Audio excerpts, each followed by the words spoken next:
If you come at these kings, you best not miss.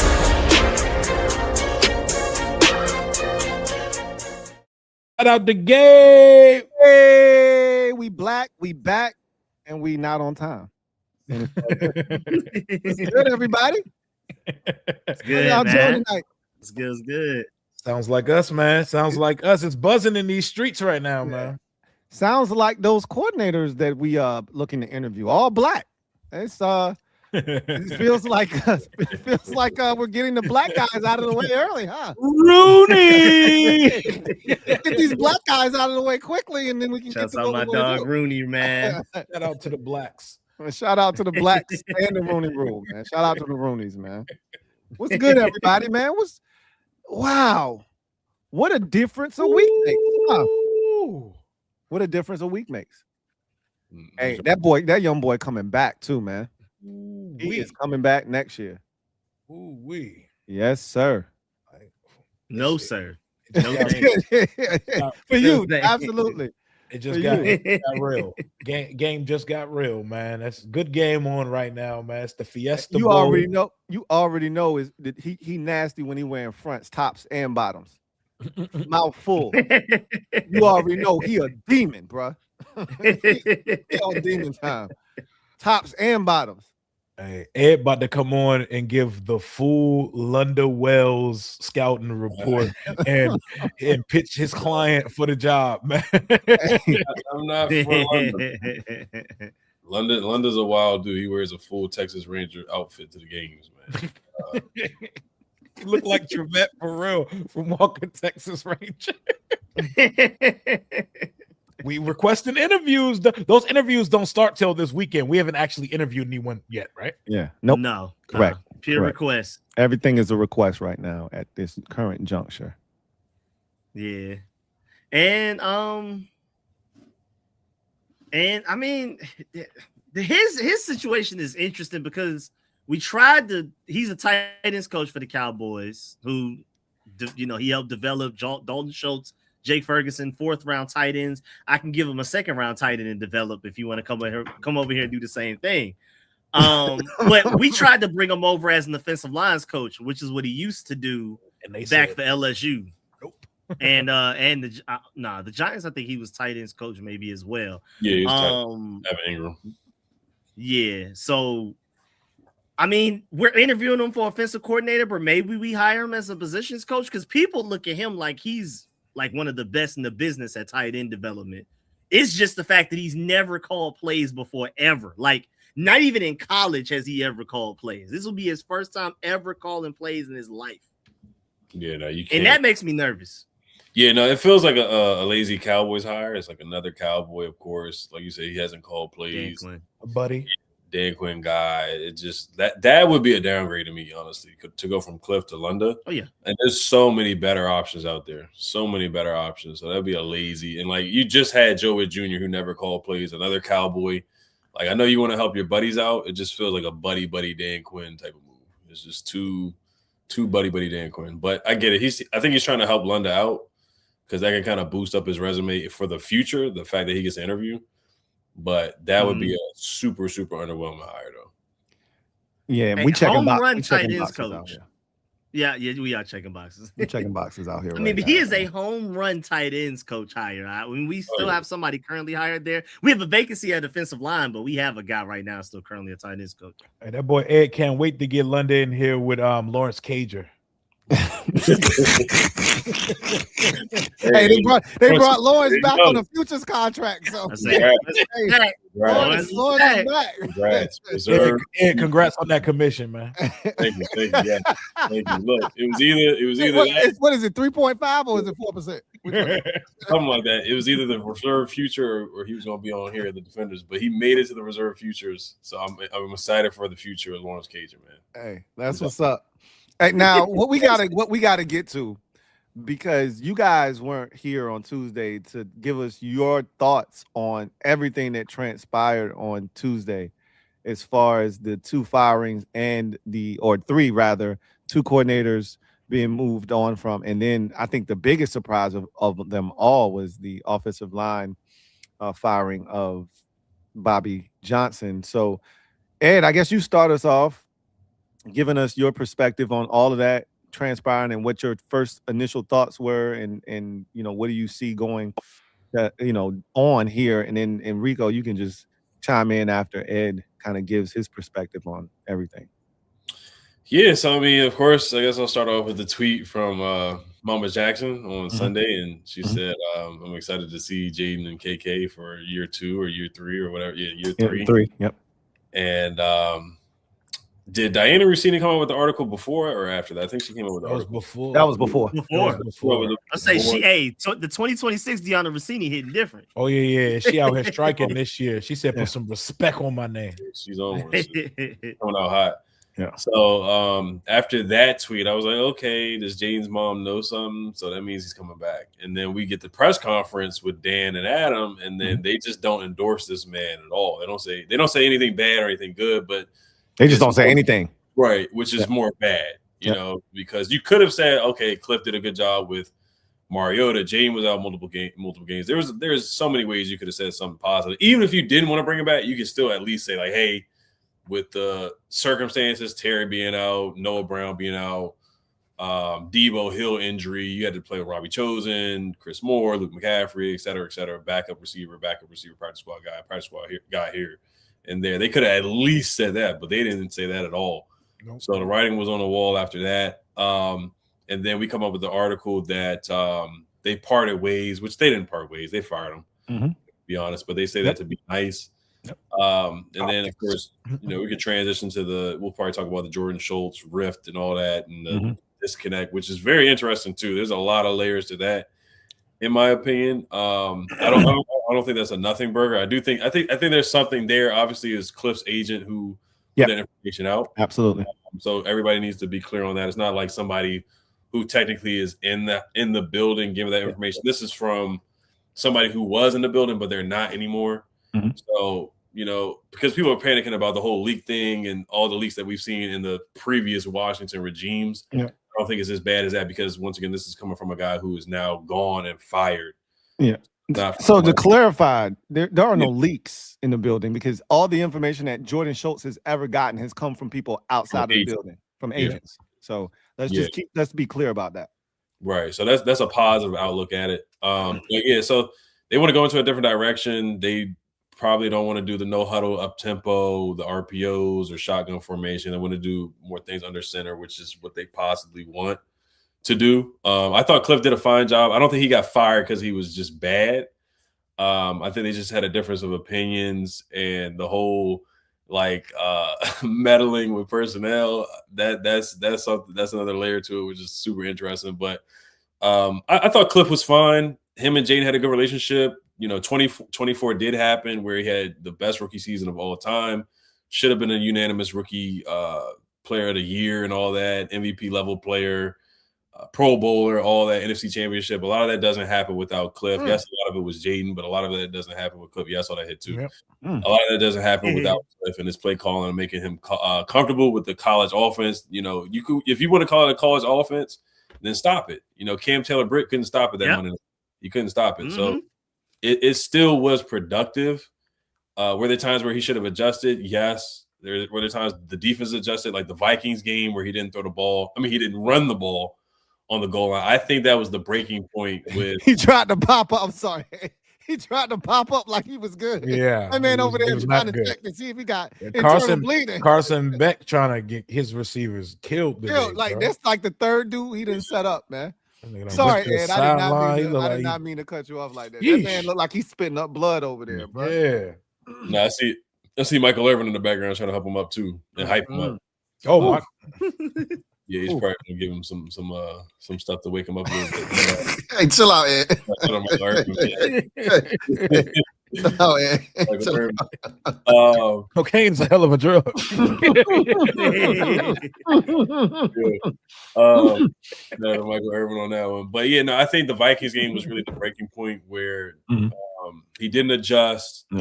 There was somebody in the backfield at all times. It was almost like a Bieniemy style coach game. We didn't run the ball on the goal line. We ran the ball to get to the 1 yard line with Rodriguez and Bill, but you didn't finish the drive off. And then Jaden gets hurt in that game as well. So it wasn't Cliff's fault that he got hurt, but it was just added insult to injury there.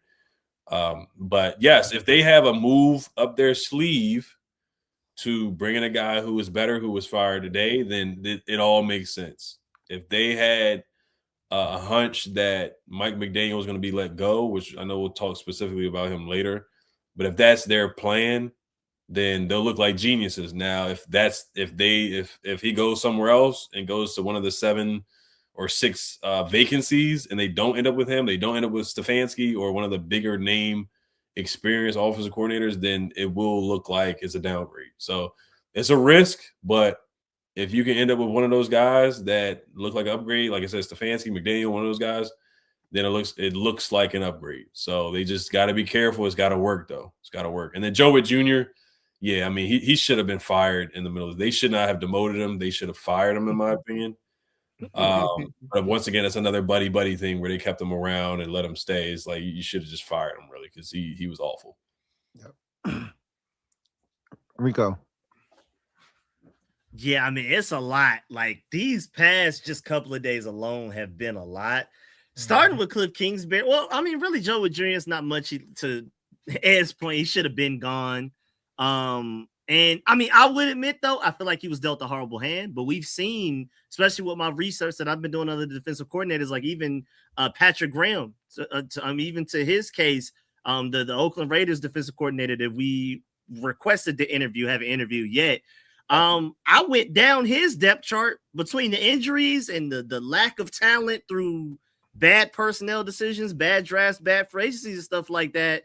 That defense wasn't much more talented than ours, even after we had our injuries, and he still had his in the middle of the pack. So I do feel like Joe Witt Jr. was dealt a bad hand, but I also at the same time felt like he could have done a way better job of maximizing the talent that he had at his disposal. I mean, we saw an immediate improvement just from Dan Quinn taking over play calling with the same exact defense, if not worse. And Dan Quinn doesn't want to call plays. But now going to the offensive side of the ball, Cliff Kingsbury, I'm not even sure if it's necessary. Like, I feel like a lot of it, and the reason why Bobby Johnson got fired is because it looks like they want to go purely Shanahan coaching tree type of offense, Shanahan offense. They want to move away from gap scheme to more zone run scheme. And Bobby Johnson was helping deploy a gap run scheme. That's why Mike McDaniels is like the perfect match in heaven. He's the Shanahan offense. He has all of the connections. He loves Dan Quinn. Dan Quinn loves him. I mean, he literally feels like he owes his life to Dan Quinn. Mm-hmm. And right now, Dan Quinn probably needs him to save his football career. So, that's a win-win right there. We may need to pull on a few heartstrings and what I did for you? Yeah, I did for you? He better pull out all the stops because that brother has options. Facts. Oh, yeah. I mean, the Lions already he already hit him up like, hey, man, you trying to be an OC? What's up? Man, please. I honestly do feel like especially with Jaden Daniels as your quarterback, your offensive line is already pretty good. And oddly enough, and I feel like a lot of people haven't noticed this, that like Adam Peters was kind of building this offense for Shanahan offense, like Josh Connolly and all of these mobile offensive linemen we have that can get to the next level. Like, it feels like he was like, yeah, Kingsbury's cool. We're going to bring him here. And maybe this is what they thought since back then. We're going to bring him here to develop Jaden Daniels for a year or two. And then we're going to move on and instill the offense that we really want. Because Josh Connolly is not built for a Kingsbury offense. Unless you're looking at it from a screen point of view, he's a great screen tackle. But Josh Connolly literally is a Shanahan offensive lineman all day long, a Shanahan right tackle. So maybe Adam Peters was looking ahead and already knew we were going to bring in a guy. And so again, Mike McDaniels, best case scenario easily. I like Kevin Stefanski. I like a lot of other options we have out there. Some people have talked about hiring within. Anthony Lynn used to be a head coach, or David Blau. People are looking at him like the next Sean McVay, Kevin McConnell, Mike McDaniels type of guy. But I mean, Mike McDaniels makes so much sense. He wants speed. I mean, imagine Jaden Daniels, play action bootleg, Mike McDaniels offense, man. And then even just the title. I mean, they both have Daniel in their name. Like it's just, man, we gotta please whatever you gotta do. Daniel's connection. Yeah, the Daniel, man. We gotta do that, man. I think like my main thing going into this process is I mean, when me and Lou did the stream a couple nights ago, I said this feels like they had a plan going in. And when I say that, it feels like they got a guy on both sides and they know what they're doing. Biggest thing for me is that they execute the damn plan. Don't have to pivot to option C. We don't need to just settle with the last girl at the club this time. We need to leave with the girl we had our eye on from the get-go. Whoever the people that they have planned, because I think they had these discussions already. I want them to get that this time. Dan Quinn has this job because we didn't get the person that we wanted. I don't want the offensive and defensive coordinators to be settled high. Execute the plan. And then carry that momentum over to the free agency as well. We need to learn. I need to know that these guys can close deals, man. Yeah, that's going to be the biggest part here, is because so much is dependent upon who your coordinator is. You go get Mike McDaniel, and he's going to necessitate that you go out and get speed. Like, it feels like you're more likely to go get an Alec Pierce to stretch the football field. Eye for talent too. Woo! He has a very good eye for talent. You're more likely to go get a back that could have home run hitting speed if you get a Mike McDaniel in here. You're more likely to go get somebody in the draft that could be a game breaker if you go get Mike McDaniel. So I think the hire is going to be so pivotal in translating over to what happens in free agency and potentially the draft as well. So I think it's a big, big move. And I too think that there is a plan in place. It doesn't feel like they're moving off the cuff here. This doesn't feel like something that they had a conversation with Cliff. Like, they made it seem like, I don't know if y'all saw the Jeff Darlington explanation as to why Mike McDaniel's out in Miami, but essentially him and Stephen Ross sat down on Monday, and after the conversation, Stephen Ross just wasn't comfortable with him keeping his job based off of what happened last year, what he said to him, and so he decided to move on. And because Harbaugh became available, because they just had McDaniel in the room helping them pick GMs out. And he was given say on the general managers over there. Yeah. And they tried to sell us on the fact that Harbaugh was independent of anything that they decided to do. Yeah.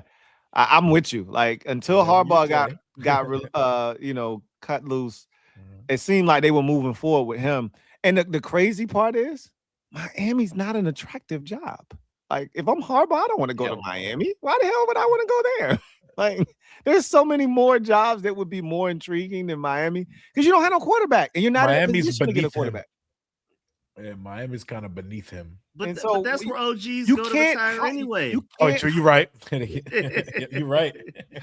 That's crazy. But you're not wrong. I mean, San Diego is, I heard, is the best place to go and retire. But yeah, but they say gangsters get chubby and move to Miami. That's what they do. Yeah. Miami's not a real place, man. Florida's not a real. It's Florida's not a real state. That's shout out to Florida though. Very, very unserious place, bro. Grand Theft Auto the most unserious place of all. Grand Theft Auto 6 is gonna do like irreparable damage to Florida when it comes out in 2037. Yes, I'm about to say whenever that is. Worse. I was like, I didn't know it could get much worse. It's going to get worse, bro. It's going to get worse. So, let me ask both of y'all about the O-line Bobby Johnson firing. Did that shock you guys? I'll start with you, Rico. Did that shock you? It shocked me, but like, again, once I immediately thought about it, and it seems like they want to go more to a Shanahan zone run scheme. Bobby Johnson was more gap run. Yeah. But originally I was like, man, I mean, Josh Connolly is one of the only draft picks these past 2 years that has actually gotten better since they've entered this team. Like, he's gotten way better. So I remember week 13, he was the highest rated offensive lineman in all of football for that 1 week by PFSN or something like that. And Laramie Tunsil was like 4th.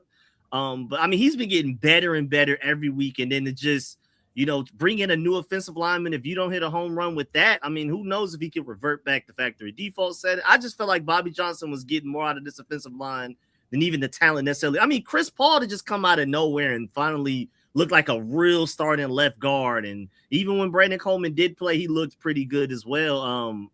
You know, I was just shocked that we got rid of a good coach. You know, with a team that struggles to find good coaches in my lifetime, you know, Bobby Johnson is definitively a good coach. The problem is he's not the scheme fit they want moving forward, which is what made me be like, okay, but Anthony Lynn is the run game coordinator, but I guess Anthony Lynn can adjust. We've seen him do the Shanahan offense under Shanahan before. What about you, Ed? So yeah, just like Rico, I liked OG Bobby Johnson. I was skeptical when we hired him because the Giants O-line struggled with what's the guy from Alabama? Not Andrew Thomas, but the other one that was like a bust. Oh gosh, I can't remember his name. Yeah, I don't know why I'm blanking on his name. Yeah, what I was saying, but I think a lot of the Giants fan base blamed him. Evan Neal. Yeah, you go, Evan Neal. Yeah, there we go. Trash can, man. Yeah, Evan Neal. The Georgia one worked out very well, but right. Yeah. So a lot of the Giants fan base, when we hired him, they were like, "Oh yeah, he didn't do a good job of developing Evan Neal," so that was the knock on him. But he came here, did an excellent job. I mean, obviously the offensive line did a great job last year with Cosme and Brandon Coleman at left tackle, rookie Andrew Wiley at right tackle, and Biadasz at center, and then we had Allegretti at left guard. This year they did a good job. They've been the strongest unit of all the units. I mean, Tunzel. So I mean, the offensive line is definitely not the problem. He definitely, again, just like Cliff, like Joey Jr. did a job where he deserved to be fired. Like Cliff didn't do a job, in my opinion, where he deserved to be fired. Same thing with Bobby Johnson. At first, I was surprised, but then you think about it again. When you fire an offensive coordinator, most likely the staff is going to be gone. They could have tried to keep him, just like how Tavita Pritchard was kept with the previous regime. We ended up keeping him. But and Bobby Johnson, like you kind of look at his personality, like he's walking before the games with his shoes off. He's kind of like this tough guy. Like you kind of get a vibe that he may be like, I don't know, like kind of argumentative a little bit. Like if he disagrees with something, he's going to speak up and speak out. And like Jordan Schultz said, some guys didn't agree with the Cliff firing. I don't know if that's a part of it or whatnot. But and like you guys said, it could be the scheme. It could be scheme dependent. So of course, I'm just throwing out conspiracy theories because of the whole reports that have been coming out the last 24 to 48 hours. And then the other conspiracy theory that people were saying is that, we're linked to Brian Dable. There's a rumor about that. Mm-hmm. And Brian Dable fired OG Bobby Johnson. So if that's the case, that we are potentially bringing in Brian Dable, who loves Jaden Daniels, as we saw on the HBO Hard Knocks show last year, then it would make sense if that was their plan, which I'm not the highest on Brian Dable, but it is what it is. So that's my thoughts on the many possibilities that OG Bobby Johnson was fired. Is he option B? With Brian Dable? Yeah.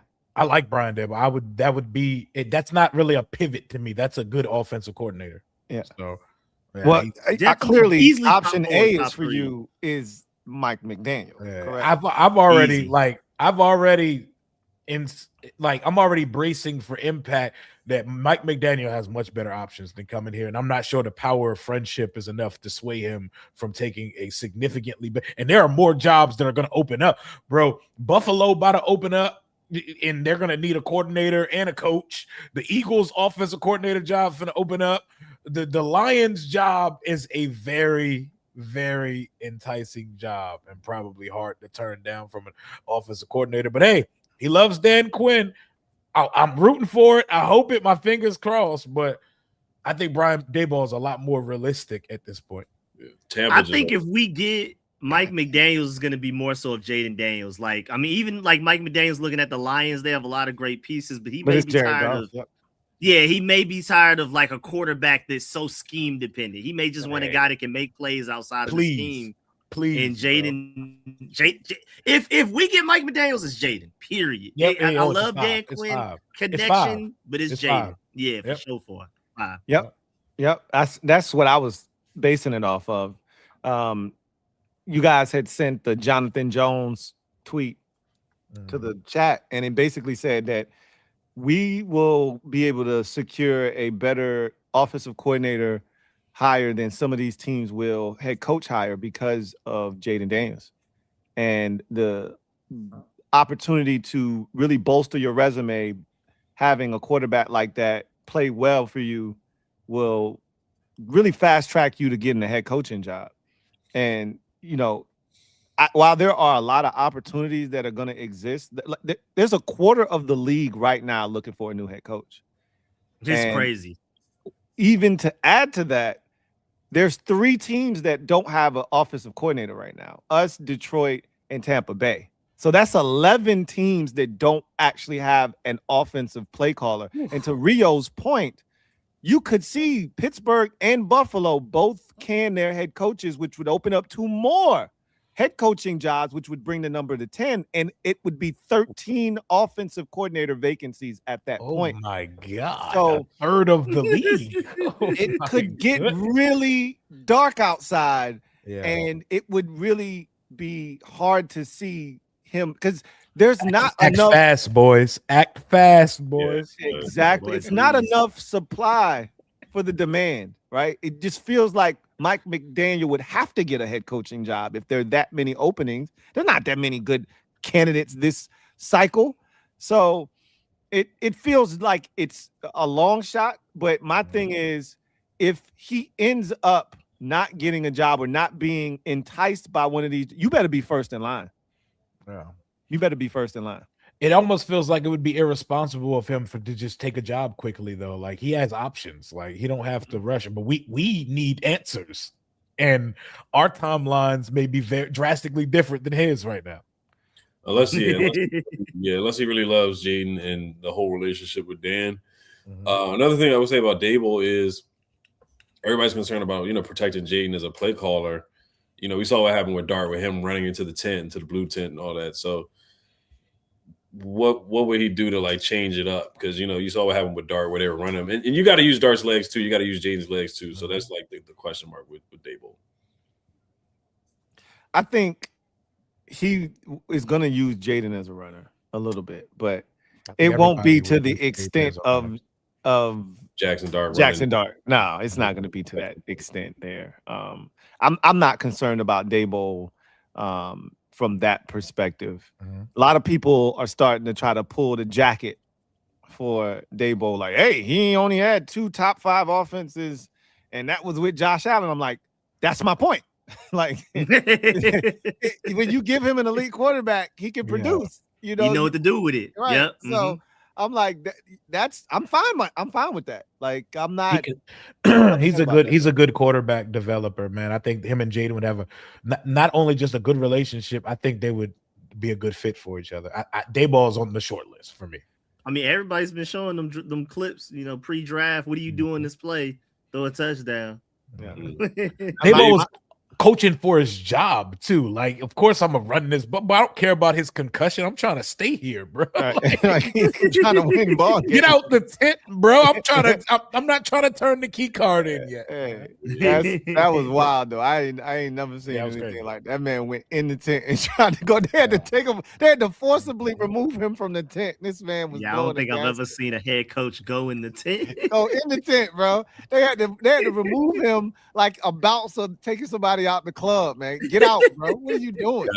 One of the funniest clips on Dable is when Daniel Jones had, I think it was Darren Waller, wide open for a touchdown. Oh, yeah. Daniel Jones didn't hit him, and Dable just launches the pad. Like, Dable's a crash out, bro. Dable's definitely a crash out. Like, he just stared at Daniel Jones. He was like, "You don't see this?" and just launched that joint. I like his intensity. Yeah, he didn't let Daniel Jones get a word in, like, at all.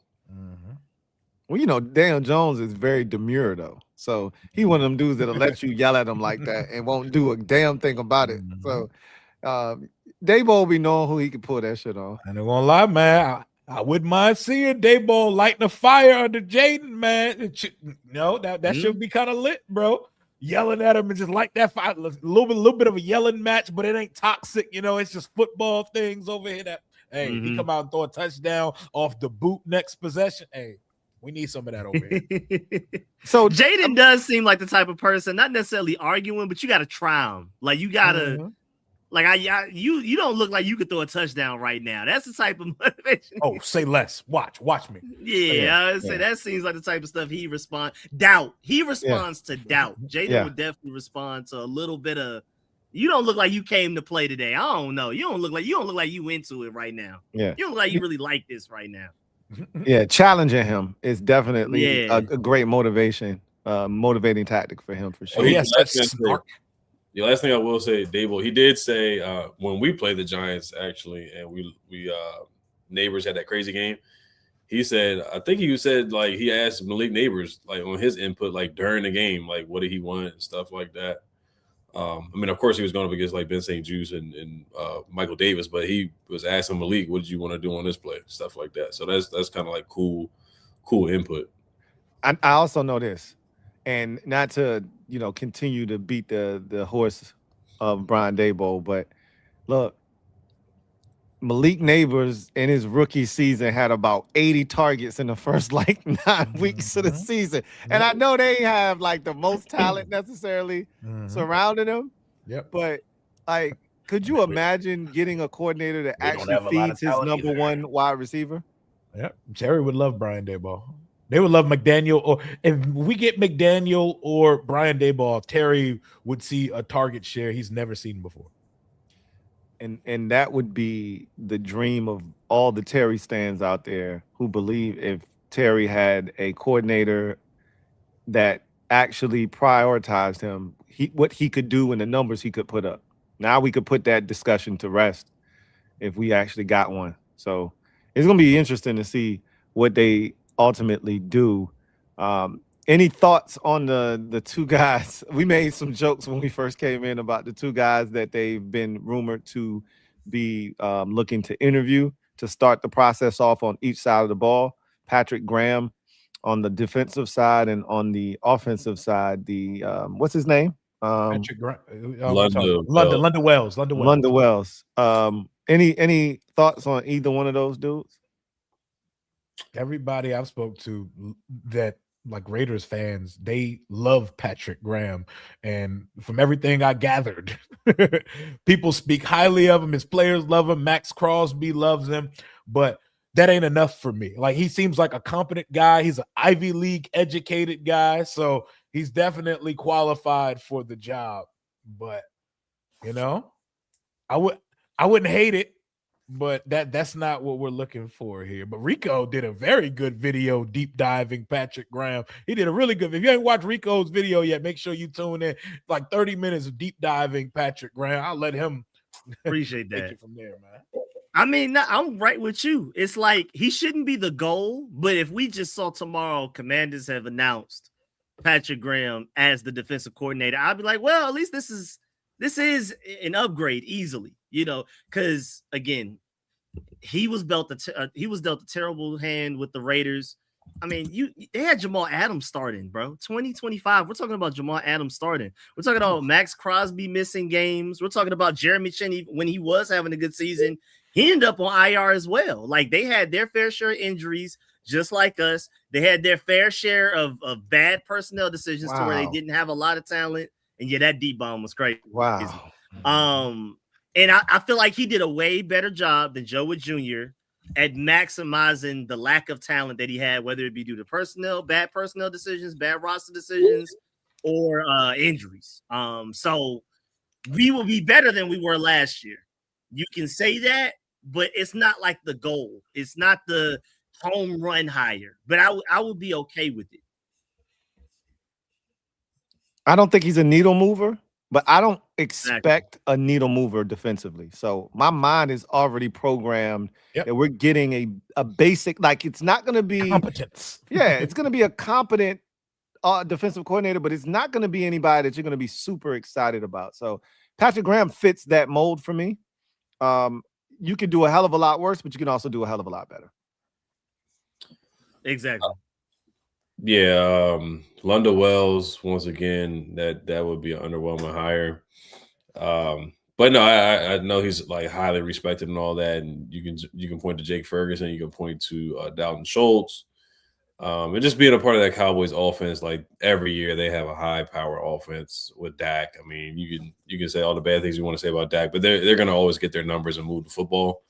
So I guess that's a feather in his cap right there. But he's definitely at the bottom of the list for me. Patrick Graham, it just doesn't sit well with me that, you think about the game against the Raiders. It's not all his fault. right, but you think about Jeremy McNichols getting busy for an 80-yard run or 70, however long that was. That was crazy, 60-yard run. Marcus Mariota was running wild, even though they had that fumble on that one play. We basically did whatever we felt. Bill had a good game that game too. Terry had the catch where he got injured. So, and they were 30th and third down defense this past season. Now they did get to the middle of the pack in some numbers and whatnot, but yeah, it's definitely some concerns when. And at that time, our offense was a high-powered offense. At the time, we still had like our confidence of like we still felt like we were a playoff team at that time. But yeah, no, he kind of we had our way with his defense, so that does concern me a little bit. I think London Wells is coming here to interview for a potential other position job for the person that we're actually going to hire. Yeah. And maybe Dallas doesn't block it because maybe it's some type of promotion this time. That's and then think about Patrick Graham. He did let Luke McCaffrey have a wide open touchdown.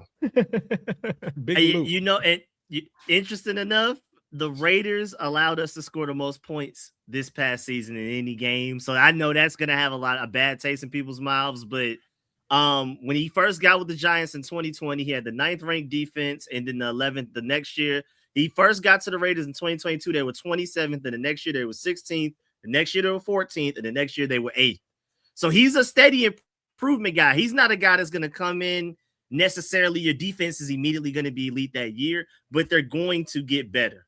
And again, he can do more with less than what we had with Joe Wood Jr. and Dan Quinn as a combination last year. Because remember, we were all jealous. Like we were talking in the group chats, we're watching the Lions secondary. They have so many injuries, but they're still hooping. You know, it doesn't matter. There are teams out there with so many injuries, and their defense is still flying around, covering well, all of that type of stuff. Mm-hmm. Patrick Graham is kind of one of the. I mean, when we went against them, K.U. Blue Kelly was 1-on-1 against Terry McLaurin, and it didn't feel like it. You know what I'm saying? Mm-hmm. So there's something to that. He the one that hawked Terry on that injury too, wasn't he? Yes, I think he was. Oh yeah, hawked like K.U. Blue Kelly. I think he was. My young demon would never. It was slightly young Terry would never. It was slightly underthrown, man. Terry had him cooked. He had to wait for it a little bit. Hey, man, that shit couldn't reaccelerate. That shit had residual effects that messed up the season. I'm gonna need his acceleration to kick in next time. That was the catalyst, dog. That was really the catalyst. Facts. But again, Jamal Adams and K.U. Blue Kelly starting on your defense. Like, shouts out to Patrick Graham for them to finish 8th this season. Like, I feel like that's pretty significant. Yeah, Pete Carroll was giving all the oldie but goodies some spin, bro. Like, they got Jamin Davis on their roster. He's not starting, but he there. Big J-Man. They had what's the dude from Tampa Bay that was the first round pick at linebacker? Devin White. Devin White. Yeah, Devin White over there doing his thing. Devin was hooping too. He was hooping this year. So yeah, it was crazy. But seeing Jamal Adams out there playing linebacker was wild. 2025. They's over there experimenting, man. So he definitely didn't get a fair hand that he was at all. Jamal Adams is literally the key card meme. Like that is hilarious. Yeah, but the key card don't work. Trying to come inside the he's the meme. Yeah, that's hilarious, bro. Everybody keeps talking about the Rooney Rule. You know what I'm saying? People forget Mike McDaniel is black. So there's no Rooney Rule needed for Mike McDaniel. He's one of us. You could just offer him the job, but we gotta we don't claim him, man. We claim him. He's one of us, bro. We don't claim him. He's one of us, bro. No Rooney required. Yeah, he's got the different fashion. He likes to wear Air Forces. That's a black. He wears off-white Air Forces. Yeah, no, we don't claim him, but hey, definitely claim him. We definitely claim him. We didn't need to interview London Wells. We hadn't. I think Ed is onto something with London, like or was it Rico that said it? Because I think it was Rico that said you could be really helping his profile moving forward. Yeah, I think that's what I think Dan is doing. Yeah, that's a good look. It's definitely DQ potentially looking out for one of his old compadres potentially. Somebody said, "I'm worried Mike would come back to DQ and it would make him immediately start drinking." Wait, what? Somebody in the chat said, "I'm worried coming back to work for DQ might make him immediately start drinking." That's not. First of all, that's not funny. I'm sorry. You terrible, you terrible, bro. That's a funny comment, bro. That's hilarious. This man's sobriety is a big deal, man. And DQ is someone that doesn't consume alcohol either. So I think now look, this is a very stressful situation, and this is it. You know, that is something that I don't think enough people have talked about. I know I haven't, and that is the fact that if you come here, you could be one and done. Like DQ is not guaranteed to be here past 2026. Another reason why this like we gotta brace ourselves for impact, man. And so that might be a positive pitch. You know, you come here, be offensive coordinator for a year or two, and then you interviewing for Dan's job next year. You'll have Jaden Daniels your quarterback and your head coach. You know? Yeah, but you that's not a part of the pitch. DQ's sitting in the room when you're having these conversations. You after DQ leave, you gotta talk to him behind. Hey, look. You do a good enough job, and this job might be yours next year. Like that's some crazy Carolina Panthers. Everybody stabbing everybody in the back type shit. That's nasty. Hey, that's the business though. That's cutthroat. That's life. A lot of games like that. You're gonna win a lot of games. You gotta look over your. Sometimes you gotta look over. You need something to keep you looking over your shoulder, man. Some people get too comfortable in these positions, man. That's not the commander way, man. And what has the commander way done for me, Luke? Done for me. It got you to the NFC. It got you to the NFC Championship game. It got you to the NFC Championship game. No, Jaden Daniels did that. That was not the commander way. That was Jaden Daniels carrying a team. And it immediately got me 2 coordinator vacancies the next year. and more question marks. You did get a second. You got second place in the NFC East tournament. Mm-hmm. Yep. I heard they dropping a banner for that week 1 next year. Oh, y'all will see me the maddest I've ever been. I see that. They dropping the banner for that week 1. Commanders tag. Hey, 2 wins. We had 2 wins. Nobody else had more than 2. I know Dan probably had a damn bracket on the wall talking about some NFC East round robin. Oh, did y'all talk about? Oh, go ahead. I was just gonna say you saw AP joking that I told him to tank.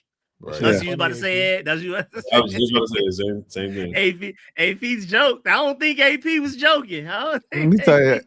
And Dan Quinn said, "Hell no." Hell no. That's why he needs to. That's why he needs to be fired. That hell no was like, yeah, he's out of here for me. Mm-hmm. So he's too proud of them 2 stupid wins. Can I interest anybody on the panel in David Blau as the offensive coordinator, because clearly he's got some suitors. I like him, but I'm good, man. Like, it would be a nice story. Like, I think he's qualified for sure, but I think for our circumstances, for what's on the table, what's at stake, because we're gonna have playoff expectations again. And Dan Quinn should be on the hot seat. It is what it is. Like, I wasn't thinking that way before, but yeah, he should definitely be on the hot seat. I need Blau to knock the Lions' socks off in that interview, man. Yeah, so if you're a coach that's on the hot seat, you most likely want a coordinator that has play calling experience. Not saying that David Blau wouldn't do a good job, but you kind of want to go with a proven commodity, in my opinion. I know people look at David Blau like the next Sean McVay and the next Matt LaFleur and Kevin O'Connell and Kyle Shanahan, but that's too risky with Dan Quinn. To your point, like the Dan Quinn fighting for his life. If anything goes wrong, they're immediately going to blame Dan Quinn for the hire. They're going to be more upset at Dan Quinn for hiring the guy than they're going to be mad at the guy himself. So I just don't think a first-time play call, again, to the point that you brought up earlier, the parallels to Joe Wood Jr. first-time play caller gone already. I don't think they're going to give another first-time play caller a shot here, especially since I do feel like we're an attractive destination. I don't think we have to do that. I feel like you do David Blau if you miss on everything else. Now, granted, to Rio's point, I can see him going somewhere else, interviewing and getting stolen from us before we even have the chance to double back to him. But I think you only do that if you run out of other options. Who do y'all think the next announced interviews for each position is going to be? Oh, it's going to be something super random that we didn't expect again. I mean, sadly, Ulbrich, the Falcons are blocking teams from interviewing him right now. Yep. So I would love him at defensive coordinator, bro. What he did with James Pierce and Jalen Walker this year, insane. James Pierce most sacks of a rookie since Michael Parsons 2021, and then James Pierce I think was second. Like I think he had the 2 top sack leaders out of the rookie class, bro. I mean, just insane. And the Falcons you're gonna get Raheem, and you're gonna get Raheem. That's what it feels like. I mean, I feel like all of this is a means to an end, bro. Like you could go out here and interview. They're gonna do their due diligence, but I think the path and the roads all lead back to the same man on the defensive side. Big Raheem. And weren't they all together? Raheem, McDaniel, and DQ all in. I feel like 2013, boy. And they might get it. They might get the band back together, man. They might get the. I mean, I would take Raheem if you give me Mike McDaniels. That's I like Mike McDaniels that much. I'm willing to take Raheem Morris if you give me Mike McDaniels. Unite the 2016 Falcons, man. But bring them all. Bring them all here. Rally the troops, bro. Yeah, it could happen, but highly unlikely. To Rio's point about the different number of choices that will be out there, and I just don't think you're gonna see him not get a head coaching job. If he ends up being an offensive coordinator, I think we got it in the bag. If he I agree. Point, I think if he ignores head coaching opportunities, I just don't see that happening. Yeah, London Wells, he actually completed the interview per Adam Schefter. Did he? The Commanders one already? Oh, okay. Yeah, he completed it. Oh, they about to hire an offensive coordinator soon, bro, because they was talking about requesting interview. He already did his interview. Oh, they about to hire somebody. He did DQ a solid, bro. Yeah, he had a 30-minute Zoom interview. Yeah, that's it. Man, dang, they need fly, man. He has completed his. Oh yeah, they about to hire somebody, bro. That man, man. They moving like that man was in the playoffs. Patrick 30 minutes. Patrick Graham is his shit over the weekend or something. They already got London out the way. Hey, they about to move with that OC hire, man. Yeah, that's feeling real Brian Daboll-ish to me.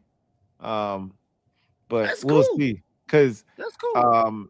If you hiring, there's no way Mike McDaniel is gonna make a decision that quick unless he just automatically said, if I get fired, I'm coming straight to you. They told that brother, don't even worry about the flight, man. We'll send you the Zoom link. That's wild, like, bro. Wow. Wild. Okay. They treated that man like he was in the playoffs. What? They didn't even fly the man out. They might have FaceTime, honestly. They might have did a quick little FaceTime fight. Did they at least send them some Uber Eats to be able to have a meal while they Zoomed or something? Like they ain't spent a dime on this interview at all. No, with the way them pictures that we saw, he might not be eating right now. Hey, that brother looks like a different person in every picture I've seen of him, bro. Yeah, he did lose like 50 or 100 pounds. Yo, that was quick as hell. They just told us like 2 hours ago that we requested an interview. He completed the interview.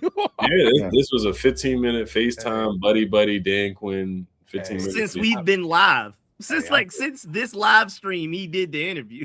I bet you the guy that they got in mind, I bet you they coming in for in person. Of course. Oh yeah. They flew out who's the guy who turned us down with the Bears? I don't know blanking on his name. Ben Johnson. They flew him out and he turned the plane around, allegedly. Or they were gonna fly we were flying to him. Right, we were gonna fly to him. So there's people levels. People we care about, either we're flying them to us or we're flying to them. Either one. There's levels. We fly to you if we care about you the most. We'll fly you to us in the middle, and then you got London Wells at the bottom with we'll just Zoom meet you real quick. Yeah. That felt real Rooney rule-ish. Yeah. Very. Okay, I'm gonna tell y'all right now. They about to hire the OC. They about to hire the OC in the next few days, bro. Like that makes me sound like you're gonna hear tomorrow. Washington has requested to speak to Mike McDaniel. Washington has requested to speek to Brian Daboll. Washington has requested to speak to Kevin Stefanski. Mm-hmm. It's about to be you about to get a blitz. It's about to be a blitz of requests. And the crazy part is the 2 out of the 3 dudes you just mentioned probably gonna be head coaches. Yep. That's why it feels like it's Daboll, because and it could be a 3 for 3.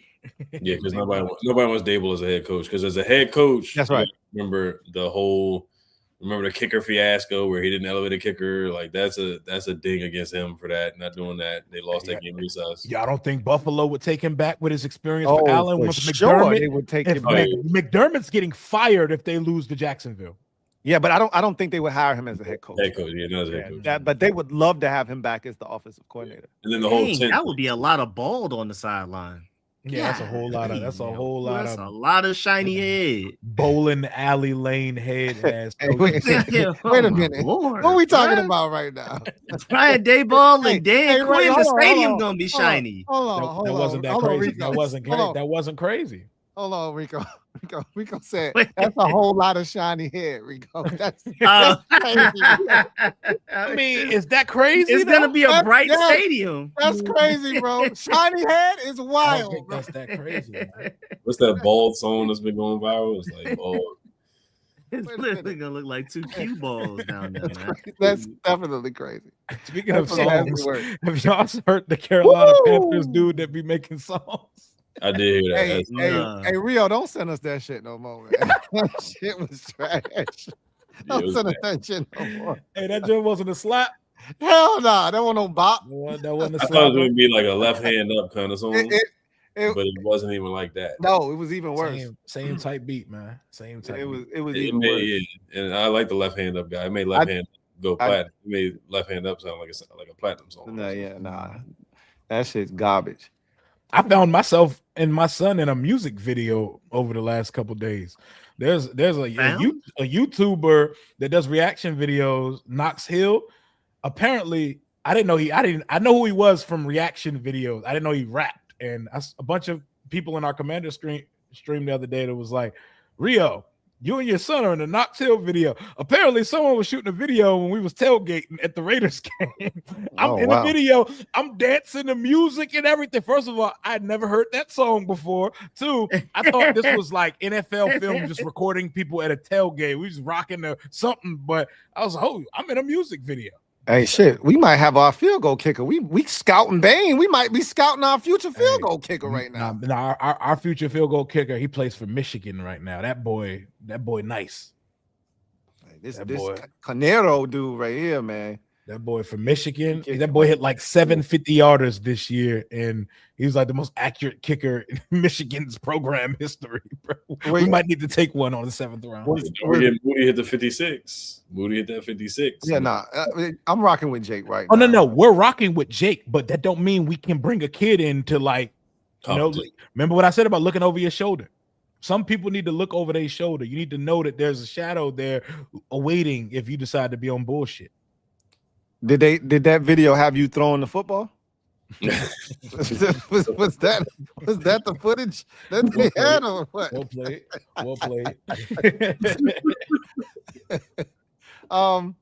Was the song dope? It was cool. White boy can rap, man. Okay, that's what's up. Yeah, it was cool. He had the microphone coming down or whatever. He had a whole microphone out there too. That was a cool video. Like the video, dope. I'll send y'all that on the chat. Yeah, you got really excited when you talked about the video. I was happy that I was in the joint. I mean, I heard the song. It was cool. You sounded like Kanye when he was telling them he could rap, and then he dropped the bars, and it was all Jay-Z was like, "Oh, okay, yeah, that's cool." Yeah, cool. Yeah. With Cameron, and them, it was like, yeah, that's great. All right, make this beat. I need another Heart of the City. That's what that sounded like when I just asked you. Yeah, it was cool. It's all right. Hey, let's get a word from our sponsor real quick. Come back on the other side, and then we will attack the comment section of the Joe. Sleeper is the best way to experience and connect over sports together. It's a one-stop shop for all of your sports needs. You can celebrate and chat in the games in real time with other users, get the fastest scores, blazing fast news and alerts right at your fingertips. play in fantasy leagues, and win real money on picks contests. So enjoy sports the way they were meant to, together. Download the #1 sports app today. So shout out to Sleeper for sponsoring this stream. If you do not have access to the Sleeper app, here's an opportunity for you to do so.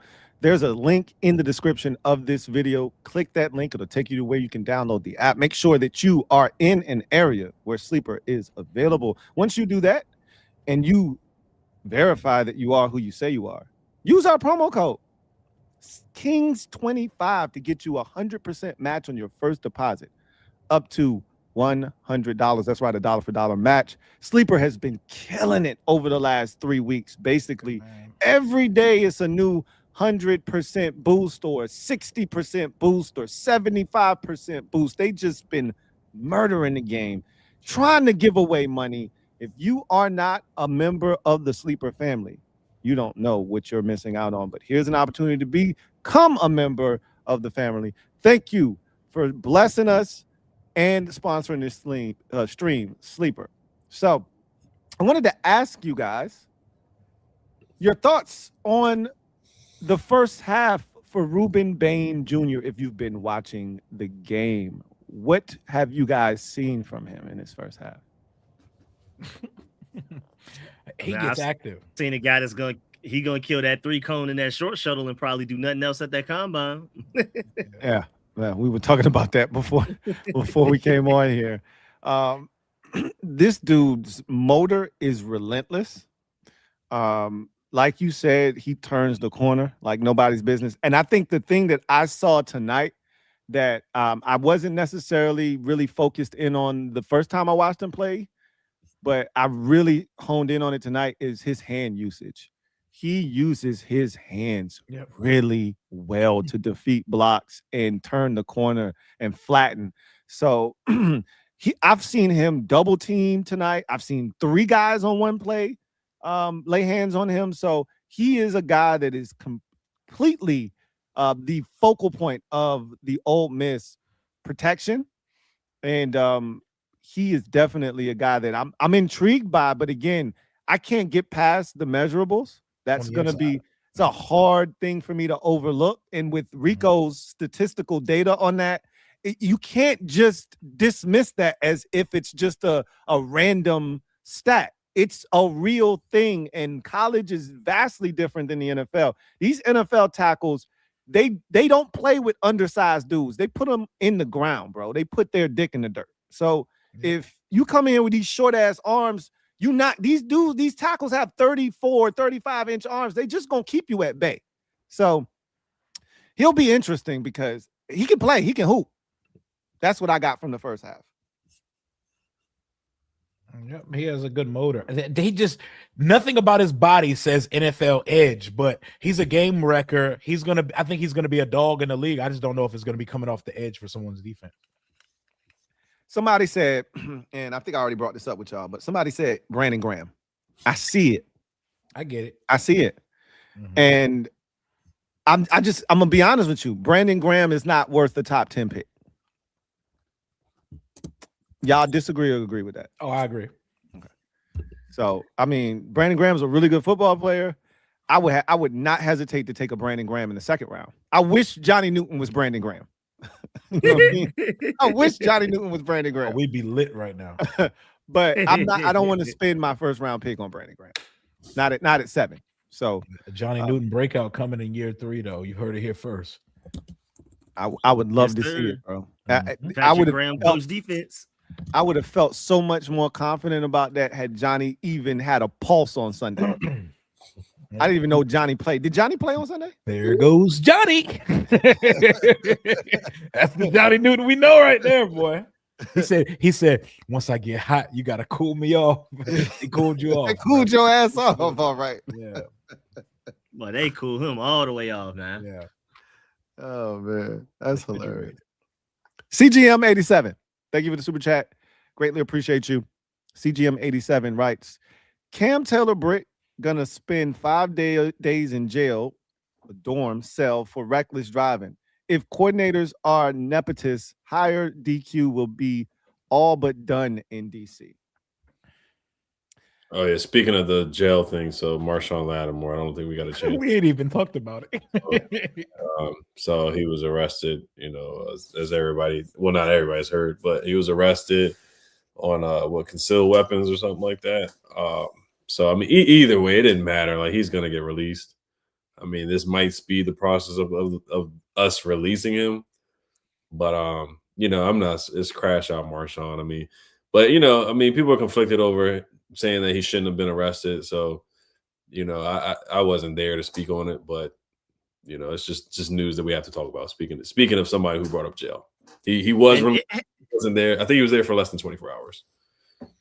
It happened in his hometown too. A lot of people typically get in some weird trouble going back to the hometown. It's way worse for rappers, but even athletes going back to your hometown and shenanigans you may have been into before you got NFL money and stuff. It just and I saw like his mugshot going around. Even when I talk about it in the video, I'm not even going to show the mugshot but at the end of the day, he was off this roster even without this happening. Right. This just like cemented it. This just added the exclamation point as to cut him, save cap space, all of that type of stuff. Oh, it definitely doesn't fit the Commander way, for sure. I'll say that. Hey man, I'm so against this Commander way. About to say the Commander way. Now you make me want him back. Oh no, I don't want him back. But the Commander way shit, they can miss me with that bullshit. Gotta go. It doesn't fit the culture. I'll say at least he hasn't done anything like Rashee Rice or like I've already seen people saying, "Yo, Rio, I'm hearing David Bailey got some off the field issue." I said, does he have a record? Has he been arrested or anything like that? And what are his off the field issues, Rico? I keep hearing off the field issues. I have literally no idea what else had off the field. I'm about to say, you know who else had off the field issues? The incoming defensive rookie of the year had a ton of them, and his name is James Pierce. That's right. That's what I was going to say. Yep. And I was telling y'all, Lou was right. They weren't gonna mess with him. Yep. And I was saying we're wrong for not messing with him because he's a dog. I'm with both of y'all. I'm sad. I'm sick. Until they prove to us that they will take a risk on someone like that, it's going to continue to be them going the alternative route of safe. Oh, it's gonna change. It's gonna change because they're gonna sign stupid ass Brandon Ayuk this offseason. You really think so? Yes, I think they're gonna sign him. And that's when I don't think so, but that's when I'm gonna have hope that the Commander Way shit is like, because I wouldn't mess with Brandon Ayuk right now because I don't know where he's at up here. Yeah, not yet. That he's it feels like he's cooked up there. His shit is scrambled. Like it don't feel like he want to play football. Like he's doing everything but football, bro. Yeah, Lake was trying to sell me on the Ayuk, and it's just games to get out of there. I don't know, man. I don't know. It's like he's taking it too far. It feels like he's gone beyond get me out of San Francisco. It looks like driving 100 he might be miles, a little off. 100 miles per hour. Made sure he pulled out the cell phone while driving just to make sure you saw Levi's stadium as he was driving past. If that ain't the weirdest shit, like, what are we doing, bro? Yeah. What are we doing? He is crashing all the way out, bro. At best he's a big kid. That's best case scenario right now. Well, his judgment is terrible because he posted the video of our practice or the screenshot of our practice last year. So, but no, I think I'm out after the car video. I was with getting him before the car video, but after the car video, like I'm good on him after that. And the FaceTime with Jaden. Does it make y'all feel any better that he had Meta glasses on? It wasn't with his phone because my boy Kenny just said he had Meta glasses on. It doesn't. Yeah, but it's still weird. Like, it's still weird. I'm all for adding talent though, yeah, but yeah, it gets to a certain point too. We need some crash outs, but them crash outs got to be available on Sundays. And not only do I not know where he's at mentally, I haven't seen him run a lap in the last 16 months. Like, when's he played football last? And first of all, like, if you going to get one of these, they got to be worth it. Like Brandon Ayuk, he ain't like 1,500 He yards. not Pickens. Right, he not Pickens, bro. Right. Like let's make sure we understand what this is. Like choose the right crash outs. Right. If you gonna do this, make sure it makes sense. Like, he like 1,200, 1,300 yard good. He ain't 1,500, 1,600 yard good. Like He's 1,000. Yeah, like he's cool. He's 1,000. That's cool. 1,000 there. Yeah, that's cool. But like Terry. He got 1342 in 2023. Yeah, that's I think that's the best you're gonna get out of him. That's the best. Like I'm saying, I don't know if he's ever getting back there again. Because they were treating him like a number one that year. He comes here and he's not gonna be your number one option, or at least he tore like every ligament in his knee, and we haven't seen him in athletic wear since. Yeah, I'm good on him. I'm good on him. I am too. If he was healthy, bring him. He's not. I don't know what he is. There's too much questions about what he is. That's why I'm cool on it. He better come. I would say, when you say healthy, do you mean physically or mentally? Because I'm talking mentally. He's talking physically. Yeah.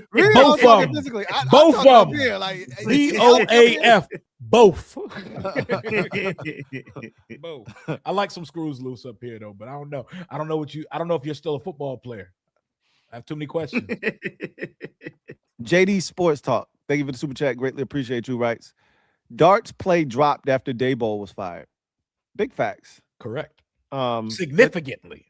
Yeah, it didn't help that bad Elf, evil Elf was terrible as a play caller. And Dart, I think, was also conflicted too, because he started getting the messaging of don't be you, slide, all of that good stuff. And so it definitely dropped off significantly because he started missing passes that he wasn't missing earlier in the season. But I think there was reasons for that. But Daboll definitely had him hooping for sure. There was a lot of runs in there too, though. A lot of runs in there. But clearly he was a different player after Daboll for sure. Paul Kyoko, thank you for the super chat. Greatly appreciate you. Thank you for the dime. Who writes, what up, Kangs? What's up, Paul? Hope y'all week going well. Likewise. I'll play devil's advocate. Say McDaniel, Daboll, Radio Raheem don't sign up. Every king, give me one name for OC and DC you think would work here. Okay.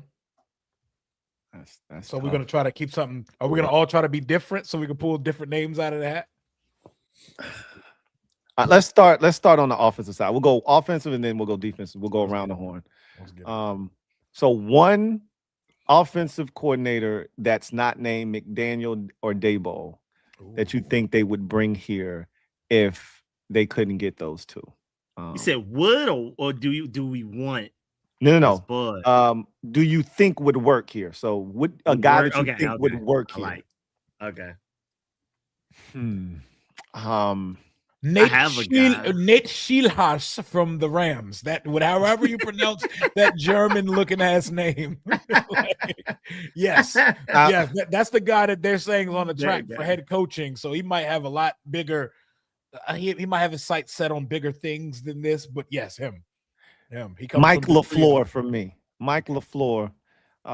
You can't go wrong with any of those LaFleurs. Anybody from the Shanahan tree. I think he's a guy that a lot of people are starting to become very intrigued by. Again, I think Ed is spot on when he said DQ is not in a position to be bringing in dudes who have never called a play because of what's at stake for him this year. So it'd be hard for me to envision a guy that's never called plays getting the opportunity, but we need some innovative, creative offensive play calling. So I think a Mike LaFleur would be a very intriguing name to keep an eye on. And before we leave this offensive side of the coaching options that we're going to give, I sent like a Reddit link so you can see like this picture of the Shanahan coaching tree that we can actually run through as well. But give me a Kubiak.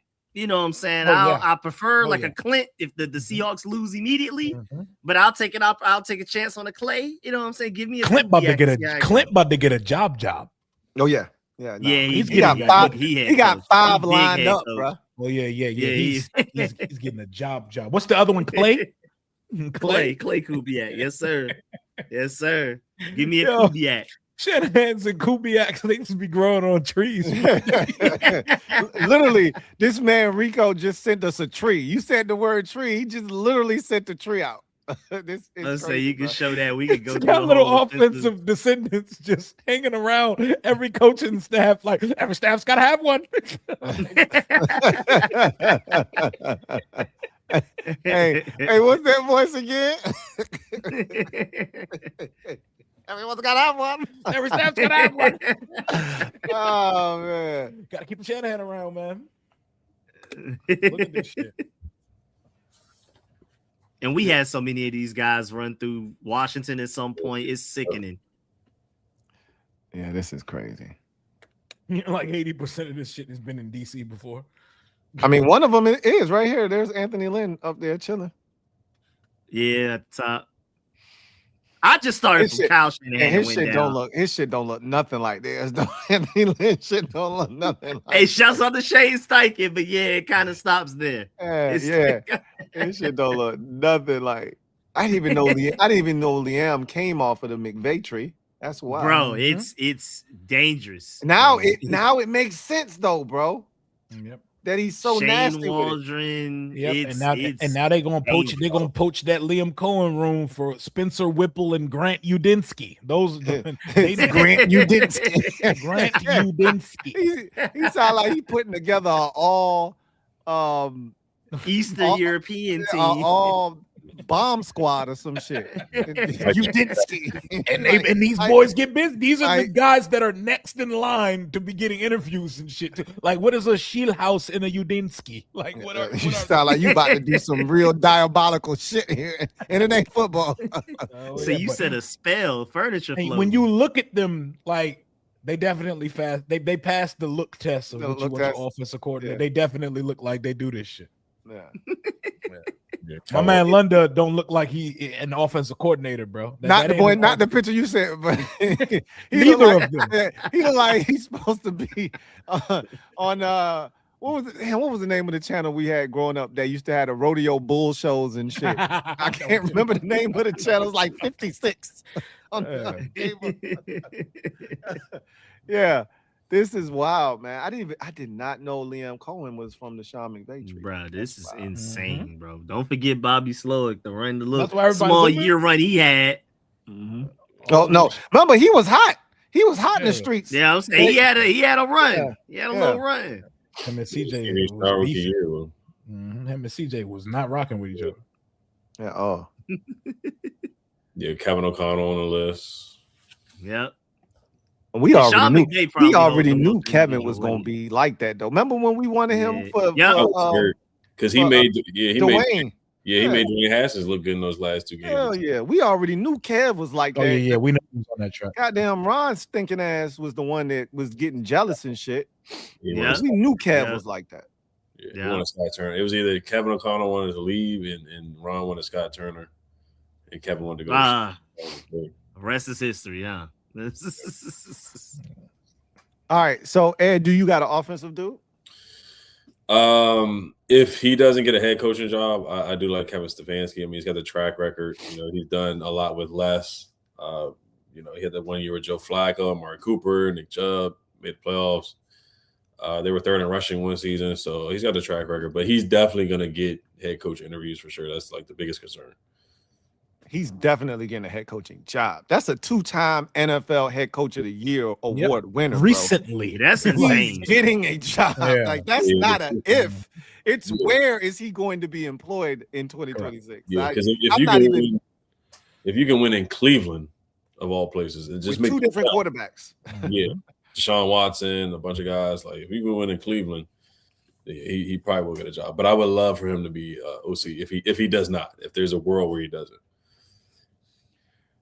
All right, so defensive coordinators, do you guys have any names that make sense for you there?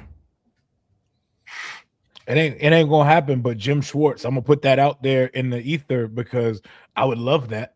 It's not gonna happen because I don't know if I see him, and he's gonna want so much power and control over the defense, which he should have, because ain't nobody in this building should be stopping him from doing that. I'm gonna put Jim Schwartz out there just in case. Yep.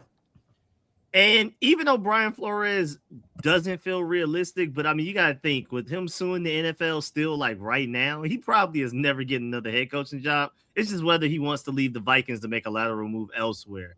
But besides him, again, Jeff Ulbrich, if for some reason they don't block our attempt to interview him, but they're blocking everybody else's, that would be lovely. And then to go another step from there, trying to think. Come back because Jeff Ulbrich was one of my favorites. No, I mean, sure. Ulbrich is a good choice. For me, I'm gonna stick with the guy who's never done it before, which is highly unlikely in Washington. But I'm gonna go with Al Harris. You wanted him here when he was a defensive backs coach for the Cowboys. You got blocked. You couldn't bring him. Last year we won, and a wise man once said, "Success is a distraction from the process." And instead of you going and getting him last year when he was available, you let him go to Chicago, and could have got rid of Tommy Donatel, but everything was all good when you're in the NFC Championship game. So you hold on to everything, and then he goes to Chicago and lights it up, and they picking off everything. He revitalized the career of the safety from Tennessee. What's his name? Got like 8-9 picks. Yes, Kevin Byard. Yeah. He got Jaquan Brisker hooping. What's the corner from Dallas that was drafted that's tall as shit? That was a journeyman corner for a little. Nahshon Wright got him hooping. Tyke Smith, bro. Redemption.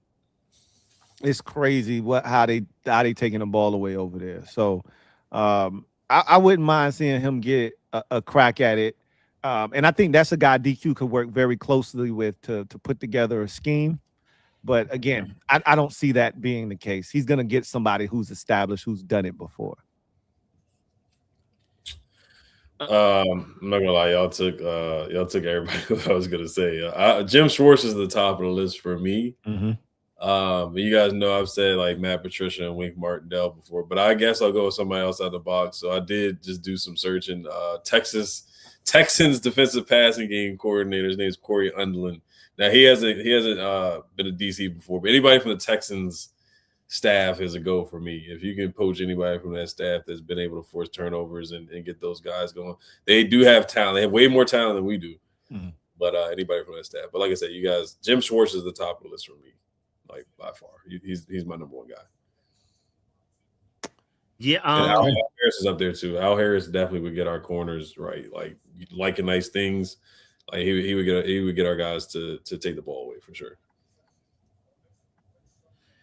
And Corey Undlin, and he's had like a similar career path. I talked about him like a couple of weeks ago. Like he's kind of like Al Harris, where he's like defensive backs based, and you could argue that's probably where we have the biggest like need for development on our defensive side of the ball. We need our secondary to develop. There's talent, and I think we should also add a lot more talent as well. But the fact that Mike Sanford still, it felt like he took a step back, even though he had interceptions. Quan Martin just became unplayable. Tyler Owens, even I forgot about him at a certain point. Like it's just we need defensive back development so bad. And then another name to throw in there. I mean, like what's John Gannon hitting on, man? What's he doing? He's chilling. True. John Gannon just chilling around. Like what's going on? I know a lot of people are complaining because they're like the Cardinals defense fell off the face of the earth like the last few weeks, but up to the point of like the first 10 weeks or something like that, the Cardinals defense was hooping. And I injuries love happened. Mm-hmm. Are you saying? No. Go ahead. Sorry. It was just like injuries happened and it kind of fell off. And then I would blame that more than anything else. I think Jonathan Gannon is still a great defensive coordinator. I love Nick Rallis. That was who their play caller was this year. That he told them the Bidwells that he wasn't going to take the job unless he could bring Nick Rallis with him and make him his defensive coordinator.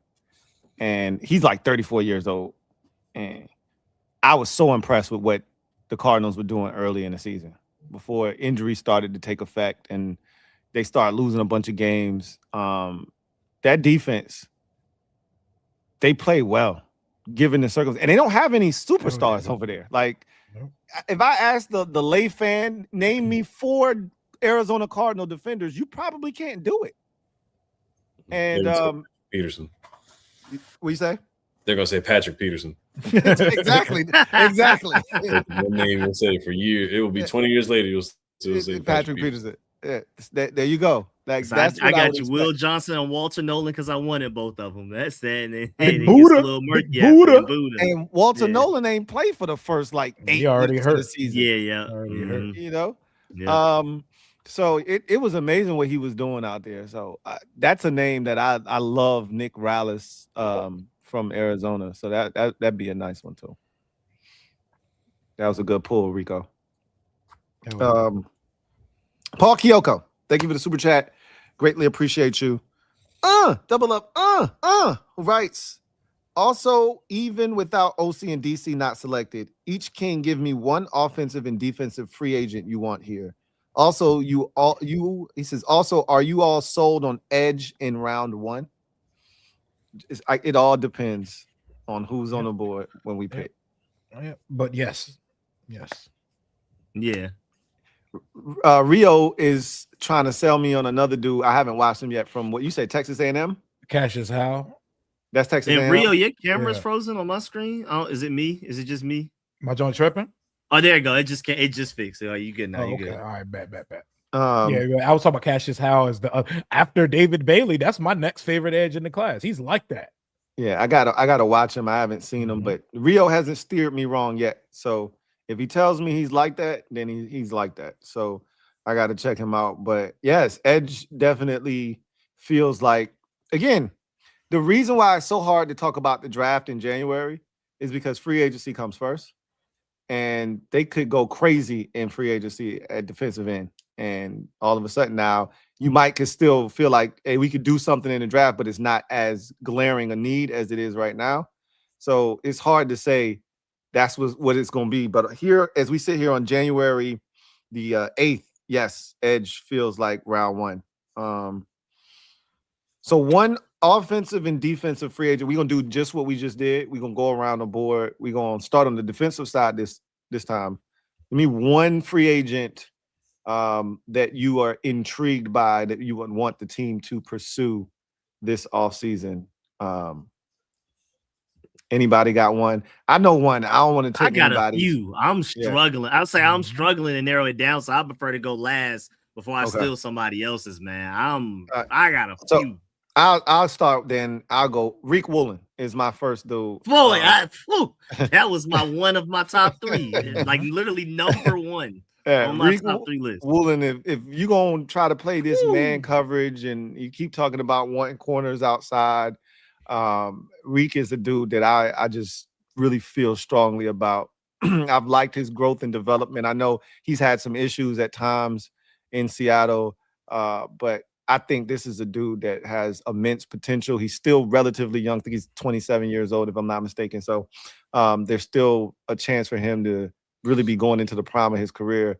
We need cornerback help in the worst way. Like, we're bare. Like, we got 2 corners going into this offseason. If you're of the mindset that Marshawn Lattimore is played his last snap as a Commander, which I think most of us would agree is the case, you got Mikey Sainristil and Trey Amos. That's it. So nobody feeling Antonio Hamilton Sr. And hey, you mean year 11 Antonio Hamilton Sr.? He did play well. He did play well in the last couple games. Man, he was fine. Yeah, he was fine for him. Yeah, let's not do that. So yeah, give me Reek Woolen. Okay, who's hopping out there next? Defense. I mean, anyway, in offense or defense, it don't matter. We going defense right now. Oh, we're doing defense first. Okay, gotcha. Right now. I'll jump out there and I could do another one if somebody doesn't say this name by the time we finish up. Because I'm a cape for a Georgia dog. But first, I got to start with Devin Lloyd. Devin Lloyd. I mean, our linebacker questions right now are scary. Like Luvu, Jordan McGee, Kenny Madrano, that they refused to play even after mathematically eliminated from the playoffs, and Ale Cajo keeps getting hurt on special teams. I like him, but You know, and are you bringing back Bobby Wagner? So Devin Lloyd would be a huge get for us on the linebacker room right there. Because especially since we're looking, because I mean, as much as I like Sony Styles and I like Arvell Reese and these guys, I think we're more than likely going pure edge rusher 7th overall. More than likely. I mean, things can happen. You could end up going Caleb Downs. But like, what are we going to do at linebacker? Especially with no 2nd round pick, where that's probably the sweet spot for linebackers in this draft. Yeah, for me, I'm gonna go offense. I'm gonna go with Likely, man. I mean, like, look at the catch that was made to set up that field goal that was missed by Tyler Loop. I mean, that was a heck. And then this guy just missed a field goal too, the kicker for the Hurricanes. Yeah, so that catch was an incredible throw by Lamar, and that was a tough catch by Isaiah Likely with ice in his veins. And honestly, I think the Ravens made a mistake by giving Mark Andrews another contract instead of Isaiah Likely. So that gives us an opportunity to possibly get him. Do I think we're going to get him? You know, we'll see. Most likely not, or Kyle Pitts. But we need a tight end bad. You know, Noyak Zach is not going to be back next year due to injury or retirement. And you just cannot trust Ben Sinnott or John Bates to be TE1. And Jaden loves his tight ends. So you need a guy who can give you 60 catches. Like, you got 60 catches out of Zach Ertz. He was on pace for 60 catches again. But with Likely and Jaden would get Likely at least 700 yards receiving, like, and possibly 10 touchdowns. Like, that would be lethal to have an athletic tight end that could run like a wide receiver. That would do wonders for this offense. Okay, so defensively, and Rio, your camera's frozen again on my end. I don't know if that is on it. And then every time I say it, it fixes. That shit's crazy. I don't know what's happening. I don't know what's happening. I'm frozen again. Oh no, you good. So, someone already said a linebacker. You said Devin Lloyd. Yes, sir. Someone said Devin Lloyd. Okay. What's the safety from the Chiefs? Is it Cook? Yeah. Or Clark? Cook. Brian Cook. Brian Cook is a solid safety. We need a starting strong and free safety at some point this year, and he's a solid safety. That is somebody that my friend is a Chiefs fan. He's like, no one talks about him. He's a pretty good player on their defense. We need a safety. We need another safety. I think Will Harris is depth. That's a starter. He's really good. Cook is really good. He's my top free agent safety available to me. There's some guys that are available that I like. I think he would be a tremendous fit on this defense. They ask him to do a lot in Kansas City, and he rarely fails the mission. Another guy, I'll just throw out another name, Kingsley Enagbare in Green Bay as an edge. I don't think he's going to cost you a ton, but he's such a good football player. He, to me, is a bigger, more physically imposing, younger version of Jacob Martin. If you look at him, you'd be like, oh, shit, he looked like Jacob Martin, right? But he's bigger and he's, again, more physically imposing. But he's a guy that I like a lot, too. I'd be shocked if Green Bay lets him get away, but, we'll see what happens there. Offensively. Well, you guys? I just got another one. You got another name? Just okay, walk out there. I know you talked about him weeks ago. Yep. Lou, you talked about him weeks ago. I would love a Quay Walker, and we just need athleticism. Yep, I would love to add a Quay Walker. I don't know if he fits their DNA profile because here we go. He's definitely a crash out, and I love it. You love it from afar. We don't even know who the coordinator is, and we still talking about and this Commander Way shit got to stop, bro. Hey, we look, need that, bro. He done been ejected from multiple games, so I know that's kind of the like DQ initially talked about seeing the Eagles in 2 weeks, and then the next day came back and acted like the league told him, "Hey, watch your mouth," because then he was on some there's no place in football for this. Like, man, shut up. That's how I felt. I honestly don't know how Ohio State or Michigan did it, but when we won our back-to-back championships, clearly we just had a bunch of crash outs. What was that? Clearly, because Quay Walker, Jalen Carter, and George Pickens on the team sounds insane right now, trying to manage that. But, I mean, it worked out, and we didn't have that many incidents back in college. They got to the NFL and started wilding way more than they did in college. You need a couple of those. But you need guys like that. You need guys like that to win. It's an integral part of a great team. You need some of those. And if your culture is as good as you say it is, you're supposed to be able to handle one or two of those. Yep. bring them in, embrace them, love them up, and get them to acquiesce into your culture. So if your culture is as strong as you say it is, then you're supposed to be able to bring a couple of those dudes in. Offensively. So many. God, I want to say Alec Pierce, but we're not getting Alec Pierce. But Alec Pierce, oh my God, can you imagine? Can you imagine Alec? Yeah, I'm going to put that in either too. Please. Imagine Alec Pierce with Terry in the Mike McDaniel offense. Oh my goodness, man. That shit would be beautiful, man. Did y'all see that stat about Alex Pierce too? Yeah, that was just it was 1,000 yards off of 49 47 catches. 21 yards a catch, man. And he, I believe, led in drawing pass interference penalty. So imagine getting someone who could do what Noah Brown does that actually stays on the field and is good at football. Yeah, he was doing it with Riley. Yeah, he was doing it with Riley Leonard too. The last game of the season against Alec the Texans. Pierce me. Yep.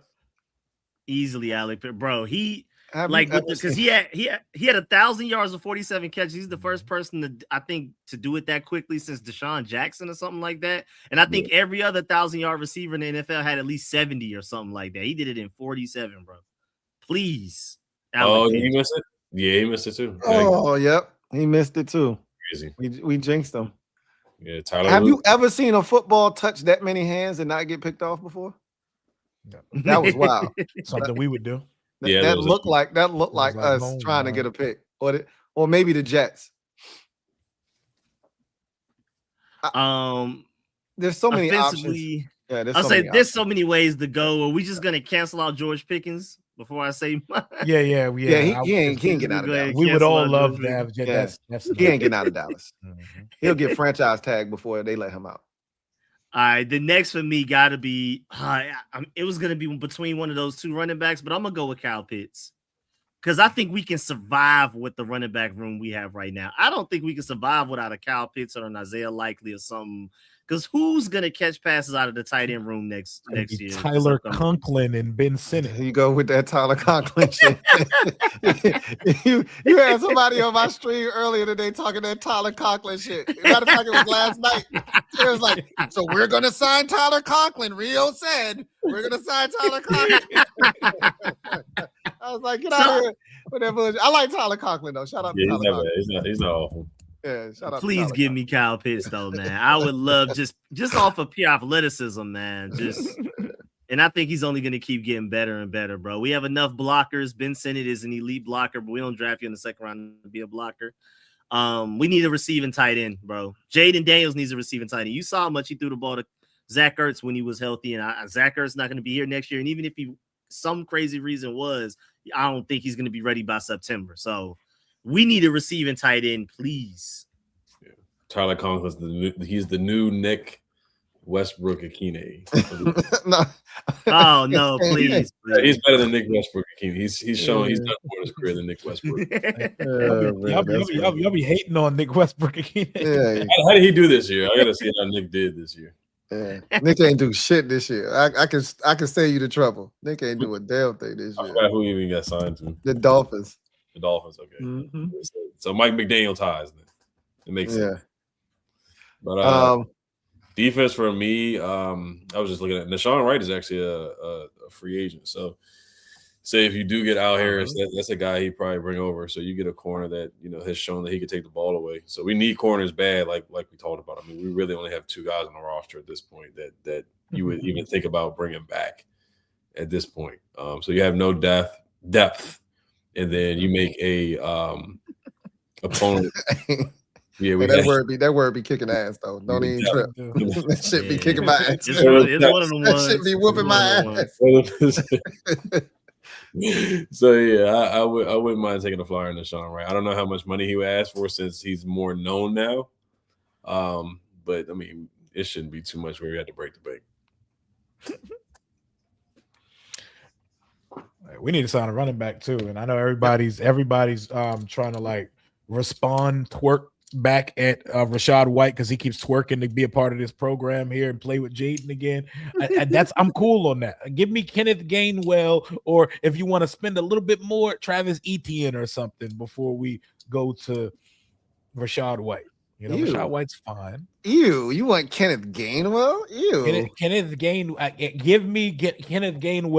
in one of these good offensive coordinators' offenses. If we're gonna go lower, it's gonna be like Tyler Algier. Yeah, ew. Not Kenneth Gainwell. Kenneth Gainwell, the Steelers voted him the offensive player of their team. Oh, he's versatile as hell. You could throw him the ball a bunch, and he could split with Bill. He could contrast with Bill. If you say he can split, like who's going to be the bell cow? Because clearly they don't love Bill in that role. Like Bill feels like he would be the change of pace if we went and got a running back. So it would have to be C-Rod. It would have to be a bigger physical back. ETN, K9, or Brees would be what I would want us to at least go out and try to get. But you know they did. Yes. Did y'all see that? Did y'all see that David Montgomery might be available this offseason? Would y'all be interested in that? Via trade, he would have to request a trade. Yeah, we can't. Yeah, I'm about to say I don't want to. We're not trading for anything. Yeah, it doesn't sound like. If they try to trade him, I don't see anybody giving up anything to get him. I think if they are at that point where they're going to get rid of him and they owe him money by a certain point, you could try to entice somebody to trade for him, but it might end up being like how it is with us with Daron Payne this offseason, where you got to make a decision. Because if he's on the roster by the start of the new league year, then you got to pay him a certain amount of money, a bonus or whatnot. So that's an interesting name that may come up. But for me, oh man, let's see. You guys already talked about tight end. You guys already talked about running back. You already talked about wide receiver. I mean, really, those are all of the main positions, and I think you guys are pretty much hit on all of them. The real question I have for you guys, just to kind of piggyback off of this, are you guys worried that with Cliff now out of the picture, that Marcus wouldn't want to come back? That's an interesting point. I don't worry. I don't think we'd be all right. I don't even think it's necessarily if Marcus doesn't want to come back. I don't think the guy that comes in wants Marcus as his backup. Y'all can't tell me y'all not worried about backup quarterback. Oh yeah. No, I'm a little worried. If I have to be worried about backup quarterback next year, we got to start having some tough conversations after that season. That's irrelevant, Rio, because it don't matter who you are. If you a Super Bowl contending team, I think they could get a quality backup quarterback. I think they could get a solid backup in here. But if a backup is a main character of this offseason, then we got some issues here, man. Well, yeah, no, backup quarterback is very important, especially with a 17-game season. And of course, they're going to go to 18 probably in future years. But you got to, like, you saw what happened with the Ravens. Like, they put in Cooper Rush, but they really should have put in Tyler Huntley. Yeah. And that's huge. So, of course, you're not banking on your guy to get hurt, but you can't have a drop off to like a Sam Hartman or trying to think of some really bad backups that we've had. I mean, just stay here. Like, we had a whole litany of them. Playing, or Mark Sanchez, guys like that coming in as a backup. Whatever coordinator we got coming in should have some type of professional backup extraordinaire on speed dial to come in here if we were to lose Mark. I don't want to lose Marcus. Marcus is a part of what we do here, but I don't need us to be trying to do the most to keep Marcus here. Yeah, but I don't think it would do. I don't think it would take the most. I don't either. It would be a reason, money wise. It's not going to be like a bunch. Marcus isn't going to like kill it. He can go be Cliff's bridge somewhere. No, for sure. If Cliff gets a job, Marcus is probably going to follow him, which is why I asked you guys, are you concerned? Because you have to have, I don't care who your quarterback is. Josh Allen, they went out of their way to go back and get Mitchell Trubisky. You have to have a competent NFL backup if you think you have Super Bowl aspirations. You can't have just anybody as your backup quarterback because as we've seen in this league, like Ed made a great point. The Ravens might be in the playoffs right now if they would have put in, he wasn't even on their roster. Huntley, I don't think was on their roster at first. I think he was with the Dolphins, or am I thinking about the year before? He was like the Browns or something, right? He was somewhere else. I think he was with the Dolphins. But Dolphins, the Browns. It was a couple spots. Yeah, and they went out and got Cooper Rush. I actually thought that was a good move. Cooper was really good for the Cowboys, but he didn't fit in Baltimore. And that hurt them. He lost games that they might have been able to win if they had Tyler Huntley. And that's the difference between you getting in the postseason and not getting in the postseason. And now Lamar is perfectly healthy and he might have been able to do damage. So I think backup quarterback is important, especially after what we saw this year from Jaden, even though I don't think that's going to be a problem moving forward. But we've seen Jaden not finish a game and be healthy to go the next week. That happens in the NFL. And so I am concerned about that. And, there's only a limited quantity of quality backup quarterbacks. It's not like you just assume, oh, yeah, whoever comes in here as the coordinator is going to be able to bring somebody with them. It's tough. And a big thing, too, so, like, everybody's like, oh, the Niners, look at the Niners because they recovered from injuries and they bounced back. Mac Jones was balling. Yes. That's why they made it. That's why they made it to the playoffs and even had a chance at the number 1 seed, bro. Yeah. He kept them afloat. But Marcus is no longer like he no longer is the offense that we were running. So yeah. He doesn't have to be something that has to be kept. It's kind of like a lot of these stragglers in the coaching staff. Not everybody's going to make the cut because it's a new system coming in here. So, but whatever Jaden runs, don't you think Marcus should be able to run it? They're very similar from a skill set standpoint. So you're not going to have a Tanner McKee to go from Hurts who's mobile to go to Tanner McKee is doesn't make sense in my opinion. Right. I don't think it's a situation where you're telling hey, we like what we have here with Marcus. I think you should keep him here. I think if the coordinator comes in, he should have a say in who the backup's going to be. I don't disagree with that. Yeah, that makes sense too. Yeah, I don't disagree with that. I just backup quarterbacks are hard. Good quality help at backup quarterback is hard to find. So if like Marcus was a guy that I felt really comfortable with, if he had to go in, we still had a shot to win. You got to find somebody that instills that kind of confidence in your team if you don't have your starting quarterback out there. And I don't know. I haven't looked because up until 2 days ago, I didn't think that we would be having this conversation about Cliff.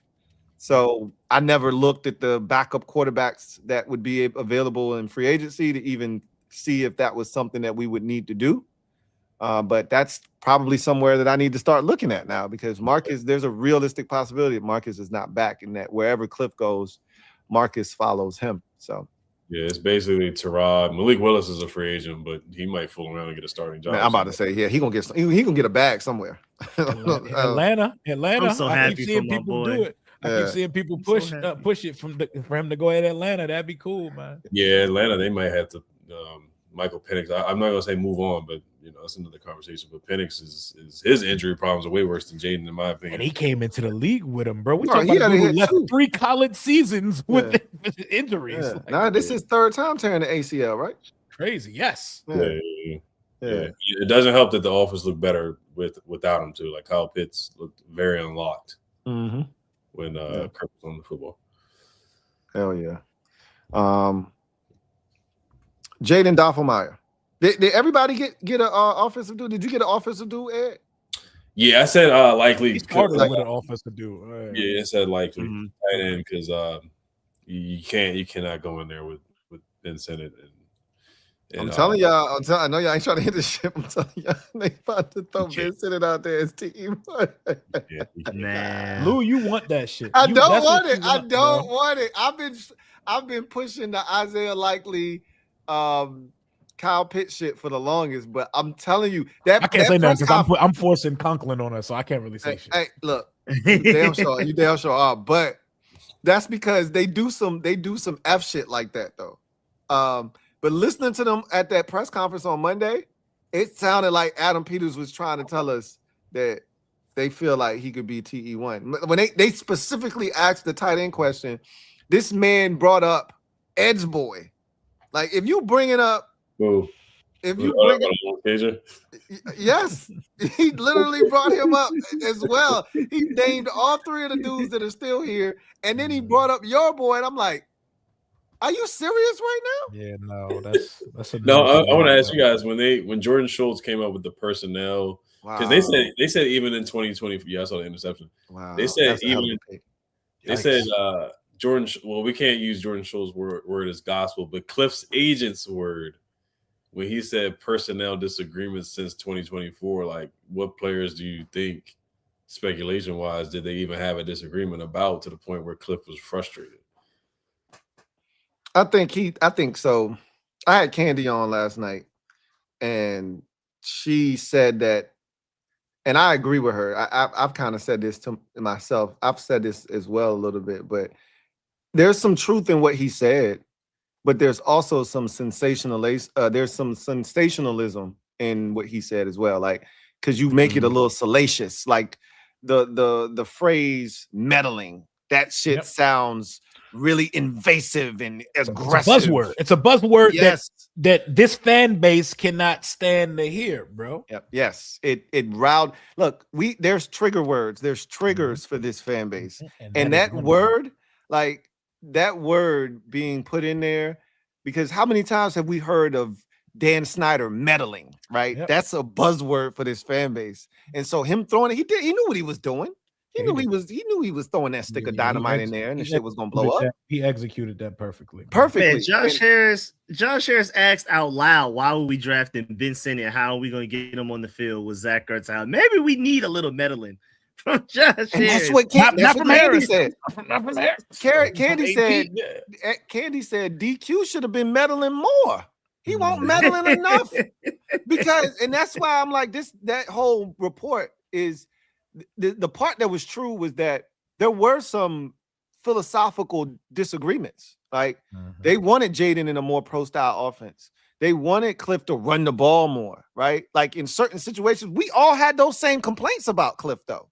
Like, how many times can we talk about Thursday night football, Cliff? That shit is not it's not it, right? Like, we had our complaints about Cliff. DQ had his complaints about Cliff. But to say that DQ was meddling or AP was meddling, and AP made it abundantly clear, like, bro, I don't tell DQ to do nothing. Like, the staff is his, job, how he go about the roster. All I do is I pick the 90 guys. I do the draft picks. I do the 90-man roster. DQ, and I sit down, but it's DQ's job to narrow this shit down to 53.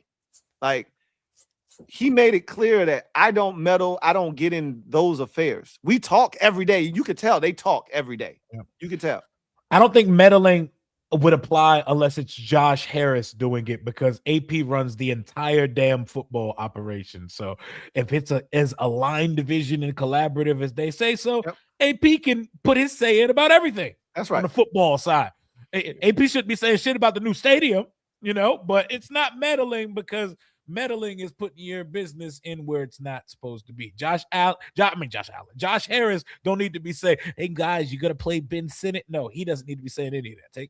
Go talk about the mezzanine at RFK 2.0. Like, you have nothing to do with any of it. I think the 2024 season, if anything, they probably were like, hey, like, you can't just leave Terry on the left side, because he was doing that for like the first 10 games of the year. And then, like, the Titans, I think it was when we got not bust by the Eagles, but we lost to the Eagles. And then the next week against the Titans, like the first play of the game, he puts Terry on the right side. So I do think somebody had a conversation about that. He was still doing that shit this year. The only game we saw him move Terry around was the first game back from the injury the second time against Denver. And coincidentally enough, Terry got his shit off in that game. He don't, like, Cliff is stubborn. Cliff don't run motion. Cliff don't move people around. Like, you could count how many times you've seen Terry on the right side of your TV screen. Terry always on the left side of your TV screen. Every time. Yep. Think about every play you done seen from Terry outside of the deep ball. Uh-oh. Pick. Oh, they can't catch. Outside of the deep ball against Cincinnati. Think about every time you done seen Terry catch a pass in 2024. Where was he lined up at? Think about this year, other than the Denver game. Think about every pass you've seen Terry catch and what side of the field he was on. Like, it's Cliff don't, like, all the things we were told when he got here about things he didn't do in Arizona. He didn't do them shits here either. He didn't learn from none of the mistakes. Nope.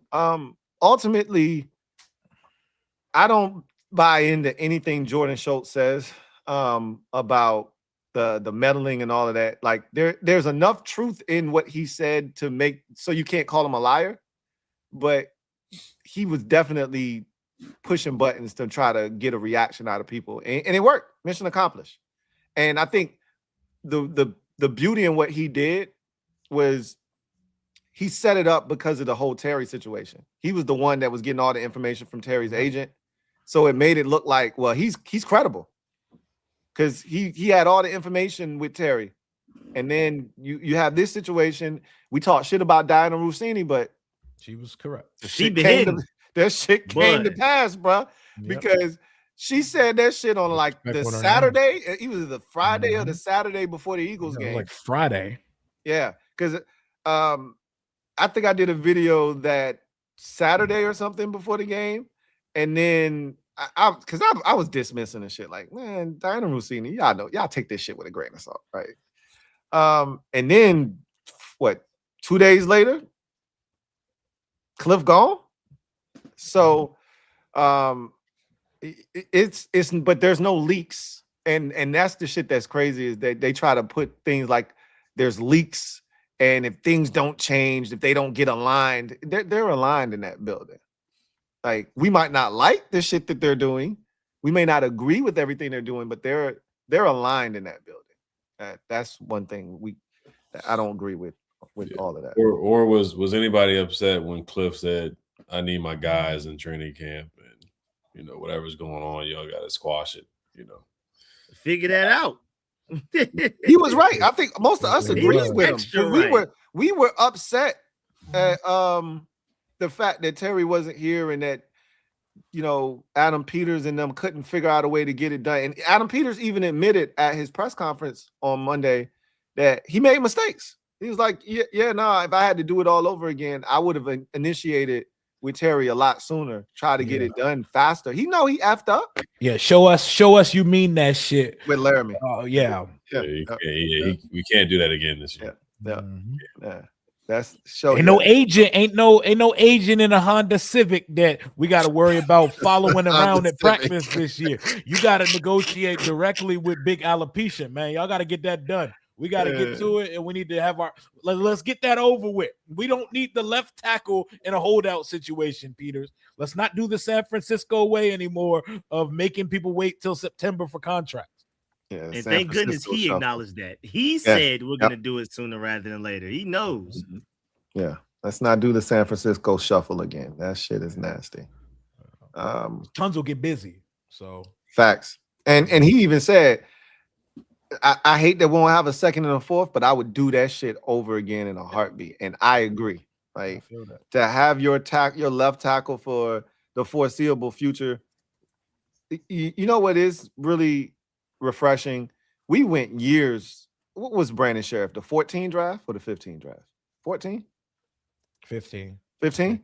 Yeah. We hadn't drafted a first round. Oh, did he miss it again? Nah, that went through.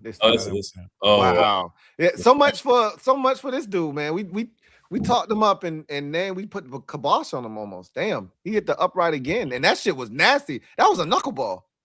And just to let y'all know, third fastest player to reach 10,000 points, LeBron and KD only performed. Just want to throw that out there real quick. Of course you wanted to put that on the guy. And happened. And hey, that's about. He got his 25 tonight too. Y'all welcome. Hell yeah.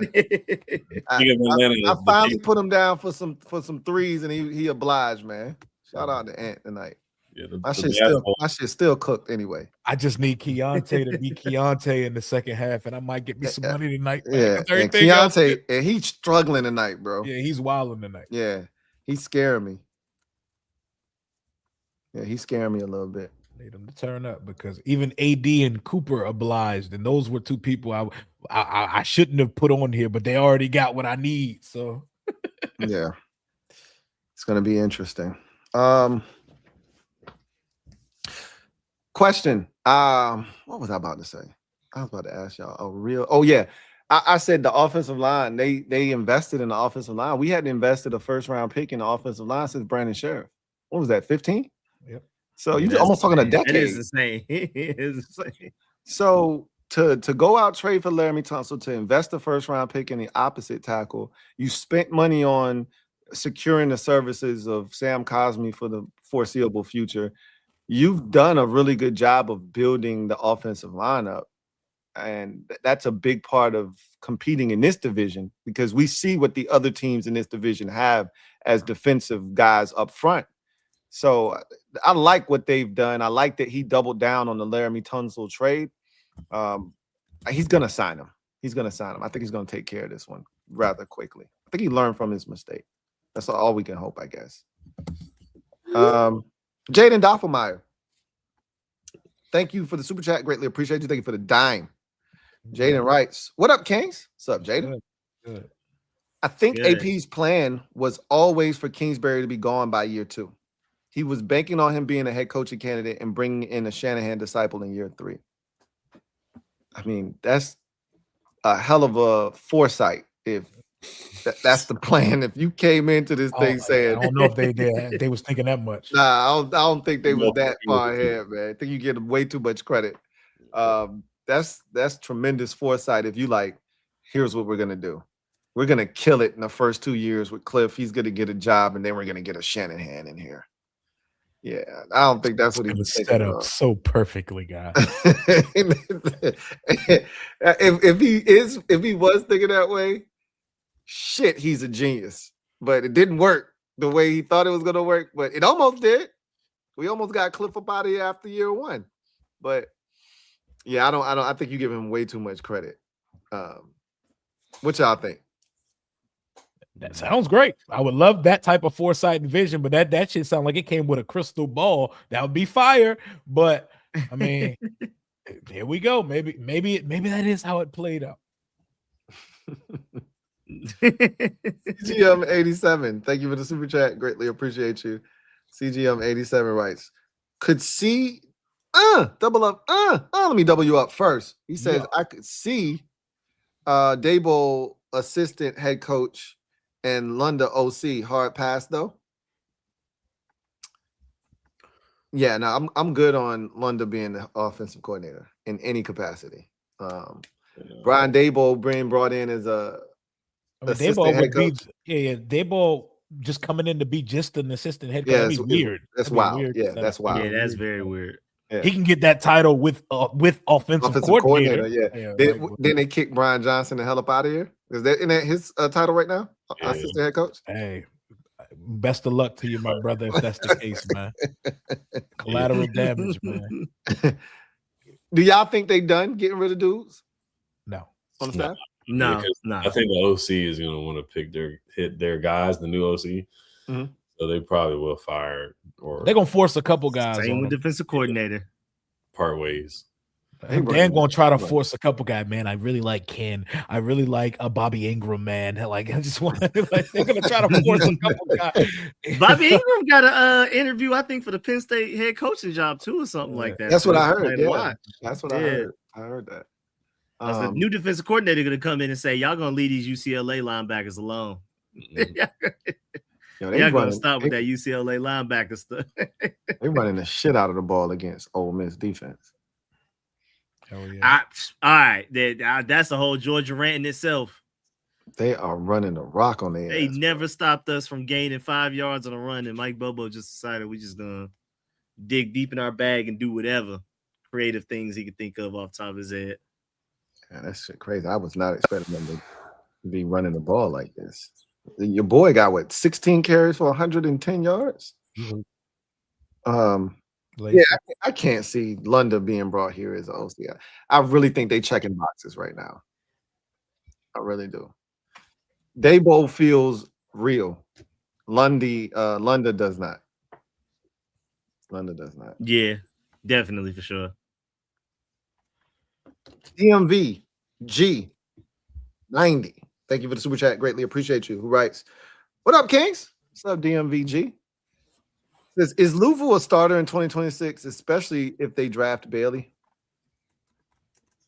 I don't think Louisville got nothing to do with Bailey. Yeah, I don't think he has nothing to do with him. Bailey is not that small. A lot of people act like he is. He can set the edge and stop the run. He is a full-time edge rusher defensive end. Yep. Yeah. Me and Rio was talking reckless last night about bringing a 3-4 defense in here which would be perfect for Bailey off the edge. He could stand in his 2-point stance. Oh yeah. On one side, and then Luvu could stand on the other side as a 2-point stance off the edge. They both could set an edge there, and you get, because there's a realistic possibility. I was talking to Candy and asking her, does she think Bobby's gonna be back? And she was like, I don't know. I don't think he's made up his mind yet.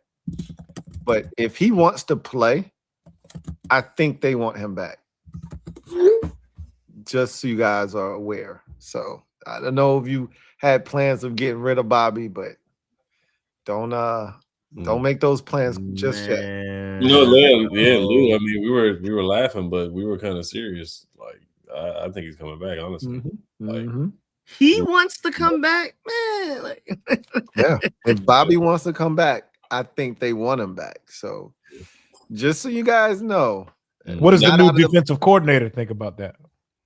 That's a good question too. Hey, look, but what'd you just say about Dan Quinn talking to him about those coaches? Hey, you see, we got a good thing going here with Bobby, man. And Bobby's chasing that record, chasing that record, man. See, yep, that Commander way gonna get y'all right up out of here with pink slips. Keep playing, man. Yeah, keep playing and forcing that bullshit on people, bro. You brought me here to do my job. We need a Jim Schwartz. We need somebody to tell Dan Quinn to shut the hell up, bro. I got this here, man. Like, this is what we not gonna do. We need some of that, man. You know what's crazy? Is that's what he was doing at first. He was letting people do their job at first. And then they ain't do the shit. And so now he about to be more involved now. And now we want him to be hands off. He's looking over his shoulders in the film room now, guys. He let Joey Jr. stay up in that booth. Come down. It was a wrap. Yeah. It's gonna be interesting, to say the least, because it's a lot of questions about. I think y'all bring up some great points about what does the new coordinator think about this. Like, there's a lot. That's why I asked y'all, do y'all think there are any more coaching changes to come? Because I think there are. Yeah, that's really interesting. Well, certainly they're not just about to throw all these dudes on the new coordinators like, hey, make this shit shake. we have a way around here that we do things.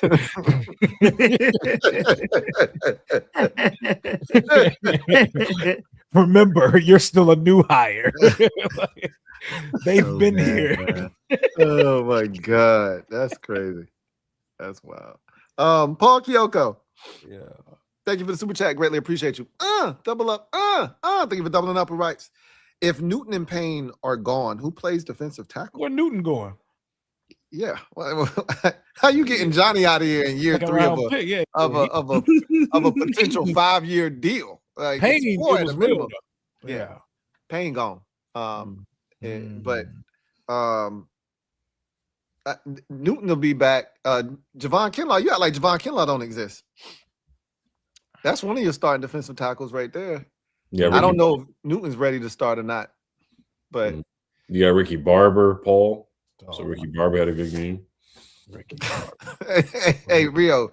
Hey, Ricky Barber's a real person, man. All right, don't do that. Ricky Barber had a sack. Don't do that shit, Rio.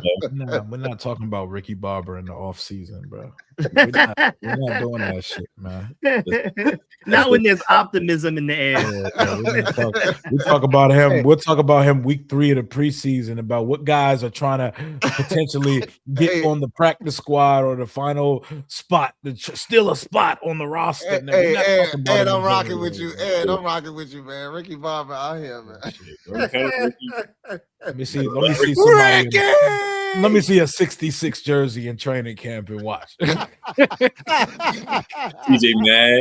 TJ Mag you play defensive tackle. Hey, what you gonna do, Rio, if you see that 66 get right? I guess we'll never know. A 66 get rocking, let number 59 get rocking. Ed gotta stop this shit, bro. Ed gotta stop advocating for his future DC defenders, bro. We're gonna have another conversation about Shy Tuttle soon. Hey, look, all I did was the Lord's work. Okay, they signed Shy Tuttle, and I had to make sure y'all knew he was on the roster, man. And people was like, "Lou, who the fuck is Shy Tuttle?" I had so many people ask me, Shot Tuttle. Who we play for? That's how bad it got Oh last. man, that shit was Lou hilarious. brought his name up with like a dead serious ass tone too. Like, nah, brother, I'm not here for that.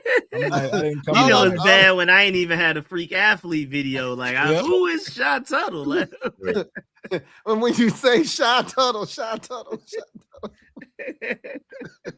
Oh man, he says, "Oh, and I heard a rumor King Shiggity is gonna remote intern coaching for DC Defenders." Just kidding. remote. Remote. Oh, dang, give me a better title than that, Paul. Gosh, darn. Euro step over there real quick, man. You London Wells in me right now. Oh man, hey, Ed calling plays from the office. You London Wells in me now, man. Gosh darn, I would be man, and everything, clipboard, all that.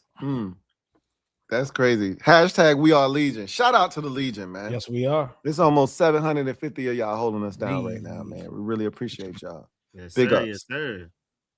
Shot. GT. So you say Shot Tuttle. GT7. Thank you for the super chat. Greatly appreciate you.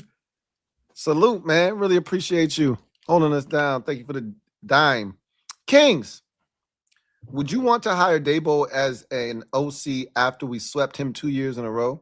Also, I don't think personalities don't match. Dabo seems too abrasive. Nah, I like that. I like his personality. Oh, everybody don't need to be cool and Cali cool breeze like Cliff and Jaden. If he's good at his job, he could be a little abrasive, bro. Just like the roster, man. We can have some crash outs in the coaching staff as well. I'm cool with it. I'm cool with it. Mm-hmm. Well, Give me yeah. results. I don't care about friendships. So there was a thing. There's a report he exploded on Mike Kafka a couple weeks before he got fired, and then like I told you about, like I brought up the whole clipboard thing. I don't see him doing that with Jaden, like literally yelling in Daniel Jones' face and then launching the clipboard or the iPad or whatever it is. So I see what GT7 is getting at. And then the whole going into the blue 10, I thought that was bad decision making by him, even though I get it. You know, his back was against the wall. So I get what he's saying, but I do think Dabo is a solid X's and O's guy, but sometimes it's like, yeah, you gotta chill out sometimes. I see what he's saying a little bit. Love that shit. You can't go into the 10. So if Jaden gets hurt, you can't. Knock on wood, you can't do that. He ain't the head coach here. You know, you're empowered to do that. That's what I'm about to say. That's where I was going with all of this. Yeah. Is that you can conduct yourself in a certain manner when you don't have to answer to anybody but the general manager, basically. When you're an offensive coordinator, you don't get that much bail. You don't get that much autonomy. You can't be out here doing crazy stuff. First of all, Brian Daboll, the offensive coordinator, ain't even on the sidelines. That dude is in the box. When he was in Buffalo, he was in the box. He don't even be on the sideline. So all of that extra stuff that people bringing up, I don't even think is relevant. He can come down to the sideline when he calls plays for us, though. If that's where we go, he can come down to the side. Him and Jaden need to be sitting on the bench with whoever the backup is, a tablet in front of them, and having some conversations, man. Yeah. I don't mind it, but I know that's what he did in Buffalo. I'm not saying that's what he would do here, but that's what he did in Buffalo. Him and Malik went at it a couple times too. But like I said, I think they had a good relationship because he would ask Malik for play calling advice or whatever, input, stuff like that too. We gotta not be afraid to give Jaden some tough coaching, man. And as far as us sweeping them, like we swept them, but let's not act like they had a place kicker the first time. They probably would have beat us. Yep. They probably would have beat us. That was it. Malik Neighbors catch the ball, they definitely beat us. They definitely beat us. Yeah. So, and like we can't put all of that on just like Dabo wasn't doing his job or anything like that. That doesn't faze me at all that we swept him. That doesn't change the fact that he's a really solid offensive play caller. MC Saba, thank you for the super chat. Greatly appreciate you. Thank you for the dime. Who writes, "Happy Thursday, Kings." Likewise, it's almost about to be Friday, man. If Mariota leaves with Cliff, who would be a good fit as a backup? We literally just had this conversation. It's crazy that you brought that up because that's a big conversation for me. And also, how did Mike S catch that last ball from McKee but fumbled a return in Miami? Shaking my head. Look, man, I don't know. It's crazy. I don't know who the backup would be. I have to check out the backups that are available. Yeah, I got to pull it up right now. If you want to go the way we've been going, getting like a dual threat mobile guy, Terod, Mitchell Trubisky's a free agent, but he's going to stay with Buffalo most likely. Trey Lance is awful, but he fits the athletic profile. Like I said, Malik Willis again, but he's probably going to get a starting job most likely. That's what I mean. Tommy DeVito. If you bring in Dable, I can see him liking DeVito. That's really it. So that's really Sam Howell's a free agent, but he's bad. So that's really it. And Jeff Driscoll. So that's it. Yeah, and there's nothing there. I mean, there's nothing there that really gets you excited. Yeah, Daniel Jones. They say his market value on SpotTrack is $44 million. That's how crazy SpotTrack is with the market. Yeah, they be all over the place. I mean, Daniel Jones has got $40 million before. He has, and the market has went up, so that's not off. But coming off of the injury, but that was probably factoring like pre-injury. Daniel Jones, he was gonna get that from somebody pre-injury. He ain't getting that shit no more though. Yeah, I'm about to say, yeah. I don't know. He might still get it. SpotTrack be on some Jordan Schultz shit. Yeah. You caught that bar.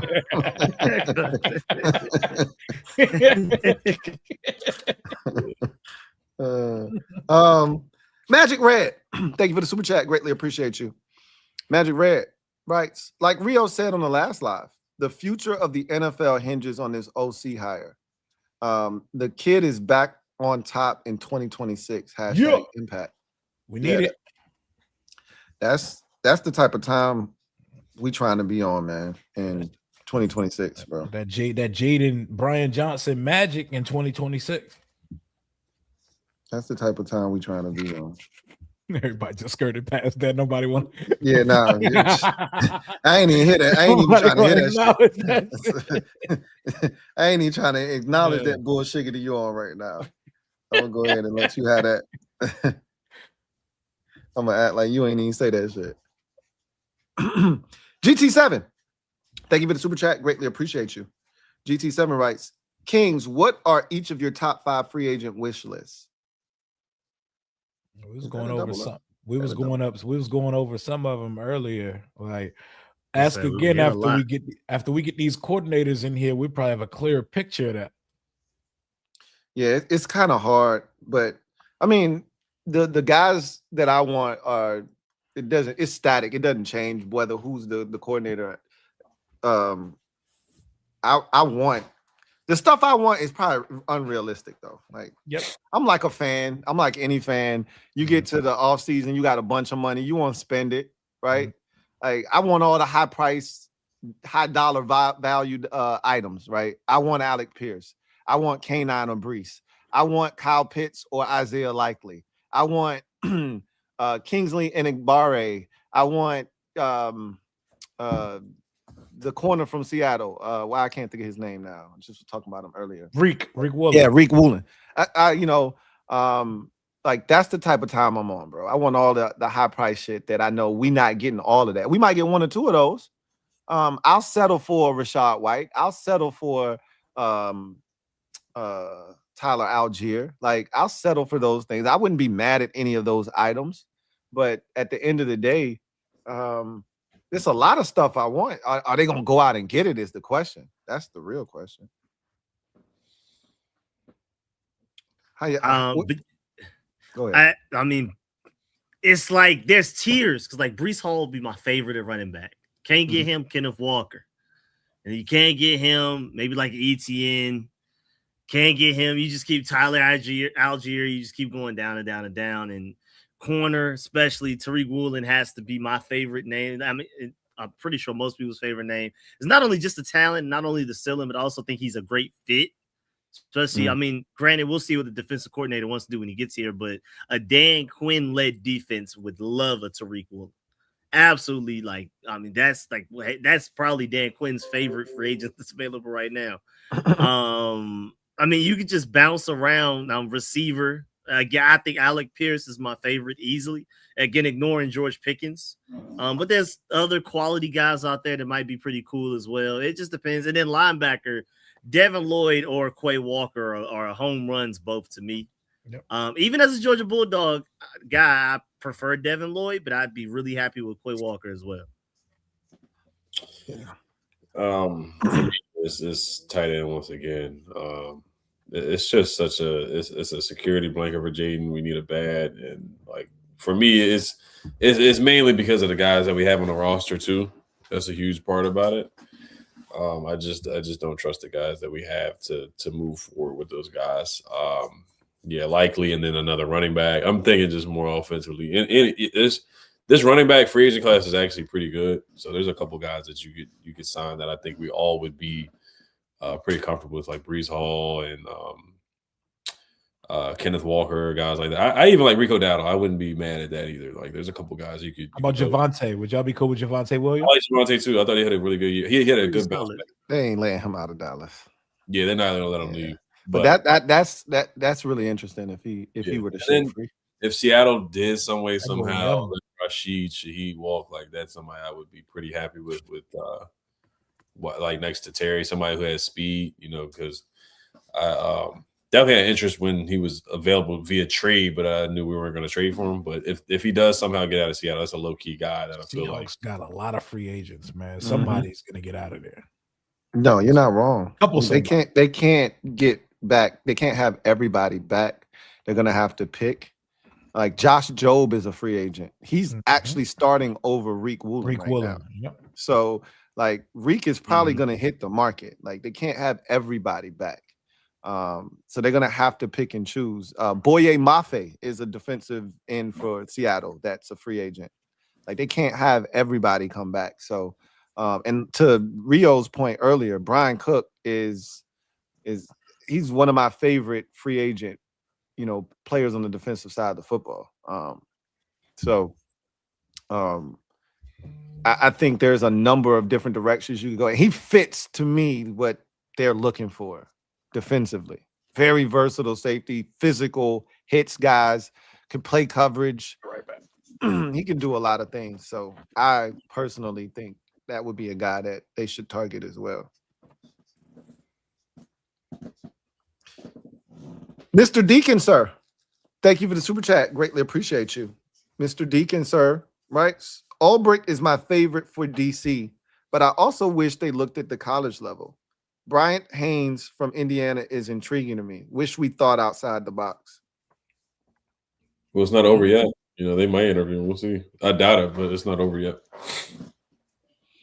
It's hard for me to envision them. Like he said, he wished they thought outside the box. It's hard for me to see them thinking outside the box in that way. Yeah, DQ ain't going to the collegiate ranks to go get himself a coordinator. I don't see it happening. Yeah, I don't think he'll get. It's gonna be, like I said, it's gonna be somebody who has done it before. It's not gonna be anybody who hasn't done it before. If it was a college guy, it would either be Wink, which I doubt they get Wink, or Matt Patricia, which I doubt they go to Matt Patricia route. Mm-hmm. Either. I agree. Yeah, I just don't. I don't think they're going to go outside the box that way. And there's a lot of defensive coordinators that are killing it at the collegiate ranks that a lot of people are intrigued by. And I just don't see them doing that. I think it's a mix of multiple things. So I think it's a mix of Dan Quinn's just not that type of guy in general.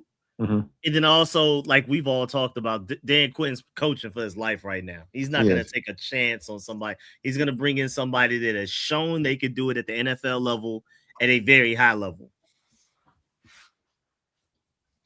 That's important. That's really important because if you coach him for your, like, you got to understand, this is his last chance.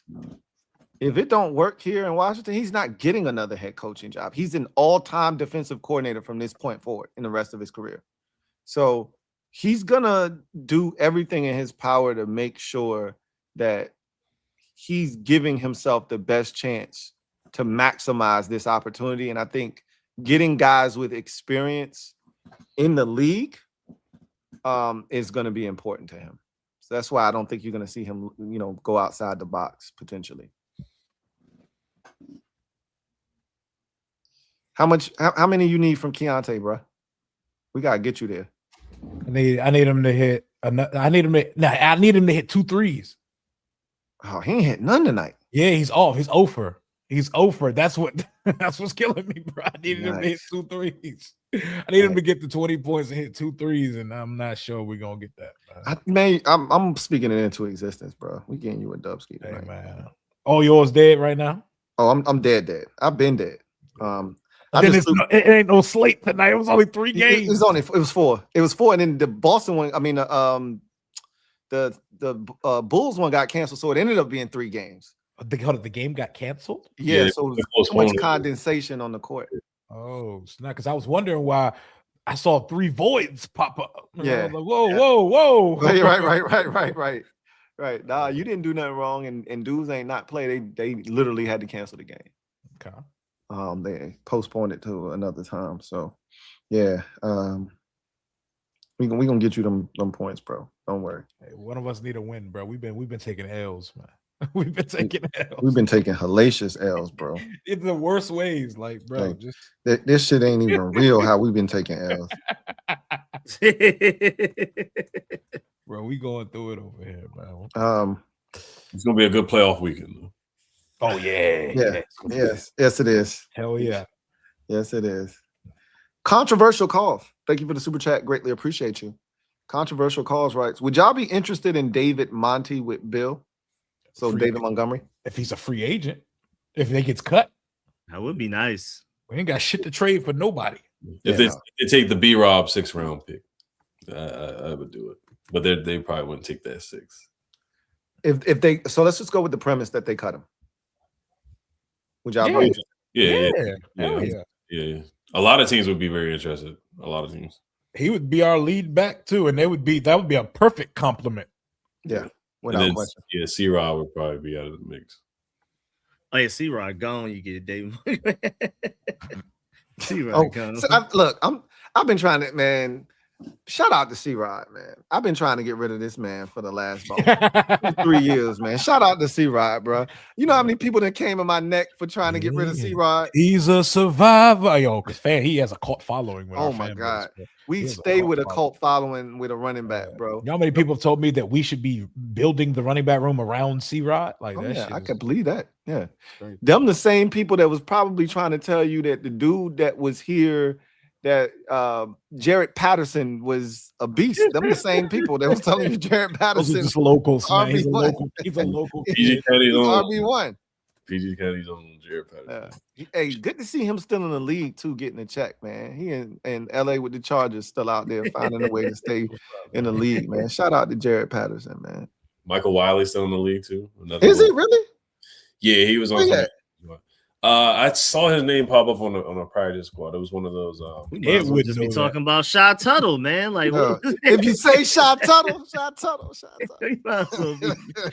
name is so fire too. That's a fire name. Yeah, that is a hard name. If you say Shy Tuttle. Yeah, practice squad ain't never had a name like that on there before. we be talking way too much about the practice squad, man. we been down bad this year, bro. Why you think our fans have such a hard time letting some of these dudes go, man? Look at who we romanticize in this fan base, man. Simi Cobbs. You know, Calvin Harmon was a name. That man said Simi Cobbs. Woo! Oh no, fans was ready to go to war for that. You know? Man. Bo, we done had some names come through here, man. Sims got a gold jacket waiting for him one day, though. Hey, I'm not gonna hold you. I got a game to play with y'all in the offseason. We're gonna play this game, man. It's gonna be a lot of fun. Y'all gonna enjoy it. So y'all start I think Ed gonna win too, because Ed be pulling out some of the craziest names, bro, out of nowhere. So it's gonna be interesting. It's gonna be a fun game when we get to the offseason, like deep into the offseason. That's wow. The good thing about college is it's just 15. That's it. It ain't. Yeah, I was thinking with NFL brain real quick. Yeah. I was thinking with NFL brain. Yeah. Because when you they said got wow, us with that, I was like, it's all right. It's I know that 15. is how they got us. Wow. Ole Miss got us like that Yeah, when Georgia played them. They did a holding what would have been a touchdown. We ended up kicking the field goal, and then they came and kicked the game with the field goal afterwards. So hold if you got to, bro. If I'm a college games because of it, you will never beat me for a touchdown. Yeah, bro. I'm holding. Ever. I'm holding. I'll tackle you. I will tackle you. Yeah, I'm just gonna tackle you. You're never beating me for a touchdown, bro. They literally beat us with that. You will get to the end of my college career and be like, he's never given up a touchdown. I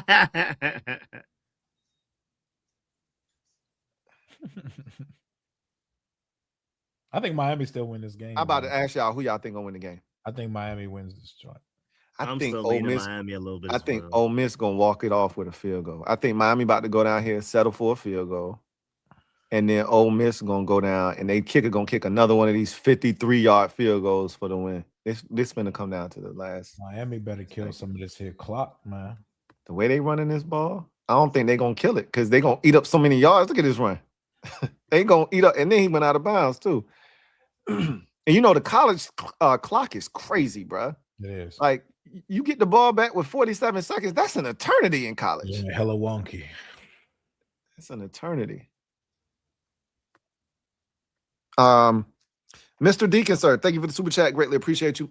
Double up. Thank you for doubling up. Who writes, Lou, your EP with Candy, and Rio, your EP with Lake was fire. Appreciate you, man. Yes, appreciate that. Appreciate that. I enjoy that, man. I enjoy those.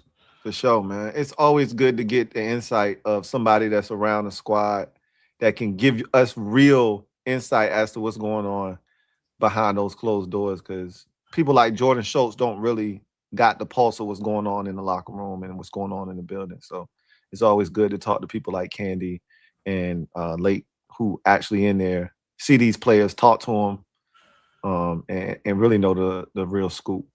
Shout out to Candy and Lake, man. For sure, man. Really appreciate them giving us the time this year, man. And they folks in real life, so that is hard. Like the connection with that, like that's hard. He turned up. Oh, there you go, Rio's 10 minutes ahead, bro. Big Malachi, bro. There go my theory of a field goal. Big Malachi Tony right there, boy. Is he related to Crash Out Tony? I'm not sure, but probably. My guess is because he's a dog. Wasn't he from Miami too? Kadarius? Was he from Florida? Yeah, was he from Miami too? Florida. It was a he strike me as a Florida dude, Kadarius Tony. Like he grew up in the Malachi Tony tough though. When it's time for him to come out, he's gonna be up there. He's a playmaker, man. They're not related. They're not related. Okay. He's a demon. I'm happy for him that he's not related to him. I'm about to say I thought you was about to say that. I'm glad you was about to say that. I'm so happy for him. Yeah, you know the Kadarius influence. He ain't got that nonsense in his genetics, man. That's what I'm talking about. His hands work. Unlike Kadarius. Kadarius Tony was a first round pick, right? Yes, he was. He was like New York Giants in college. Now that's where like the crash out is a little too far. Like that's where it's like, all right, a little too crash outy. He was wilding. And the crazy part is unfocused. He's got a Super Bowl ring and was a massive part of that. You know the punt return, punt return, and the little he was hooping. He was a massive reason why they won the Super Bowl, bro. Hooping, bro. Like, the dude was talented. He was just a crash out. His hands worked in one game in his career, and it was the biggest game. It was the biggest game of his life. Oh man, he definitely has pawned that ring at some point. Oh, without question. Without question. Times get tough, man. Yeah, he's got that ring is not surviving, bro. Some random at a factory is definitely rocking his Super Bowl ring.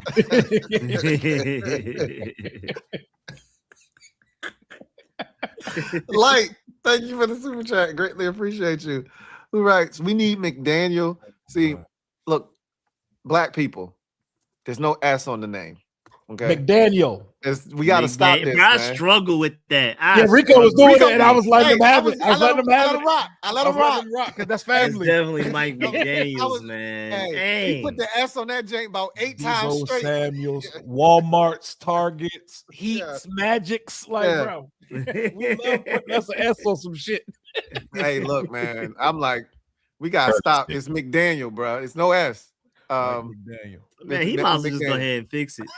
Put an S on it. That shit do need an S. It do need an S, I think. Just go ahead and change it to make things easier for us. Incomplete ass name. Rico's stupid as hell. Rico say, hey, man, you might as well just go ahead and fix that, man. Just go ahead. That shit don't even make no sense, bro. Chipotle. We better go to Chipotle. Chipotle. I hate black people. What? I hate black people, bro. We stay doing that shit. My cousins be on that shit hard. Hey, man, Heavy, meet me at Walmart's. Meet me at Walmart's. My God, damn. So let me start this one off. We need McDaniel and Gannon, Albrecht or Patricia. I don't want Matt Patricia anywhere near my team. I'm cool on Matt Patricia. I don't want him anywhere near my squad. I'm gonna pass. Gannon and Albrecht, I'm cool with that. You know, if they can't get a gig, I'm cool with that. But they blocking Albrecht right now. Yeah, that was wild. Yeah. I saw that. I saw that over and over again. They playing defense. They said, no, whoever we hire is sticking with him. Wow. I mean, that's wild because you didn't even give the coordinator, the head coach how you not going to let the head coach pick who he wants? Yeah, they just basically hiring a coach and then blocking the coordinator is crazy. It's crazy work. Hold tight now, brother. That's why you don't even have a GM right now. The GM come in, hire the coach, but you got to get this off this defensive coordinator though. Hey, they took Raheem and Fontenot right off the podium of their last game and fired them immediately. Hey, that shit is crazy. We didn't even get to Sunday Night Football, and them boys was toast. Football Night in America was on, and we found out that they got fired. That shit was wild. That's wicked. Because they had just won what reportedly felt like a big game, right? That's crazy. Yeah, they did. And he hugged him after the game, too. Like, he hugged the owner and all that. He does that like every game. It's like hugging Frito and the Godfather, bro. Like, yeah. That's wild. Kiss of death. That's like my boy Mac Wild sitting in the whip with old girl. Oh, man. How my hair look? With Snoop. Snoop, yeah. How my hair look? My hair look. Oh man, she went out so G. Like that was so G how she went out too, man. Like she was just like she knew what time it was. Yeah, she just accepted it. Was like she already knew what it was. It's just like how everybody knew when they walked you down the alley what time it was. It was a wrap. If Chris walked you down the alley, you won't coming back. Yep. She knew what it was. She knew what time it was. She's like, you always was a smart man. They was coming from such a euphoric win, like they was hyping shit in the Falcons locker room. Hey, Ryan, hey, yeah, man, congrats on that win. You and Terry go holler at us when y'all. Yeah. Hey, when y'all done, hey, meet us in the office real quick, man. Yeah, we just got chat, little chat. We won't be long. And security waiting at the door. How Chambliss look to y'all tonight? He looks fine. It definitely, some of his plot armor has worn off a little bit, but he's playing. He can win this game. It looks like he has a shot to go win this game right now. Should have thrown. He's probably had about 2 pick-worthy plays. Would you say? Yeah, definitely should have had the one. A couple turnover-worthy plays for sure. Yeah, for sure. He's living like a Disney movie right now. Bro was playing D2 last year. He's driving to go to the national championship. And remember, he won the Natty last year in Division 2. Yep, and like these boys, coach left them, and they're here. Right, left them for dead. Look at him. Look at Chambliss. Look, man. I'm asking y'all for a reason now. I'm asking y'all for a reason, because he's out here cooking, bro. That's Bodega Caleb right there, man. I'm gonna tell you right now, That's gas station Caleb, bro. if he Bodega Caleb. hey, that's diabolical. Bodega Caleb. Chopped cheese Caleb. Chopped cheese.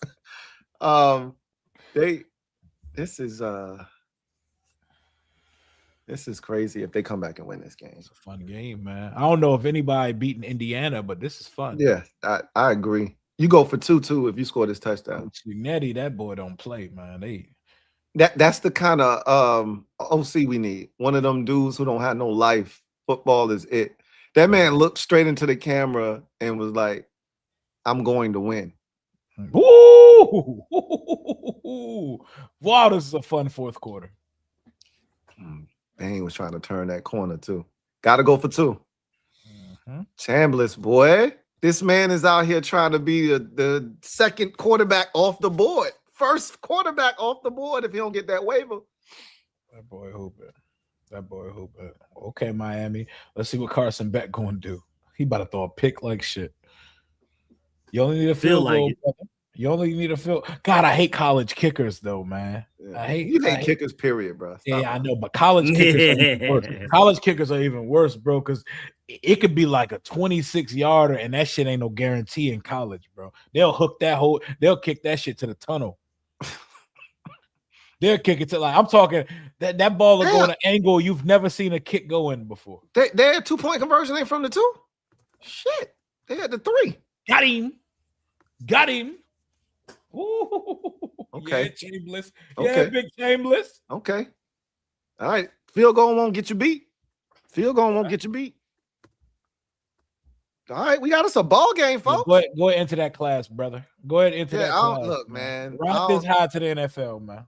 I hear you, man, but that money, boy, if he get them to the Natty, that money next year, that NIL. Yeah. I don't know if he can pass that up. Woo! That NIL money gonna be talking, boy.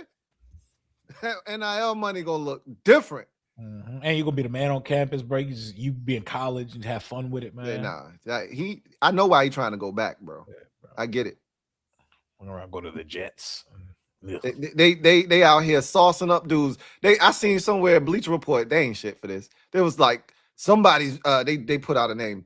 Somebody just got some big NIL. Somebody transferred and got some big NIL money when they transferred. And it was like he's making more than Shador Sanders. Yeah, that shit's crazy. Oh, thanks for that. Yeah, exactly. Exactly. Thanks. Shador already ran up the NIL anyway. It's all good. He already ran it up for sure. Tribal Warfare. Thank you for the super chat. Greatly appreciate you. Tribal Warfare writes, it's my money. Oh, I'm meddling, or at least asking questions. Facts. Yeah, Adam Peters should have meddled more, dog. Not playing the young guys. You got Ben Sinnott not getting targets. That's your second round pick from 2024. You got Johnny Newton not being utilized in any real capacity. Dan Quinn talking about, I just realized he's a 3-tech. 3 games left into the second season of this guy's career. Jordan McGee playing, but not playing enough. Cameron Ale Cajo not playing. There's no way you could tell me that Adam Peters sanctioned that. All his draft picks, his rookie draft picks, his sophomore from 2024 draft picks just sitting. And then you just got these random veterans. Sorry. You got Chris Carson Rodriguez getting carries over Bill. Bro, that was it. Mm-hmm. Yeah, you got Chris Morgan reps over even Ja'Cory Brooks. Jalen Lane. Y'all ready for SEMO? Y'all ready for SEMO to come back in 2026? That would be worse than Bobby. Man. There's no way our next defensive coordinator likes him too, bro. There's no way. Dan Quinn gonna talk to the new coordinator. Hey, Brian, let me tell you about this guy we got here, man. He's absolute blue guy, locker room guy. Hey, we love SEMO, man. Like, hey, wait till you see him practice. Wait till you see him practice is crazy. Wait till you see him practice is they love him so much. Insanity.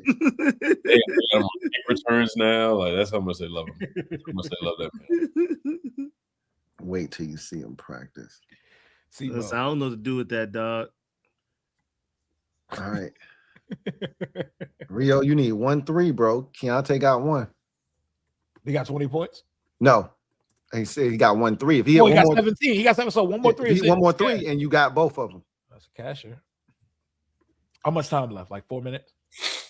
No, it's 1:26 left. Oh yeah, now we're cooked. No, you're not cooked, bro. It's you got a chance. You got a chance. It's Oh, and you still got a chance for overtime too. So, boy, catch the ball, bro. He put it there. He did. That's a hard. No, you got to catch that. I'm catch the ball, bro. Catch the ball, bro. Dropped it against his face mask. GT7 and I tribal warfare. I get what you're saying too. Like, I'm asking questions, and I think and Adam Peters asked questions, and so do Josh Harris. He asked questions, bro. Like again, Josh Harris said, "Yo, you're drafting Ben Sinnott in the second round, but you have Zach Ertz. How's he gonna get the ball?" And that was a very, very intuitive. Then he proceeded to not get the ball. Yeah, he even the owner understood this is not a smart investment. Right. Are you sure? Drafting a fullback in the second round? Are you guys sure about this one? Yeah. Clearly they were not. Is he going to be Kyle Juszczyk? I tried to tell y'all he was Kyle Juszczyk. He ain't even that right now. He ain't because we don't play on the center. That's why. Yeah. If we played on the center, he'd be Kyle Juszczyk because you could sneak him out of the backfield and throw it to him. But we won't even get on the center. You notice as soon as we got on the center, he started getting targeted more. Yep. Yeah, we're signing a starting tight end in free agency. It may not be the one that we want. We're signing a starting tight end though. Yeah, we had no choice. Got no choice. GT7, thank you for the super chat. Greatly appreciate you. GT7 writes, "Who in the hell started this Daboll rumor?" I think the way they were moving started the rumor itself. But yeah, Grant Paulson was the first one to say these are the names that he heard and linked. So he was the first one to tweet something out about it, from what I saw. Okay. Yeah. I couldn't tell you who said what. I just the firing of O-line Bobby Johnson felt like a domino that they were already setting in motion a plan that they had already hatched. Mm-hmm. And the first thing that came to my mind is Bobby Johnson got fired by Brian Daboll. They might be bringing in Brian Daboll, so they just went ahead and did it. The reasonable, like, that's just low hanging fruit. Mm-hmm. That shit, like your first immediate response, that's low hanging fruit. Chambliss already got commercials and shit. He about to be up, bro. He about to be up. Yeah. He about to be up. Yeah, I think basically we need an OC right now, and he's one of the better OC options out there. It's pretty simple. It's probably where it's coming from. I honestly just look at it as what Rico said. You running a totally different scheme if you bring in one of these Shanahan disciples. And you need, like, offensive line is the only position group or the only coach on the staff that coaches a position group where it matters what scheme you run. Like, it don't matter what offense you calling. You could be calling a numbers-based offense where it's more of a timing, rhythm-based offense where the receiver just got to be at a certain landmark and the quarterback got to trust he's going to be there and let the ball go, versus seeing them come open and throwing on the ball.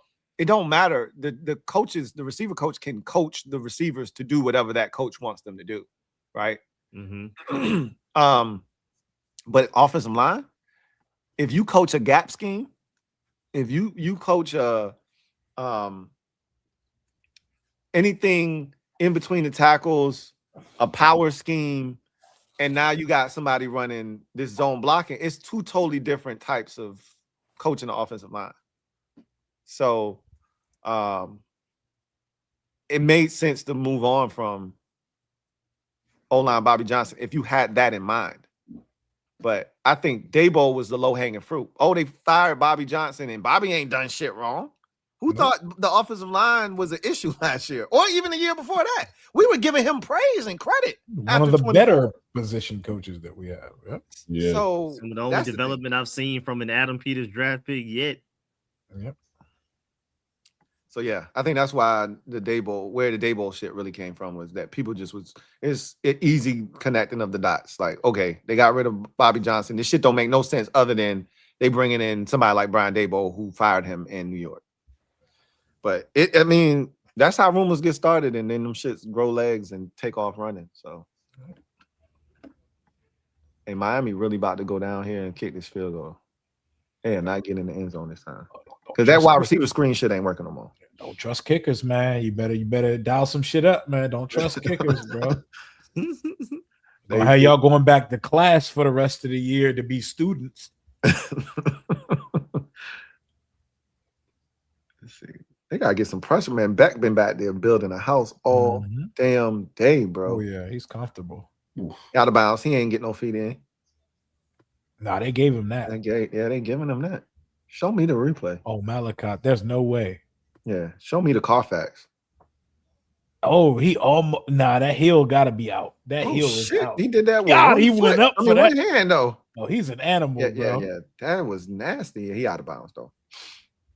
You're gonna have to look at that. Devontae Taylor, thank you for the super chat. Greatly appreciate you. Devontae writes, "Yo, what up, gents? What up, Devontae? I'm late, but glad to be back in the building. Hope to make the next meetup." Yeah, we working on that, man. It's coming before the season, man, for sure. Did y'all talk about the signing of it's a side note, but did y'all talk about the signing of Nick Nash? I did. I love Nick Nash coming out of San Jose State. I ain't gonna hold you, bro. I was excited when I saw that shit. I ain't gonna hold you. Yeah, that's a good reserve future signing. That's fun. Could be fun. Yeah. Gonna be fun in August for sure. Preseason, yeah. Without question, it'll be fun then. I can't assure you he's gonna make this roster, but it beats the alternative of the bullshit that we was putting out there last year. So I'm definitely excited about Nick Nash. That's for damn sure. I like Nick Nash in college. Man, I love him coming out, bro. So I'm gonna keep it a buck with y'all. Like Triple Crown, receiving yards, leader, touchdown leaders, the whole NCAA, not just his conference, but the whole NCAA production. Yeah. So I'm with it. I'm with the shiggity. Straight up. Drew, thank you for the super chat. Greatly appreciate you. Drew writes, "Hey Kings, I'm interested in how AP handles the tight end position this offseason. Me too. Does he throw a bag at Likely or Pitts in free agency? Draft one in the third round? Hell. Can I interest you in one Tyler Conklin?" I knew he was going there. Hey, I knew he was going there. I don't have as big of an objection to Tyler Conklin as I did last year, Nick Westbrook and Keeney. So Tyler Conklin is fine by me. He's a starter. He's you know what I'm saying? It works. He would fit in with this room so well because he would do everything that they do. It would just be in one body.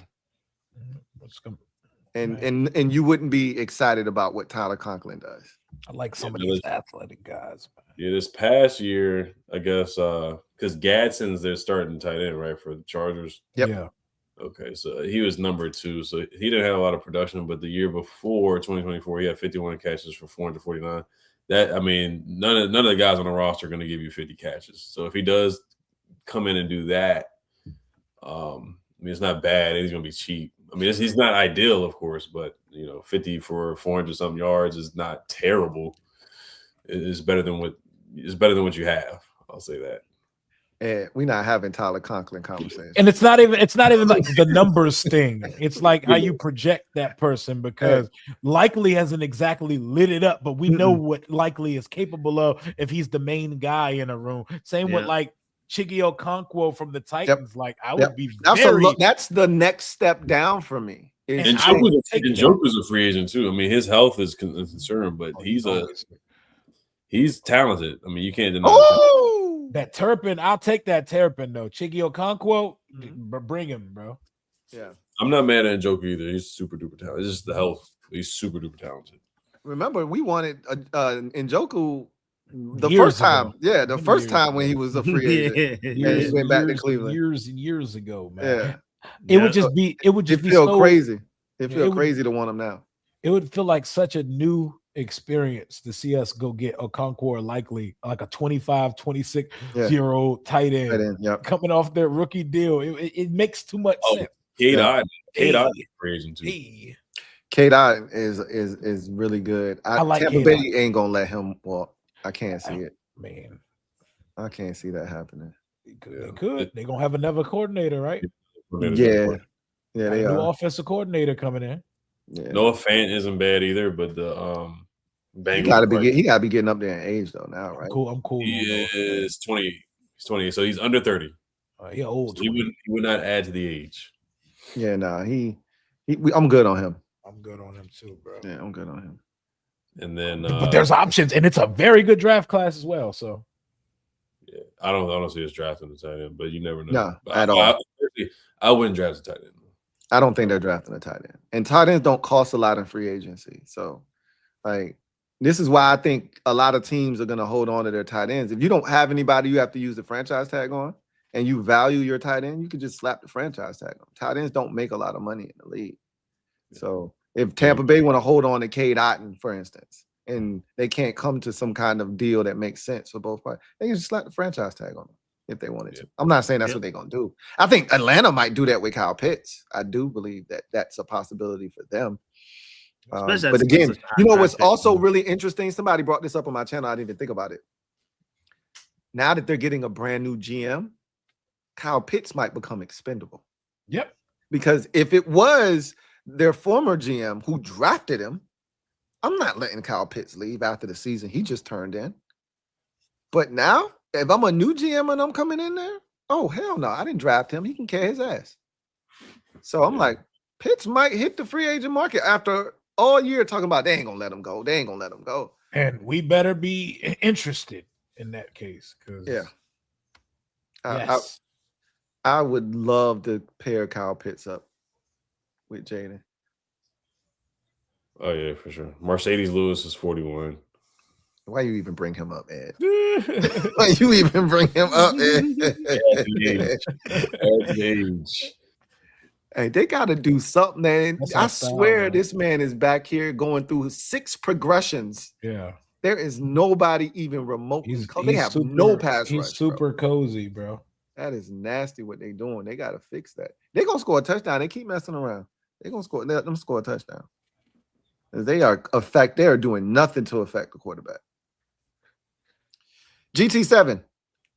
Thank you for the super chat. Greatly appreciate you. What are we doing here, GT7? He says, side note, Laura Rutledge is a sideline snow bunny goat. I like Laura Rutledge, man. She be putting it on too. Like her fit, her drip be crazy, man. Shout out Laura Rutledge, man. Shout out to Pam Oliver, man. Oh yeah, she just got in the Hall of Fame too, man. Shout out to Pam. Yeah, she been holding it down our whole lives, bro. Mm-hmm. She has. Paul Kyoko. Thank you for the super chat.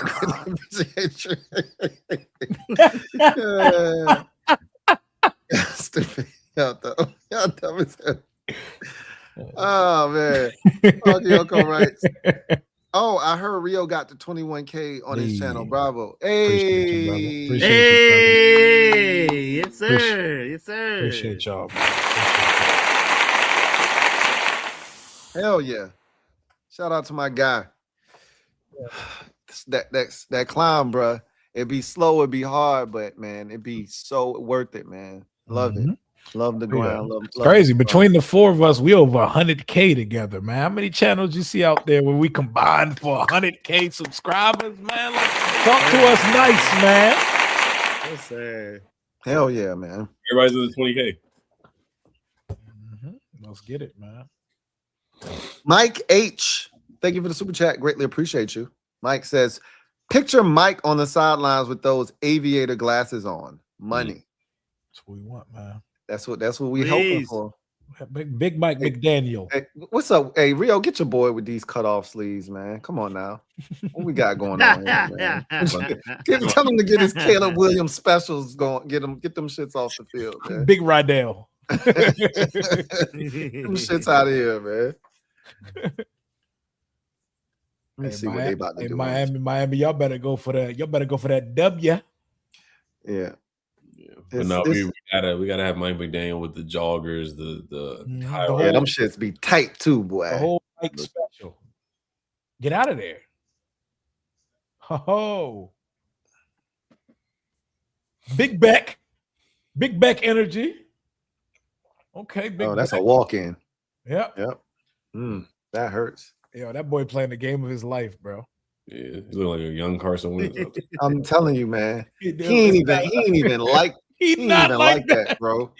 Ole Miss defense is so garbage, man. I'm so disappointed in their pass rush tonight. Like, he didn't even try to use any variance, bro. Okay. If I got to deal with Michael Irvin taking off his belt one more time, man. Hey, my boy Mike. Mike be out here losing his mind every week. Hide the local drug dealers, man. Boy, hey, leave Mike alone. Hey, they inspired me to watch the U 30 for 30, man. Yeah, they inspired me to watch that shit again on Saturday night. Oh, that shit fire. That shit fire as hell. Both of them, man, 1 and 2. So good. That shit is so good, bro. It's nice to see the U back on the map, though. It is. I ain't gonna hold College football was fire when the U was like that, bro. Yeah, they were. They were so loaded. Oh my god! And when you go back and watch them teams, you be like, team in the NFL, whole squad, and not both just sides. in the NFL. It ain't just that they in the NFL. They in the first round, bro. Like every one of them was like first round picks. You like they was all on the same team. Like, bro, those were the greatest college teams. I know a lot of people love to romanticize about the Gators with Tebow and Percy Harvin and all them boys. Man, their backups were insane. Cam Newton was like second, third string, bro. I was telling my son about USC and how crazy USC was. I was telling about Reggie Bush, and I was like, fam, they had a whole fat running back with him named Lindell White, and his numbers were insane. Like, he had some of the best numbers in the country, and he wasn't the best player in the country that was next to him. Like, bro, it was crazy. Lindell was so nice at USC. When he got to the league, we thought he was going to be nice with the Titans, bro. Oh my god! They had a factory. And even with that said, ain't none of them teams was as nice as them U teams, bro. You literally can't do that now with NIL. It's literally impossible. Oh no, you can't. Literally impossible. Texas USC was peak college football right there, bro. That shit was one of the best. I remember every moment of that game being a kid watching that shit. Yeah. Oh, USC Notre Dame too. When they push Matt Leinart into the end zone. That's a memory of like all time. Man. Too. Like, I didn't even know you could. I didn't even know you could do that shit until, because I was a Notre Dame fan. I didn't even know you could do that until they did that shit. I was so hot, bro. The USC games used to come on stupid late on the East Coast. They would come on like 10 p.m. sometimes, 11 p.m.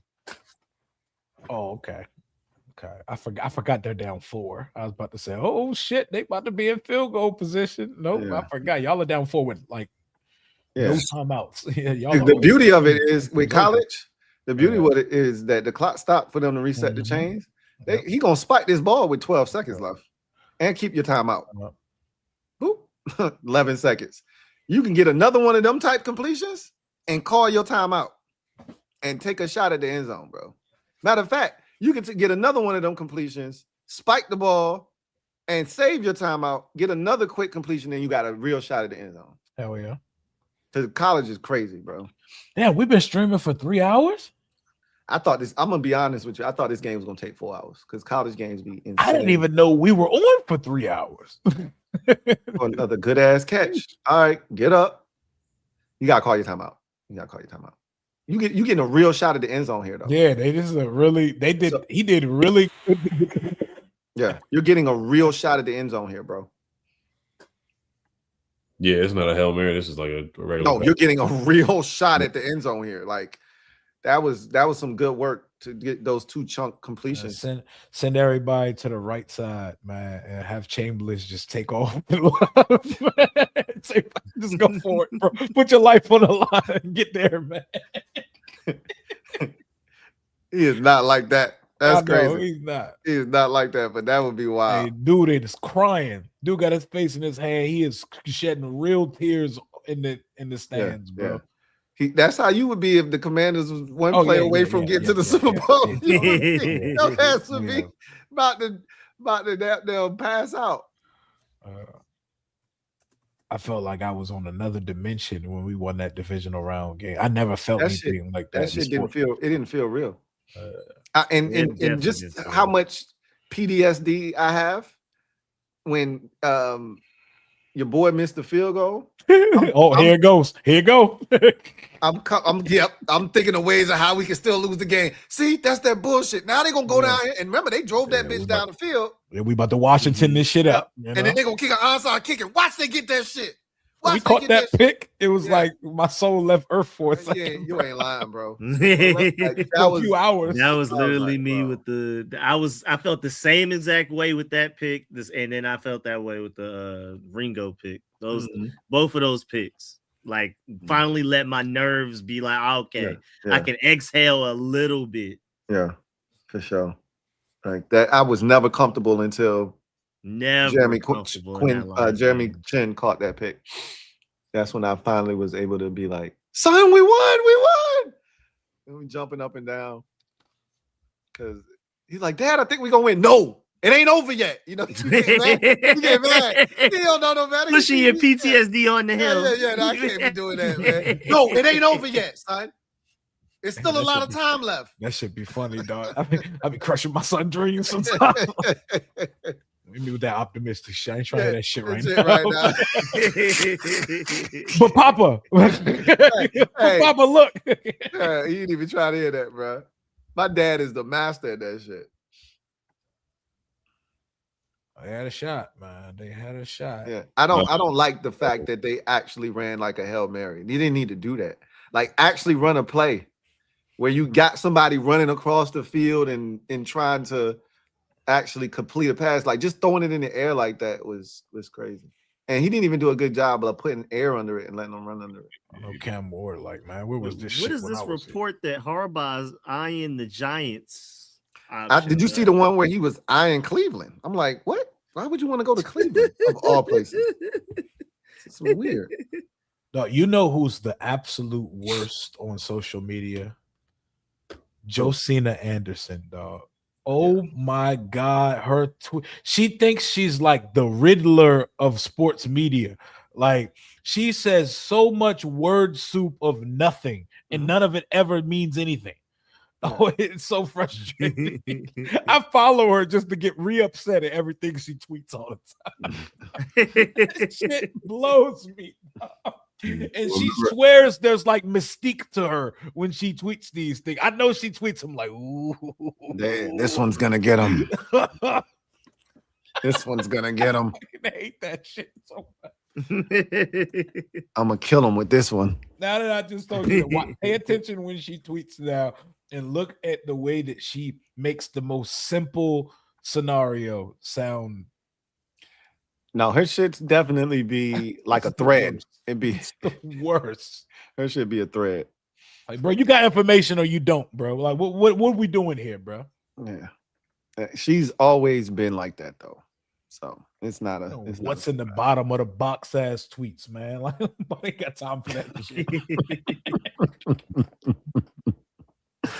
Jace Jackson, thank you for the super chat.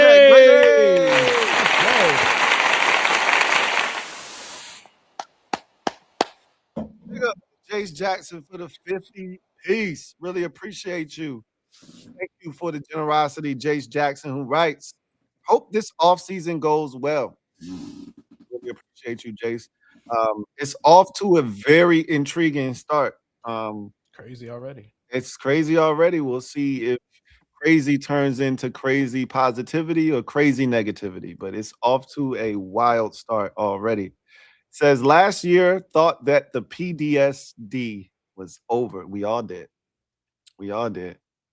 Now it seems like same old shiggity. First work, I'm gonna keep it a buck with you. I went to on Tuesday, and I awakened from my nap to about 600 text messages in our group text. And so I knew something had happened. I start going through the text messages and Folks seeing had it. jobs when you went to sleep, you know. Yeah, folks had jobs. I woke up and I'm hearing that it's same old Washington now, right? We back to the shit. So I see the article from Bleacher Report and I see what happened with Mr. Starbucks, and I'm like, oh shit, here we go again. So the good thing was I had time to process everything. If it would have happened in this setting, like we on live and then the shit happened while we on live, I probably would have been like, oh, we back to that old shiggity again. But I had time to process it. So it's not the same. It's not the same. But I can tell you this, if DQ don't pick the right guys, we will be back here next year.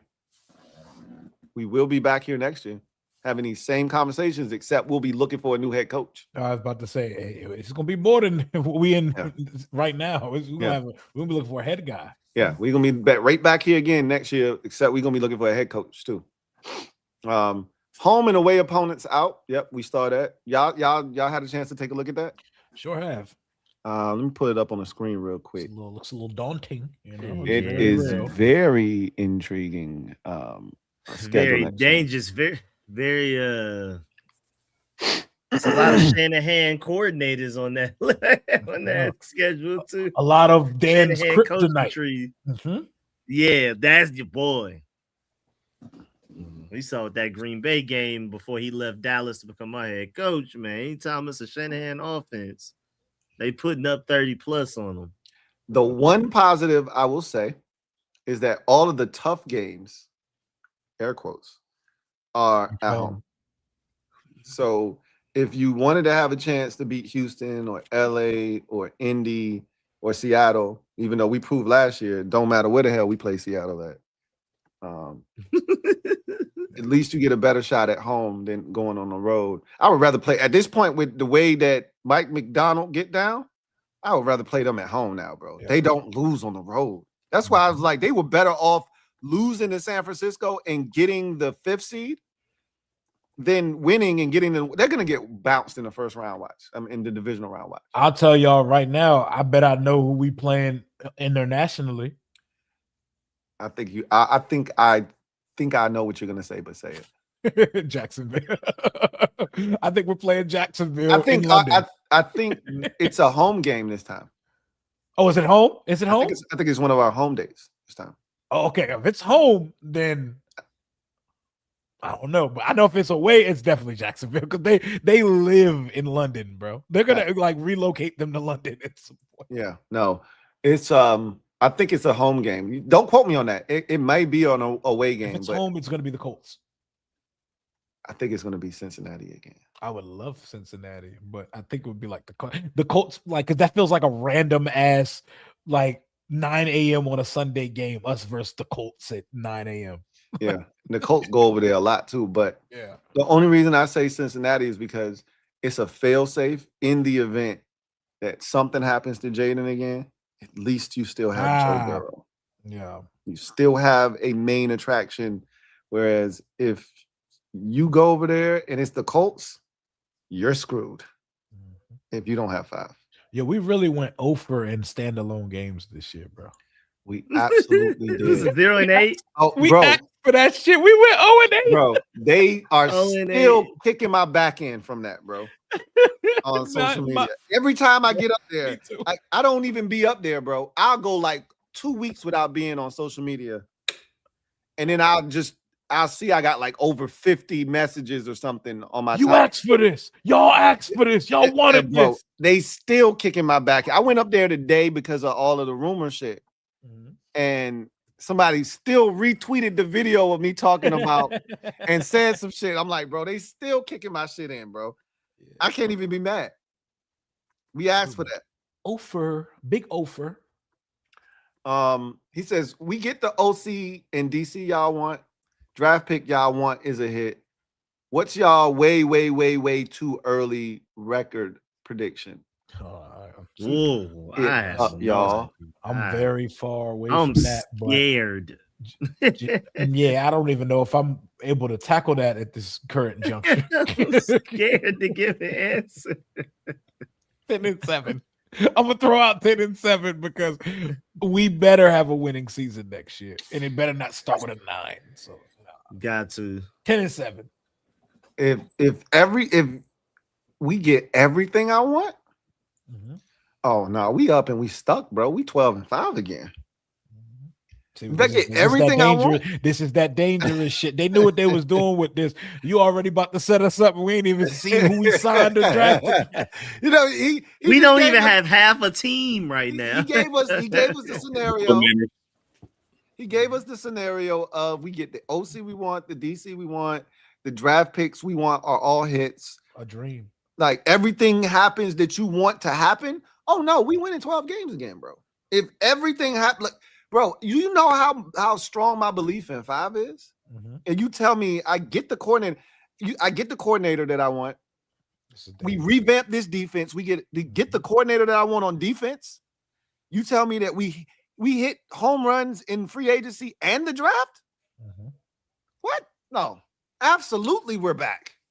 This is why the offseason is the best time of year, though. This is why the offseason it's the most wonderful time of the year. It shouldn't. Yeah, man. But there's no Sundays here to humble us or tell us we're wrong right now. So this is the best time to be on bullshit.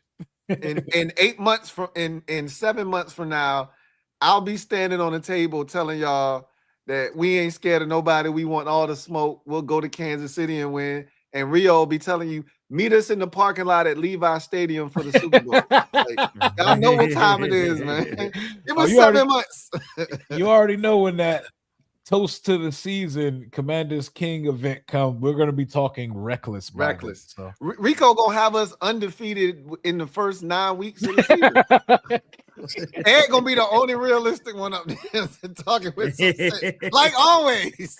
Like always. Yeah, Ed gonna be vouching for TE1 Lawrence Cager at the next party. Him and Conklin, and we somehow get Nick Westbrook-Ikhine on the roster.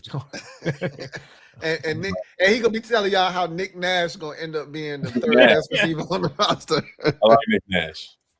I do as well.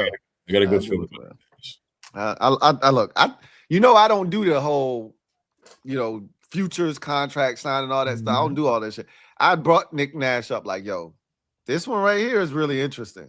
Like, this ain't one you just scoff at. Like, I'm intrigued by that. God, I want better for us, man. I do too. I do. The fact that we're talking about futures contracts signings,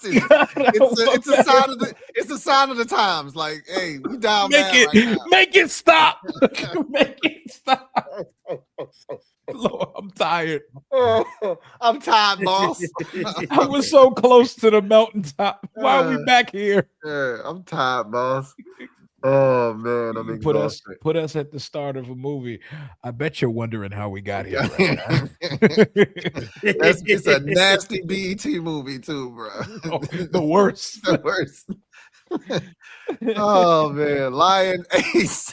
Thank you for the super chat. Greatly appreciate you. Who writes, looking forward to the 30 for 30 where Big Sema seals the I started game up an epidemic with that my shit. God, Big Sema, bro. Stop it.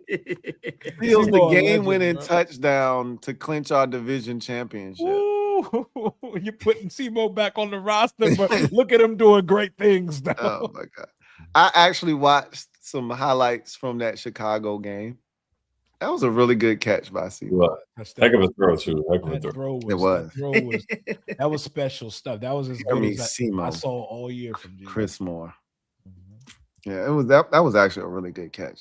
Jaden, like, for people that talk about Jaden, like Jaden had a game against Chicago. Okay, it was the two bookend turnovers that skewed the whole way you felt about it.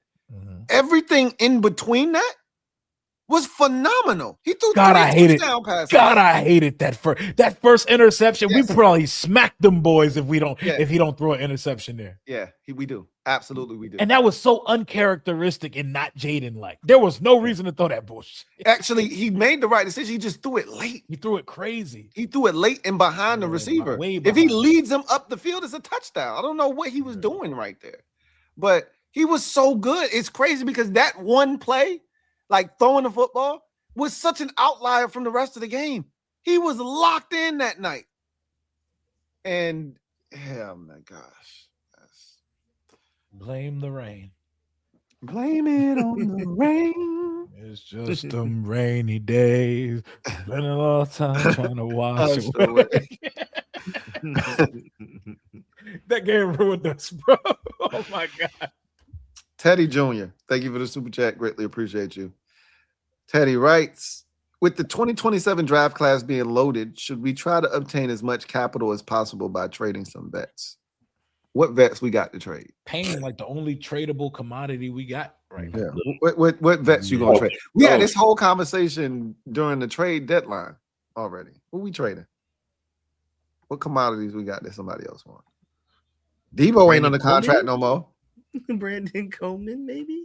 Brandon Coleman about to be starting in your zone scheme that we're about to be running. Oh yeah, true. He about to get his chain back from Chris Paul. I'm about to say, we running that zone scheme. They kept him around for a reason. Maybe the dude was right. Maybe they were thinking about this the whole time. We have a plan for you. Just you wait. You just hang in there.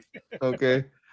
That's crazy. Carson Beck's not a real quarterback. He looks like an actor in character playing a college quarterback, bro. He look like Invader Zim. He looks like all three of the Ed and Eddie brothers, like all put together as one real life character. Yeah, he do. That's crazy, man. That and Pete Davis. He looks like the troubled orphan child in a movie that wants to kill everybody. Yeah, the evil boy in Toy Story who had the braces. See it? See. Ripping all the toys apart and ripping heads off stuff. It's not normal, man. Hey, something he look like Sid. Something sinister in his eyes, bro. He looked like he'll rip a dinosaur head off. Yeah. Oh man, y'all stupid, man. Oh man. DBH, thank you for the super chat. Greatly appreciate you. Right? Would you be interested in bringing? Really? I've seen some people say Jay Gruden is OC. I've seen some people say I've seen that too, but that's crazy too. Like, is it Jack like the coach for like the Paris Musketeers or some stupid ass franchise like that that. don't exist? He may not even be doing it because I know he got the DUI where they got him on camera. TMZ had him on camera. Like Paris Musketeers. Jack Dale Dust Up. He said Jack Dale Dust Up is DC. Yeah, right.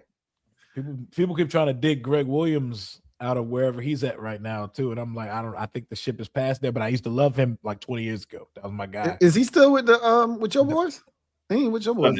His son is, yeah. His son is now. His son did a heck of a job. He won a championship. So, I mean, I would not hire him, but I would definitely put a word in for him to be some type of defensive assistant. You know, to be a part of the staff some way somehow. If we can work something like that out, that would be great. Like for the Defenders? Yeah, the guy from the Defenders. No, the son did a good job this past year. But Greg, I mean, he had an identity. Like you knew, like this our defense had no identity, no nothing. That's why I kind of do like Wink because at least you know what Wink is going to bring. Like he's going to live by the sword, die by the sword. You know, so that's the only reason why I even like Wink a little bit.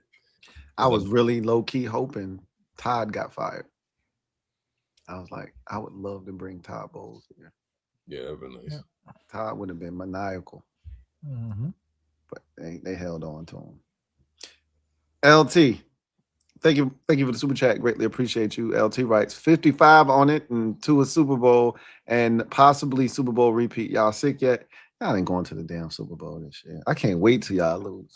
I need them to go home. I need to go home because they are very capable in this field. There's like no favorite or juggernaut, and I need them home because the longer they last, like the more dangerous realistic. they get. Yeah, That's the more realistic. dangerous they get. Yeah. They gotta go, bro. That's why I don't know if the 49ers do it though. I don't think they can. I don't think they can. Trent Williams is out. Trent Williams is out. That's what I heard. He's out. He practiced today, didn't he? I saw something that says he's doubtful. You know, I thought I saw him. He was on big the ass finna play. Unless he gotta play. I thought I saw that he was out there seen on the practice field today. I'm gonna look it up real quick, but yeah. Oh man, poor Scott Van Pelt on the whole New Year's thing, bro.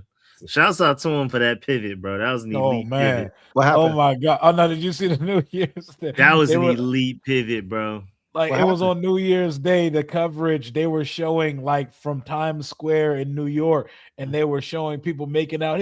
People making out for New Year, and they immediately jumped to like two dudes making out, and he had an awkward reaction and had to like quickly pivot back into like regular conversation because he was like, "Yo, what are we doing? I mean, what is this? Love?" Like he had to like, he had to like himself mid sentence. Hey, that was a crazy he bounced back real quick. He bounced back crazy. Well, shouts out to him, bro. He went crazy. He was like, "What are we?" And then he caught himself. He caught himself right there. Yeah, he literally caught himself. Hey, I'm about to get my whole show canceled in a matter of seconds if I don't choose my words. What are we?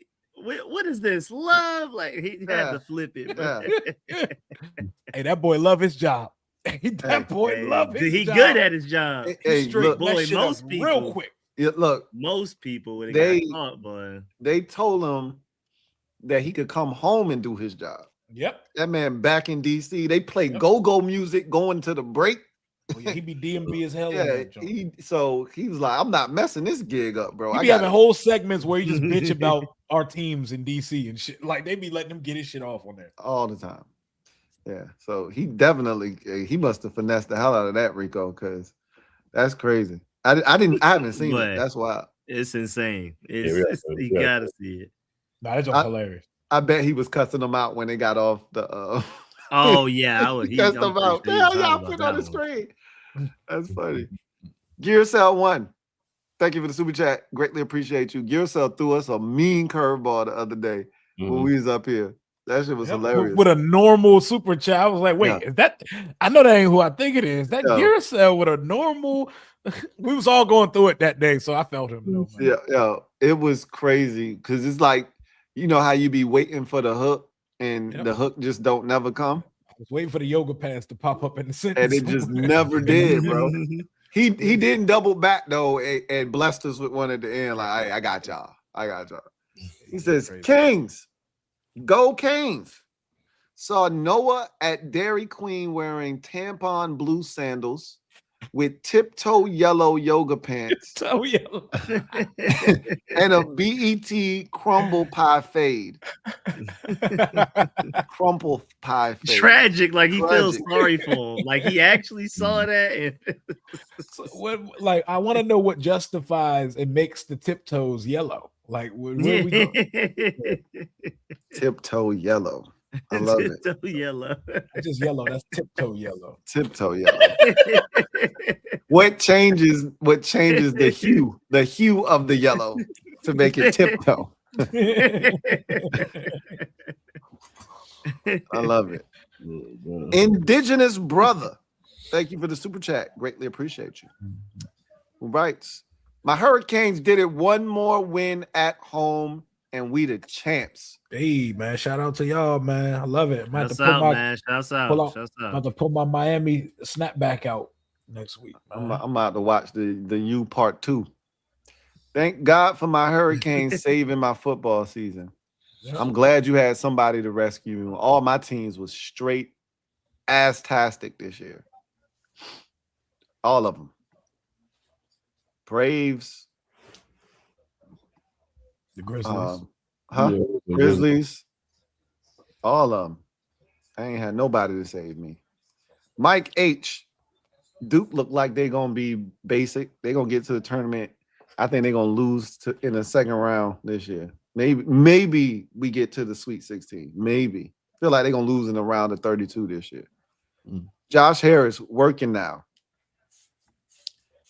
Look, Josh Harris has done a great job. I have no complaints about him to this point. Yep. He has been a model owner. He's come in here and he's given us things that we never thought we would get. So shout out to Josh Harris. Shout out to him, man. Let's hope we get this offseason correct so that his investment continues to pay dividends. Because they trying to sell a lot of season tickets right now, and the shit just ain't popping right now. It ain't popping. Big Will. Thank you for the super chat. Greatly appreciate you. Big Will writes, what up, fellas? Thoughts on the Trae Young trade? Ed, that's all you. I'm about to say, I was about to point right to Ed. Ow. So I could just give the point of view of the Hawks fans. I could give you that. ISO Ed. Yeah, no, this is a good trade. I mean, you can only tank so much. So it was time for us to finally make a move. Now the thing is, he's not going to play for the rest of the season, which is the right he better not. Yeah, because we have the protection on our pick is top 8 protected. If we don't get a top 8 pick, it goes to the Knicks, so you don't have a draft pick at all, which would be dumb for the Wizards. You got to have a draft pick. You got AJ DeBonsta, you got the Boozer son, you got Darren Peterson from Kansas. There's a bunch of guys that can help this team. But no, this is a good trade, man. You only gave up McCollum, Kispert. You didn't give up any picks. You didn't get any picks back. But you got a guy who's a 4-time All-Star, assist leader just last season, can shoot the 3, put the ball on the floor. Like, he's going to make Alex Sarr so much better. Like, him and Alex Sarr are going to be nasty. And he took a team to an Eastern Conference Finals. And, like, if people forget, a guy in the front office named Travis Schlenk drafted Luka and then traded Luka for Trae Young. That was Travis Schlenk, who was with the Hawks. Now he's here in D.C., so he loves Trae Young already. And Trae Young actually wanted to come here. Like, someone picked DC. He picked the Wizards. So Trae's gonna be fire here, man. Like, we're still a couple years away, but with him, like, in the East too, you gotta think about it. Like, we're literally 6 games out of the play-in. That's how bad the East is. We should not be anywhere near a play-in playoff scenario. But the East is so bad. You can have a losing record and make the playoffs. Like, that's all you got to do. So next year, they're gonna make the playoffs next year. If they get one of the top 3 guys, they're getting them. It's coming. Yeah. Man. If you get y'all done got hot though. Y'all been playing some good ball lately though. Chill. We just beat the Magic. The Magic who made the playoffs. We've swept the Grizzlies. We beat the Grizzlies with Ja Morant. It was a healthy team for the most part. It was not, but yes, you did beat us. Yeah, we beat y'all with Ja. We swept you guys. We beat the Magic. We beat the Magic. Palo played. Desmond Bain played. A lot of guys played that game. So they won like 6 out of the last 8 games. 8 games, yep. Crazy. Which they're actually winning too much. It's actually to a point where they're winning too much because we're 4th right now. The Pacers are way ahead of us for the first pick. They're actually winning too many games. Trey Johnson's a dog too. So like this, and there's a point you got to put butts in the seats too. So like I could go on and on. I went on a tour before the season started to see the renovations of the stadium and the prices they're charging for the suites and everything. You got to be competitive, man. You can't keep going 15 and 67 and 10 and 72. Yeah. Like, the prices that Ted is trying to charge for these seats and renovations, like you can't. This has to be the last year doing this. It has to be. You can't. You got to bring some type of stuff. Even if you don't think Trae Young's a star anymore, he's bringing some type of attention to the roster. So it's a business too. But even business aside, like he's going to help this roster. Like Sarr is going to be better. You're going to see how much better Sarr is going to be with Trae Young on the floor. Trey. Yeah, snipers. Trigger Trae. Ice trade a game, man. Ice trade a game. Trae Young. Yeah, I know people make fun of his hair and all that. The lollipop with the little hair on there and whatnot. But nah, Trae Young is that guy. He's on my lifetime. Yeah, go ahead. I was just gonna say I like the fact that he's closer to New York to terrorize them. I definitely give you that one. He's on my lifetime parlay ban list, but I'm happy that he's here in DC though, man. It makes buying tickets to a Wizards game next year. It makes it a lot easier to do so when you have some of the suites. There's an attraction there. Yeah, some of the suites, and this is normal because I know Commanders suites can be crazy money. Like some of the suites I saw, they were like $10K. It was just dumb. Like y'all charging this for the Wizards? Like y'all gotta start winning some games. And what's the Hawks perspective, Rico? Oh, they are livid. I got friends saying, "Hey, Spurs." Somebody else say, "Hey, Heat." You know them Heat. That Heat looking over. You know, and they about to abandon ship. And it's they for the past few weeks they've been like, yeah, we probably need to trade Trey. And they've really been saying it for a few months because they were like, yo, without Trey, they've been hooping. I forgot what's his name, been scoring like 40 points every Jalen Johnson. Jalen Johnson. Yeah, Jalen Johnson. They like came out. When Trey comes back, he gonna mess up the chemistry. And then when he comes back, what he does, he messes up the chemistry. So they were willing to trade Trey, and it made sense. And then when the trade happened and they saw what they got in return, they were like, yeah, I'm done. No picks. No draft picks, no nothing. Like they're done. So right now, I don't know a Hawks fan. You know, maybe later on I will again. But the whole party chat was livid. I was actually having a great time. Just as an aside, this has nothing to do with nothing. Season 2 of Cross. Hey. February 11th. Oh yeah, I'm in there for that. Hell yeah. I'm in there for that. That's a good show, man. That's a good show. That's a DC-based show too. I'm here for that. Hell yeah. If y'all ain't watched season 1 of Cross, you don't know what you missed. You got time to catch up on it. It's on Amazon Prime. Okay. Yeah, it's Amazon Prime. It's legit. You'll love it. And it's literally DC based, bro. Yeah. Like, they DC that thing the hell out. Yeah. The literally, not to spoiler alert, but the very beginning, Ben's Chili Bowl and shit, like, and she gets Redskin shit. And she's got on the scarf and everything. Like, yes. you love it, bro. It's cool to see shit like that. Yep. Okay. So it's got like the B-Rob scene or something like that. Not quite. You a savage. B-Rob ate that bullet, man. He ate that bullet. He ate that bullet. Wait, what? Hey, dog, go ahead. All he had to do was sign the bottle, man. All he had to do was sign the bottle, man. It made a few calls, man. I'm scared. Hey, pull up. Black truck. Oh, man. Mike H, thank you for the super chat. Say he ate the bullet. What are we doing here? He said, does DQ have a say at the new coordinators? Yes. These are his hires. These are his hires. Yeah, the London Wells is Adam Peters ain't about to bring in London Wells for an interview. That is all big facts. Big facts. Adam Peters like who? Adam Peters not ready. He like, you want to bring in who? Nah, you ain't lying. That's like, purely the Dan Quinn show right there. Adam Peters like who? You want to bring in who? I know it'd be awkward when they be having the meetings about it, when like the minorities, like the black coaches in the room, know when the Rooney candidate's about to, like when they're talking about it. I know somebody be looking around like, man, it's some bullshit. This fake ass interview. Right. Hell yeah. And if you London Wells, you can't turn it down. You need your name in that conversation because you can't turn it down. So you gotta take it, but you know damn well this is a sham. They say, hey, London, we're gonna zoom you in about an hour and a half, man. Don't even get dressed. It's all good. It's all good. It's gonna be quick. That's crazy. They did that shit. Look, we got on, and the news had just broke, and by the time we had been in here for like 45 minutes, they was like, he did his interview. Our stream is like you ain't gotta show your face on the stream. I mean on the interview. You only got to turn your camera on. That's crazy. What's his name? London Wells. So it did that shit just say LW in a circle. in a pink circle. LW. It look just like that. And it say LW. That's the new tight end coach coming in here, man. Oh man, that's crazy. Yeah, Mike. This is DQ's choice right here.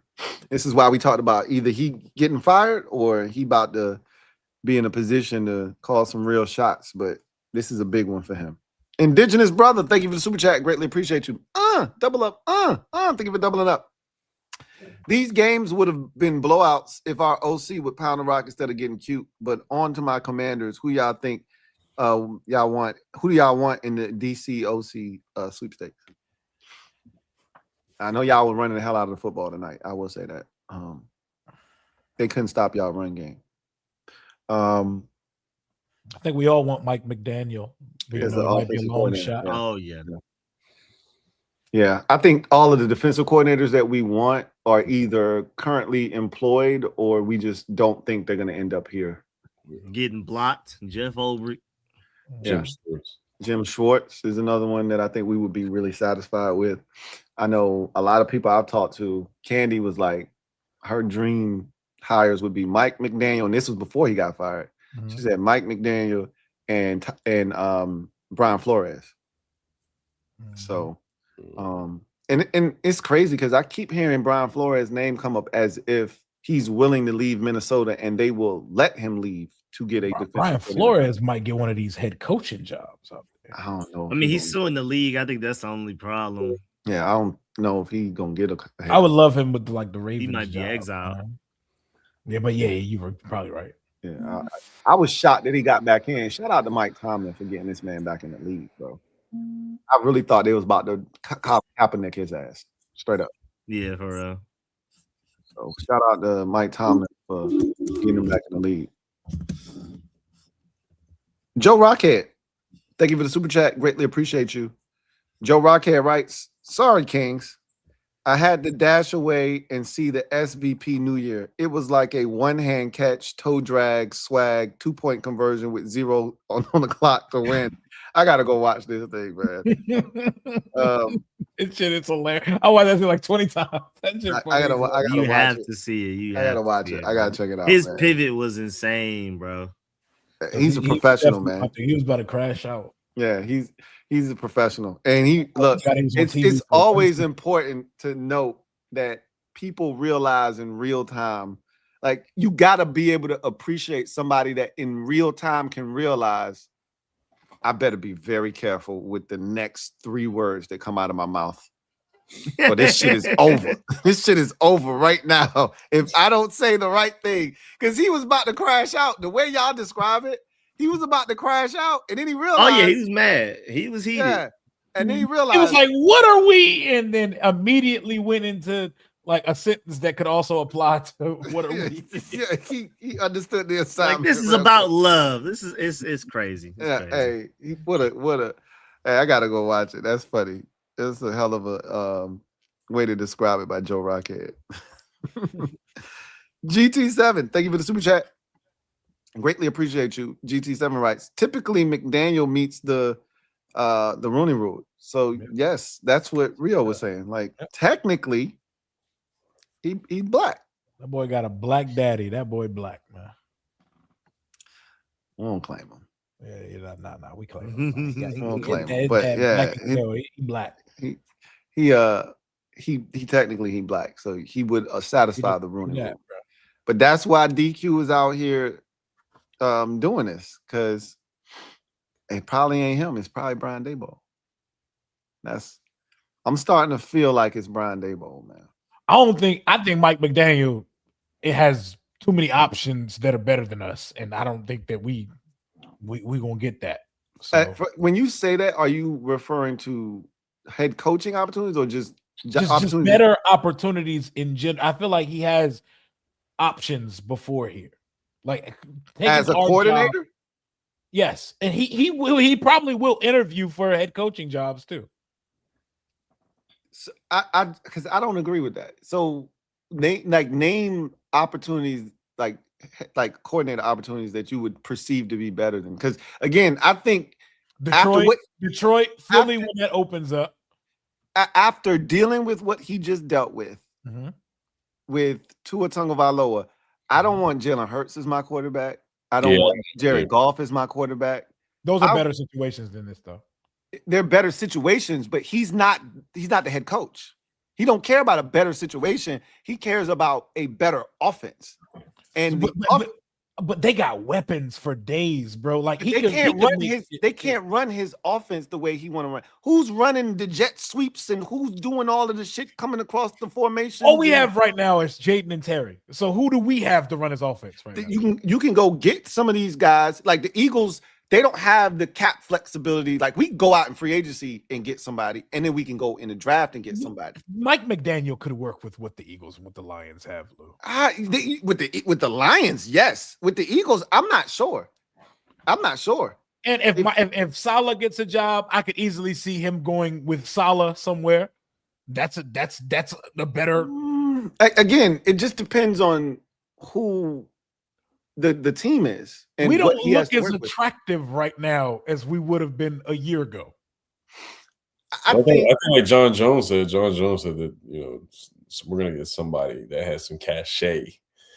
But no, as far as the Eagles, yeah, he would still be fine just because they still aren't talented, but they would still have their lapses. AJ would complain and whatnot. Like everybody goes through that with the Eagles. Like they go through that whole 5-game span where Jalen Hurts plays awful and he doesn't want to throw the ball when people are open. So Mike McDaniel would be frustrated with Jalen Hurts. Cause I had a Bucks fan ask about it because he said the Bucks are interested in him. Like the Bucks have talent. No, but the Bucks too. That's another one. The Bucks have talent. They don't have any speed though. Mm-hmm. Like I think he wants to go somewhere where there's legitimate speed. There are teams out here, like the Lions would be a great fit for him if he believes in Jared Goff, which I don't think you have any reason not to believe in Jared Goff. He can make all the throws. He can run his offense with Jared Goff. If you could do it with Tua, you can do it with Jared Goff. I think the Lions is the only opportunity that I would put ahead of ours in terms of like they got the Eagles have more talent. The Bucks have more talent. I think they lack the speed and the quarterback cachet. Because we got the quarterback, but all that speed though is not on the roster right now. We got Jalen Lane. Again, you can say what you want about Jalen Lane. He's a punt returner. Hey, you got Jalen Lane. Double move. He returns punts. Name an offensive player not named Terry or Bill with speed. We got Jalen Lane. We got Luke McCaffrey. We got Terry McLaurin.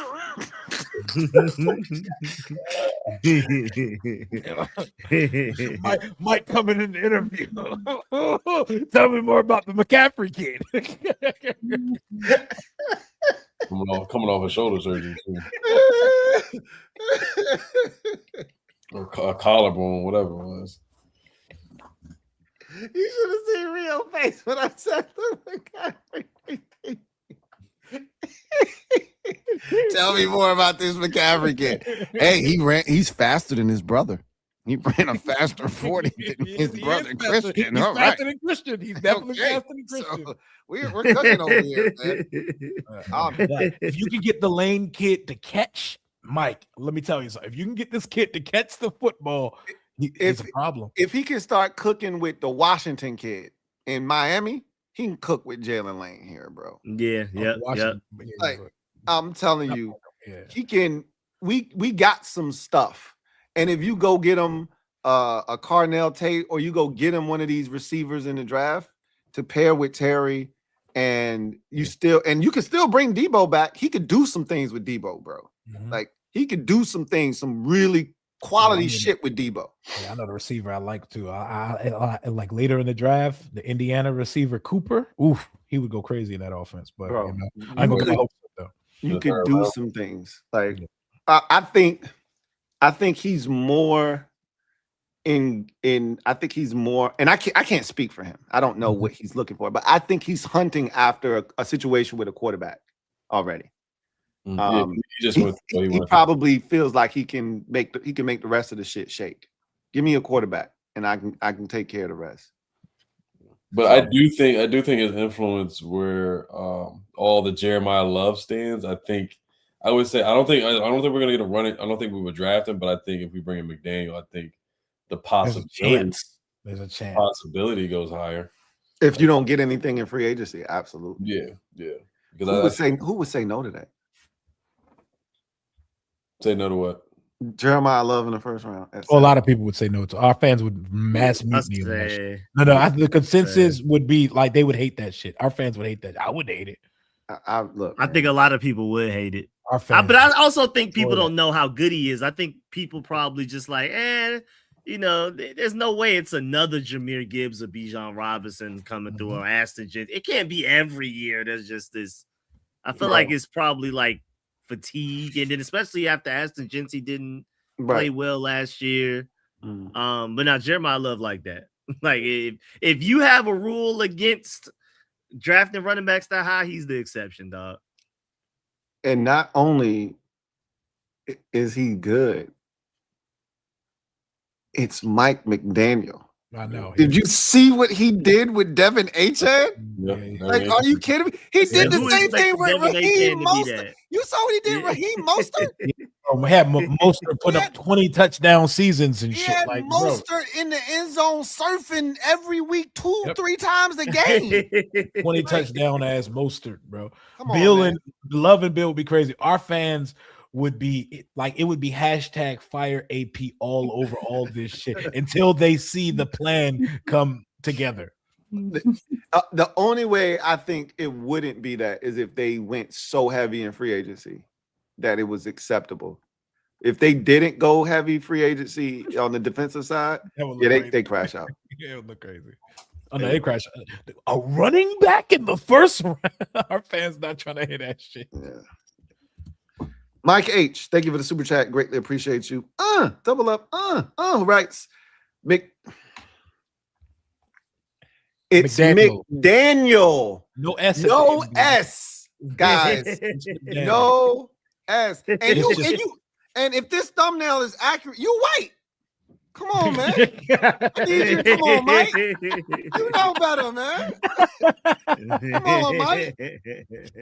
There's no S on the end of that, man. Yo, you white because you know better. It's crazy, but I'm gonna let you live. Come on, man. McDaniel gives Quinn credit for his sobriety. He does. He does. He does. He owes him. That's a big part of it. I don't think he owes him like coming to save his offense because of that, but he does. He loves him like family. Yeah. No, he owes. He definitely owes. Ed, chill. Black truck. See, we got Ed Black up too truck late. Ed wilding. Black We truck got Ed. Ed up too late. He's wilding tonight. Out of pocket. Black truck Ed. That's some me shit. You gotta leave that to me, Ed. When you see all the Ed shit, when Ed give you that big ass grin, he about to say some crazy shit. Black we need an Ed disclaimer right now. The easy way or the hard way.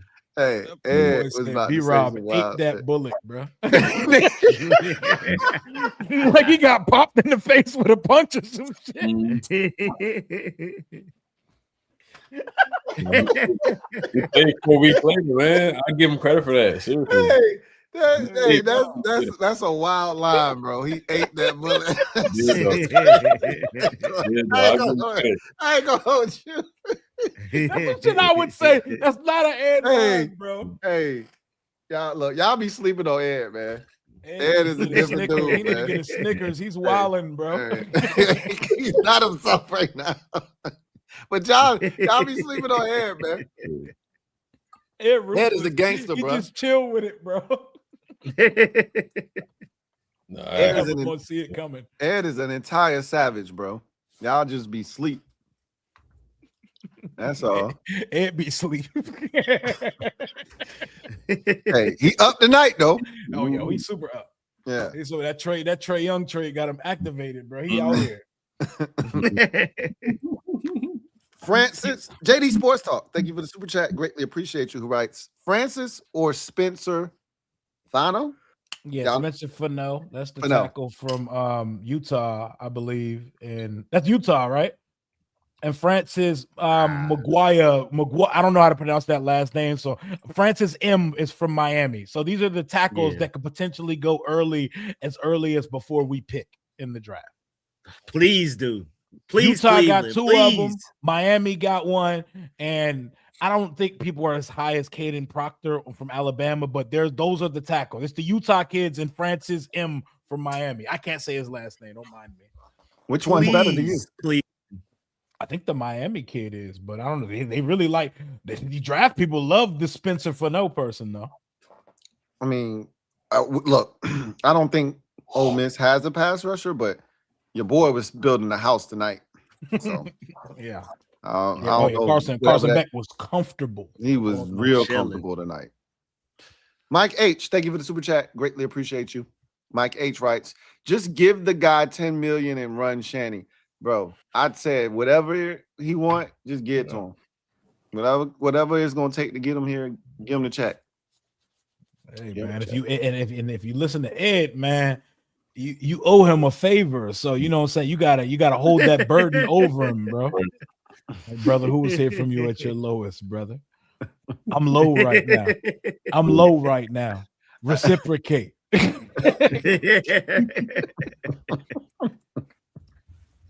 Y'all ain't shit. I just want y'all to know that. One of y'all are shit. Mike H, thank you for the super chat. Greatly appreciate you. Respectfully. Mike McDaniel pulling up like when Terrence Howard asked Tay Diggs and Best Man Holiday, you need some money, man. Right. You need some money. You need some money, man. Hey, we worried about you, man.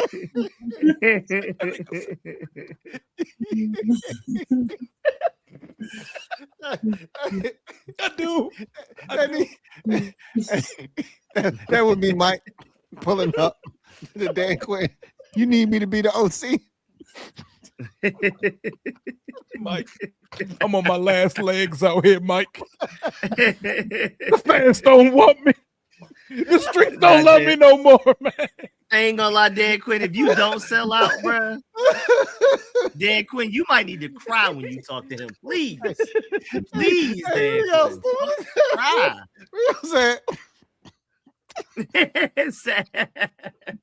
The streets don't love me no more, Mike. Oh, man. I need you to get my good name back. Oh, man. It's my last chance. I counted the days, Mike. I counted the days. He did count the days. He had the exact number too, boy. I ain't getting another shot. Oh, man. I can't with y'all, man. Who took the bourbon from you, Mike? Who took the bourbon from you? Who took the bourbon from you? I can't. Mike H, thank you for the super chat. Greatly appreciate you. He says, I'm thinking DC, not DC Morris. I do like him though. So again, I think if there was a betting odds for who would become the next defensive coordinator of the Washington Commanders, I think Raheem Morris would have the best odds right now. Yeah. It would definitely be minus something right now. Yeah, minus 120. I agree. So he may not be the defensive coordinator when it's all said and done, but it feels like right now he'd be the leader in the clubhouse. Until otherwise notified, he feels like the guy that's going to become the next defensive coordinator here. But we'll see. We'll see. I've actually, it's crazy because I think I've heard his name pop up in like teams looking to interview him, and I'm like, he's not getting a job. He's not getting a head coaching job. He's terrible, first and foremost. He should never be a head coach again. Renell Winchester, thank you for the super chat. Greatly appreciate you. Who writes, could Deep Q or AP offer McDaniel a new assistant head coach title to attract him? You have to demote Brian Johnson? That's easy to do. Yeah. It was real, Brian. Let's say, man, we gave you 2 years of it, man. You didn't get no head coaching opportunity yet. He was already helping out the quarterback's room when Tavita left. Hey, BJ. Hey, BJ, come to the office, man. We got to have a conversation, man. Yeah. let's chit chat, man. We gave you 2 years to do this head coaching internship, and you ain't get nothing from it, bro. You got to move out the way. Yeah, it's easy. Just they don't have a quarterback's coach right now, technically, right? It's still a vacant position. Just move Brian Johnson, the quarterback's coach. Strip that title from him. You can hand it over to Mike McDaniel. Not that it matters. It may matter to him, but that's not like that. You save that for if you're trying to wrestle someone away from another team that it's technically a lateral move. But in order to get them, you got to give him the assistant head coach title. That's what you save that for. He's a free agent, so you don't really got to give him that title. Mike H, thank you for the super chat. Greatly appreciate you. Mike writes, does good next year. Could be first in line, for a head coach. If the offense does good next year, could be first in line for a head coach. Yeah, I don't even really want to think about because we did that same thing with Cliff. I always do that, and I told myself I'm gonna stop doing that. I did it with Scott Turner. I did it with Cliff. I did it with Eric Bieniemy, right? Like before they even do anything here. Like, what if they kill it in the first year? They might be gone. You don't gotta play that game. You can cross that bridge when you get there. You know what I mean? Those are good problems to have. Absolutely, you want that problem. Unfortunately, we never have that problem when we hire somebody. Timothy Swindell, thank you for the super chat. Greatly appreciate you. Timothy writes, I'm with you, Ed. The scene with Will in the hospital bed telling Carlton, you owe me. I saved your life. You owe me, man. I saved your life. Carry the gun. My turn. It's my turn now. I hate y'all, man. I hate y'all. I swear I hate y'all. Timothy, don't be co-signing their foolishness, man. Don't be co-signing their foolishness, Timothy, man. Y'all stupid. That's a good one. That's a real good one. Mike H, thank you for the super chat. Greatly appreciate you. Mike writes, fair. Yeah, I mean, we'll cross that bridge when we get there because we do this. I do this every time. Like, oh my gosh, what if we get this guy? Because I talk about it all the time. Remember, I just brought this up the other day when I talked about how Drake May's set up, how all the other quarterbacks are really set up that's in Jaden's draft class because they don't have to worry about the constant change that Jaden has to worry about. Bo Nix has an offensive-minded head coach who's going to be his play caller, so he doesn't worry about that. Same thing with Caleb Williams, with Ben Johnson. And then Drake May has an offensive coordinator that nobody wants. And he's actually a really good offensive coordinator. Just nobody's going to ever want him as a head coach again. He's already had he ain't ever getting even flirted with as a head coach. Ever. So it's perfectly set up for him. And Jaden doesn't have that. Because Dan Quinn is who he is, he's going to have to constantly, if he gets it right, obviously there's a chance he could be out after this year. But if if McDaniel comes here, this is a stepping stone for him. This is just a means to an end for him to get back on his feet as a head coach. That's what it was for Cliff. Yep. Cliff just fumbled the bag, right? But that's what it was supposed to be for Cliff. That's what it'll be for Mike McDaniel if he takes this job. And that's what you would perceive it to be for any coach that comes here. You say that, but then look at what happened in Buffalo with what's your boy that was with the Panthers? That was with LSU with Joe Burrow.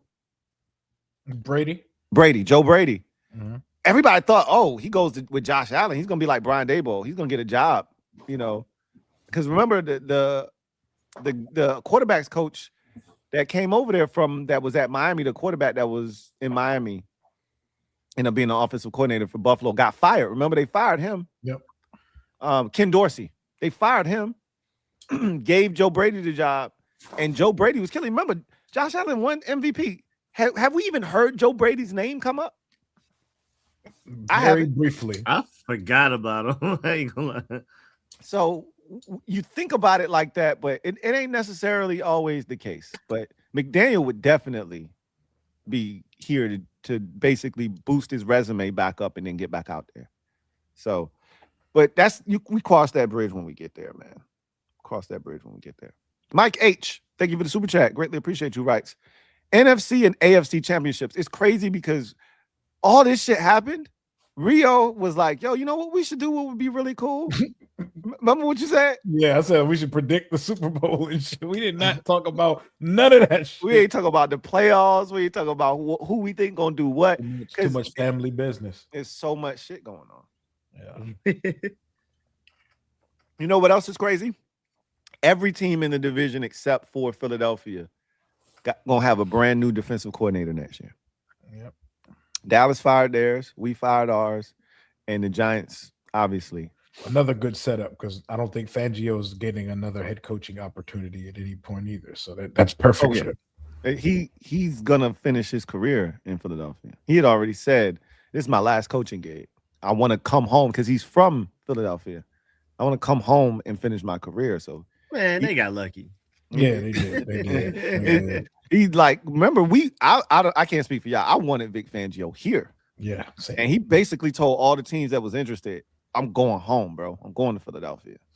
So, yeah, that's a great setup for them. As long as Philadelphia isn't in it, I'm cool with whatever it looks like. I've heard so many fans talk about the worst nightmare would be a Patriots Bears Super Bowl. That's not a worst nightmare for me. It doesn't bother me. Let them young boys be great, man. Yes, indeed. Absolutely. I would hate to see the Patriots get back this soon after 20 years of like success, but good for them young boys if they get there, man. I don't want to see the nightmare is the Eagles back. That's right. The only nightmare that exists for me. That's the only scenario where I wouldn't be happy at all. I don't hate the Bears. Like, like their fans talk crazy. I don't hate the Bears. Right. I don't hate them. They want a rivalry with us so bad. So bad. They want a rivalry. I low-key want Ben Johnson to get one so I could just feel so vindicated. Like I knew. Like I knew. I low-key want him to run the table just so I could be like, some of us just saw it. We saw the vision, man.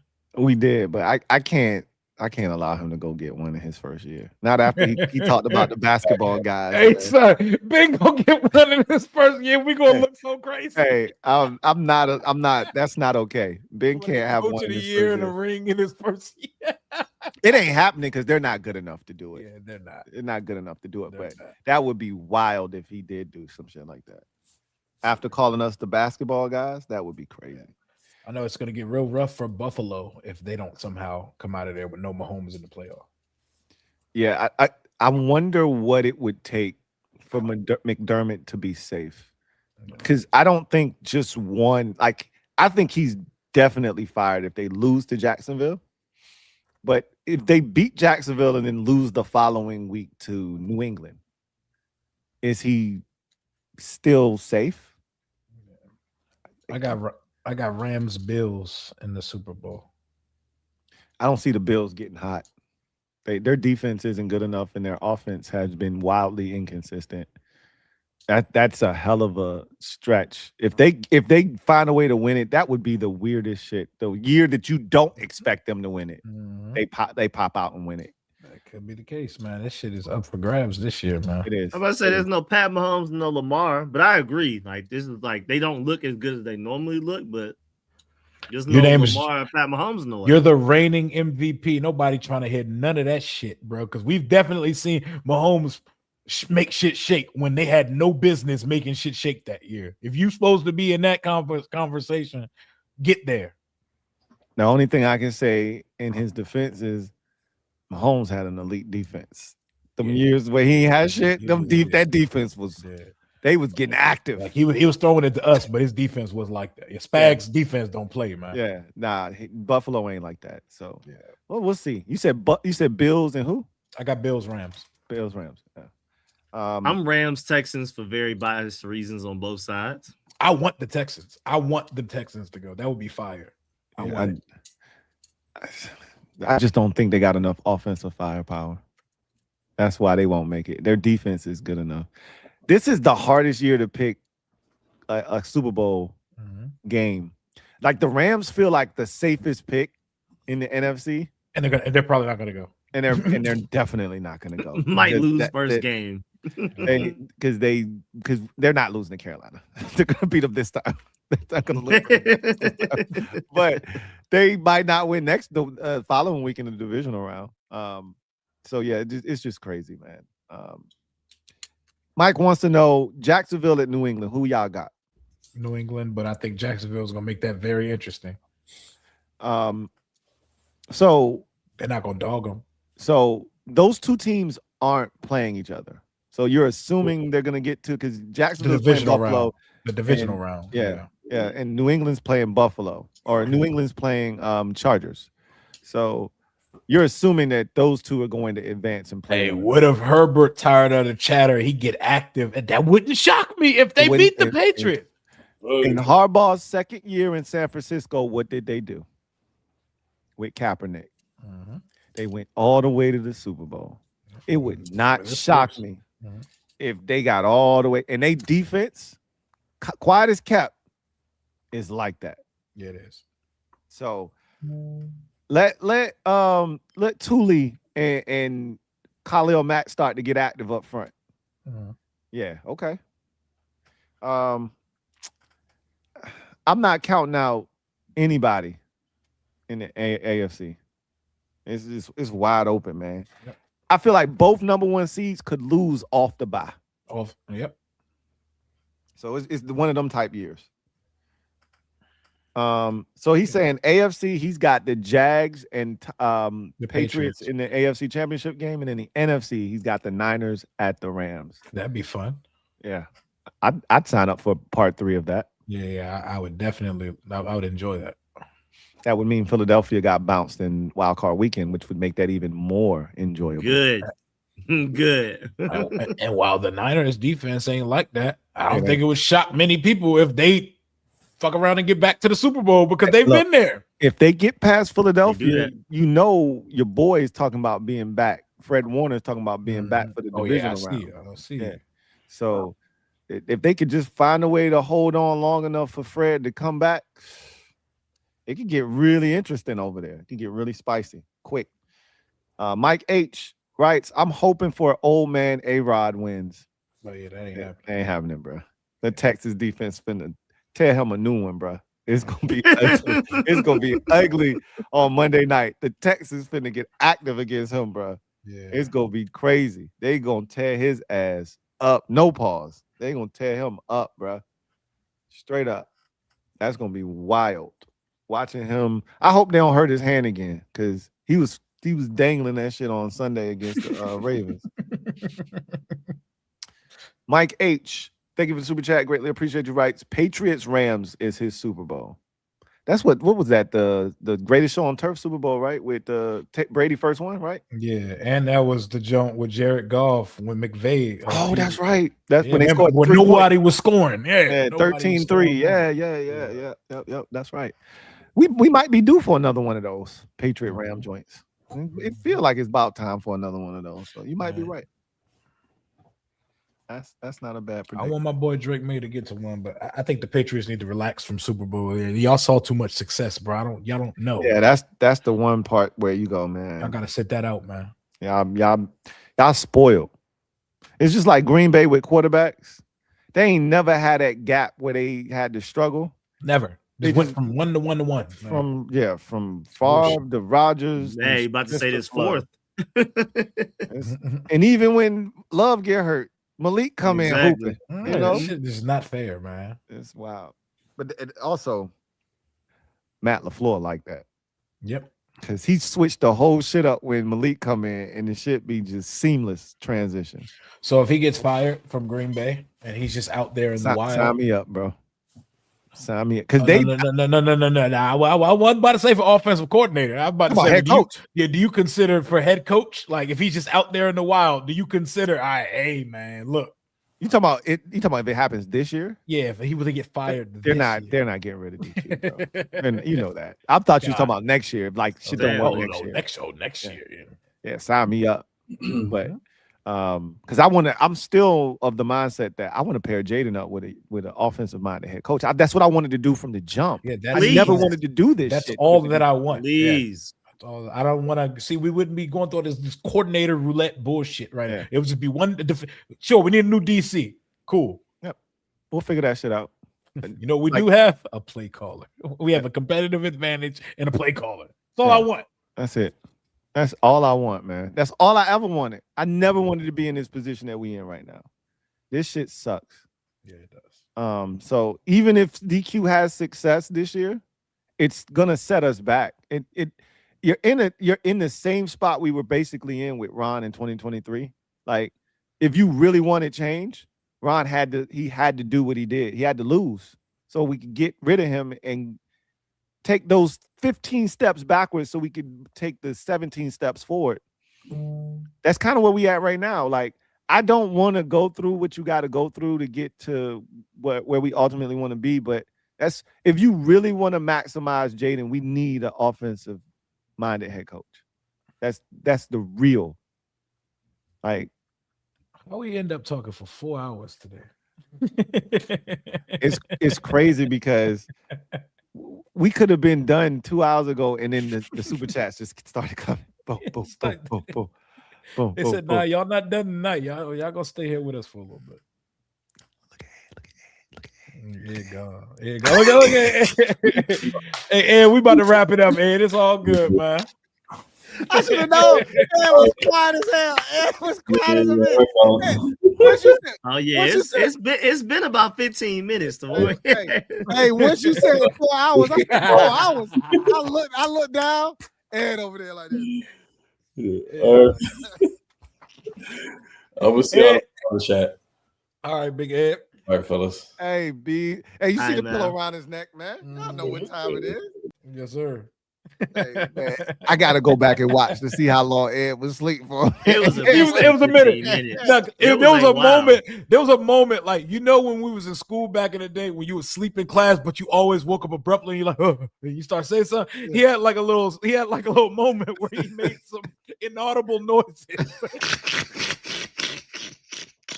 And I was, oh, this nigga sleep, bro. I gotta go back and watch because I didn't know he was sleeping. Nigga, sleep. I didn't know he sleep till you said 4 hours. I said 4 hours. That means Ed. I looked down at Ed like this. I was like, look at Ed. Hey, go ahead. Oh man, Ed. How old is Ed? Ed like what, 32, something like that? Yeah, around my age, yeah. Around Ed, the oldest 32-year-old I ever met in my life, man. Hey, boy, that boy don't play by his sleep, man. Hey, I ain't mad at it either, man. Mike H, thank you for the super chat. Greatly appreciate you. Right. Mike Vrabel has those guys frothing out the mouth. This is the key. Yeah, Mike, he different as a head coach, man. I love his energy. I think the players, like, and he's one of the, remember how Rico was talking about how Jaden might respond to being challenged? Vrabel, one of them coaches. Yep. He gonna challenge you and try to get you motivated that way. And they love him, bro. They love him in New England, man. And it's a different energy too, because he a former player. It just hit different. Yeah, he was there for the successes. And yeah. All right, that's the last super chat. Hey, what a stream! Ed almost made it. He almost made it to the end of a 4-hour stream, man. Shout out to Ed, man. What a stream it was, man. Yeah, that's some crazy stuff. We had a lot of good laughs. My cheeks hurt right now. That's crazy. Whoa, sir. From laughing, man. First of all, that's not worse than shiny heads, bro. Shiny heads was worse. My cheeks hurt is kind of crazy. Cheeks hurting is worse. I just was talking about laughing. My cheeks hurt. My cheeks hurt at 12:50 a.m. is crazy. Bro, that's not what was said though. Y'all, see, that's a stretch. That's a stretch. It's not, man. Anyway, now I was out of pocket the other day though. When it was just me, I was out of pocket. Oh yeah, we was wild. I was out of pocket, but hey, shout out to all of y'all, man. We still got almost 600 of y'all holding us down on a 4-hour stream, man. Shout out. Did we read Mr. Ron B's joint? And no, we did not. I thought I did, but I didn't. I clicked on it, and then Ed fell asleep. And then I went to the next super chat when I came back. My bad, Mr. Ron B. OG, triple OG, Mr. Ron B. He writes, salute, Kings. Salute, Mr. Ron B. Just a feeling. But I think by Monday, 2 more coaching spots will be open in Buffalo and Pittsburgh. That's what we've been talking about. That's a realistic possibility. I was of the mindset that Mike Tomlin was going to be fired Sunday night had they lost. I thought he was getting fired right then and there. Yeah. I just see the meme where somebody put it was like the on field goal the post. outside of Yeah. the field goal post. It was like Harbaugh fire, and the inside was like Tomlin fire, or the opposite. That shit is hilarious. No, I didn't see that. Y'all got to send that to me. That's how like it's funny as hell. But that was real. That's literally what I felt like was going to happen. Whoever lost that game, I did not think Harbaugh was getting fired though. So I'm not going to sit here and act like but I definitely I went from Tomlin going to be fired to him doing that dumbass shit. But that's what's going to happen to his ass after the Texans smoke him on Monday. Let me ask y'all this. Is Tomlin still a hot name if he were to get fired? Would Tomlin go similar to Harbaugh, straight to the top of the list? Would Tomlin be revered and held in high regard in the league circles like Harbaugh is? There's enough available. There's enough jobs open that I think so. Yeah, I think you're right. I think so too. You can definitely do better, and a lot of teams can do better with their current head coach switching to Tomlin for sure. Yeah. It just feel like with Harbaugh, I felt like he was always progressive, maybe even too much so sometimes. He'd be going for he was the first one to do that shit where you down 14 and go for you go for two. Go for two. Like on the first touchdown. So you go for two so you could take the lead on the second touchdown. If you score a touchdown, you win. He was the first one to do that. He was the first one in the front of that analytics bullshit. I always felt like he was cutting edge.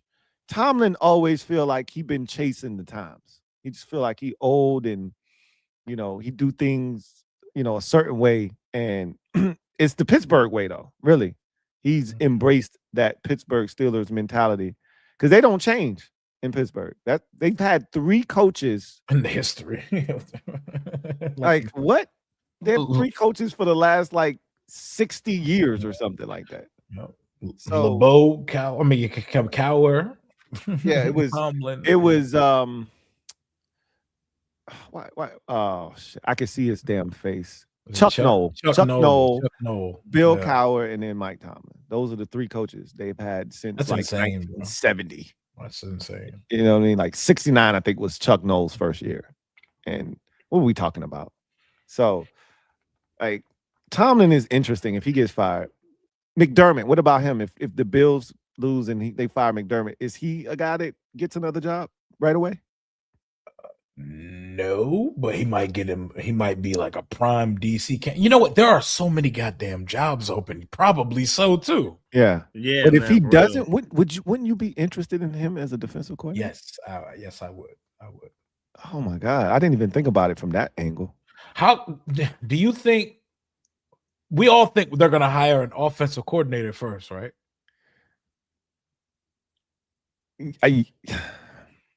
It's hard for me to say yes because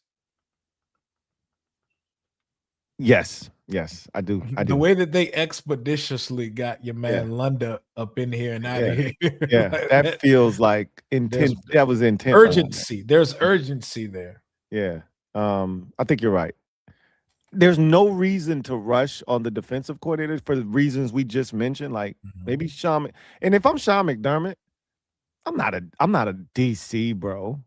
I'll sit out a year, do some TV work, and come back. I did too much as a head because y'all not about to do me like that. Hell no. I sit out, do a year on TV, come back next year, my name hot in the streets again on some Mike McCarthy shit. I'm not taking no damn DC job.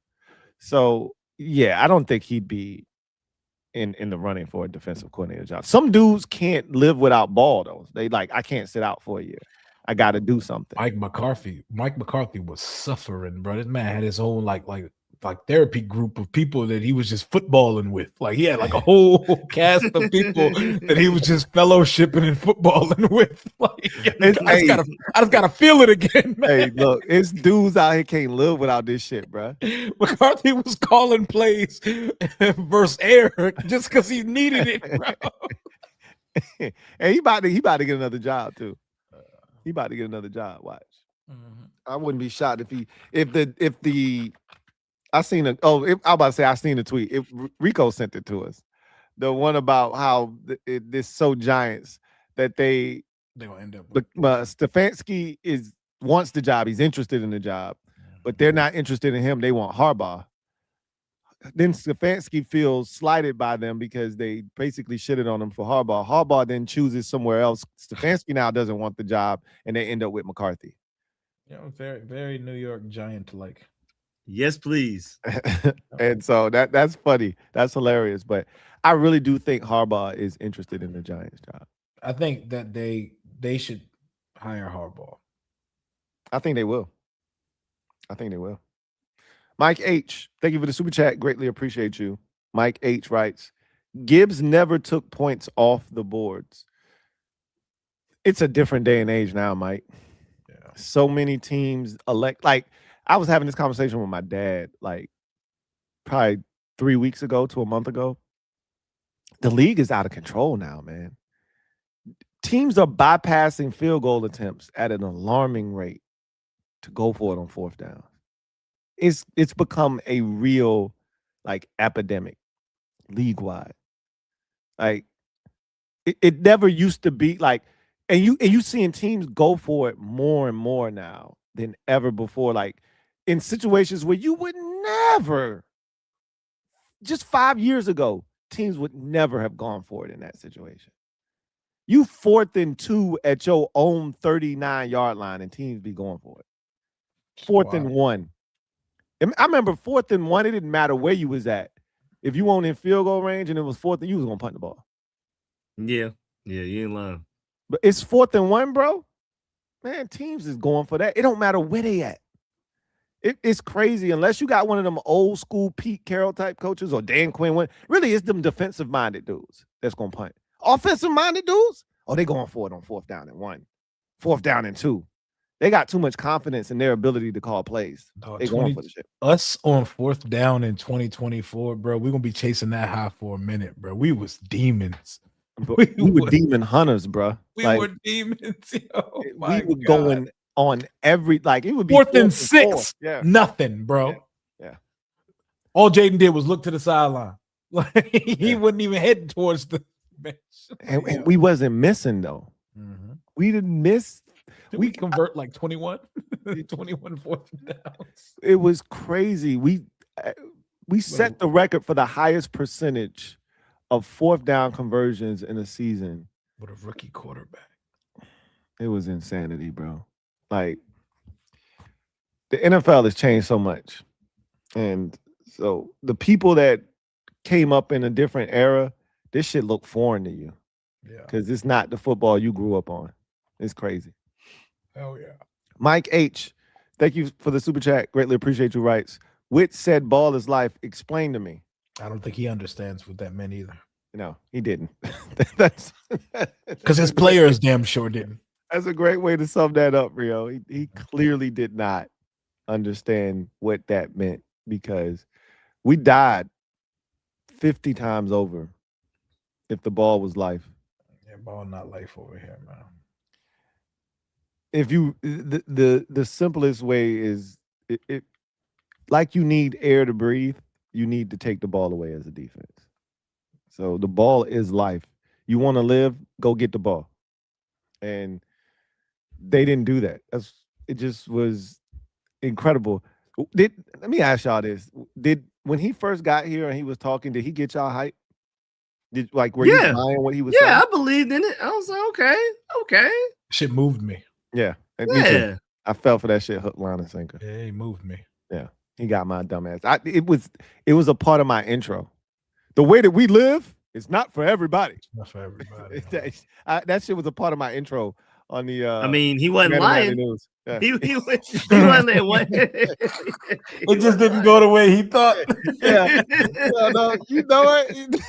You're not wrong. You so not wrong. No, that shit was not for everybody.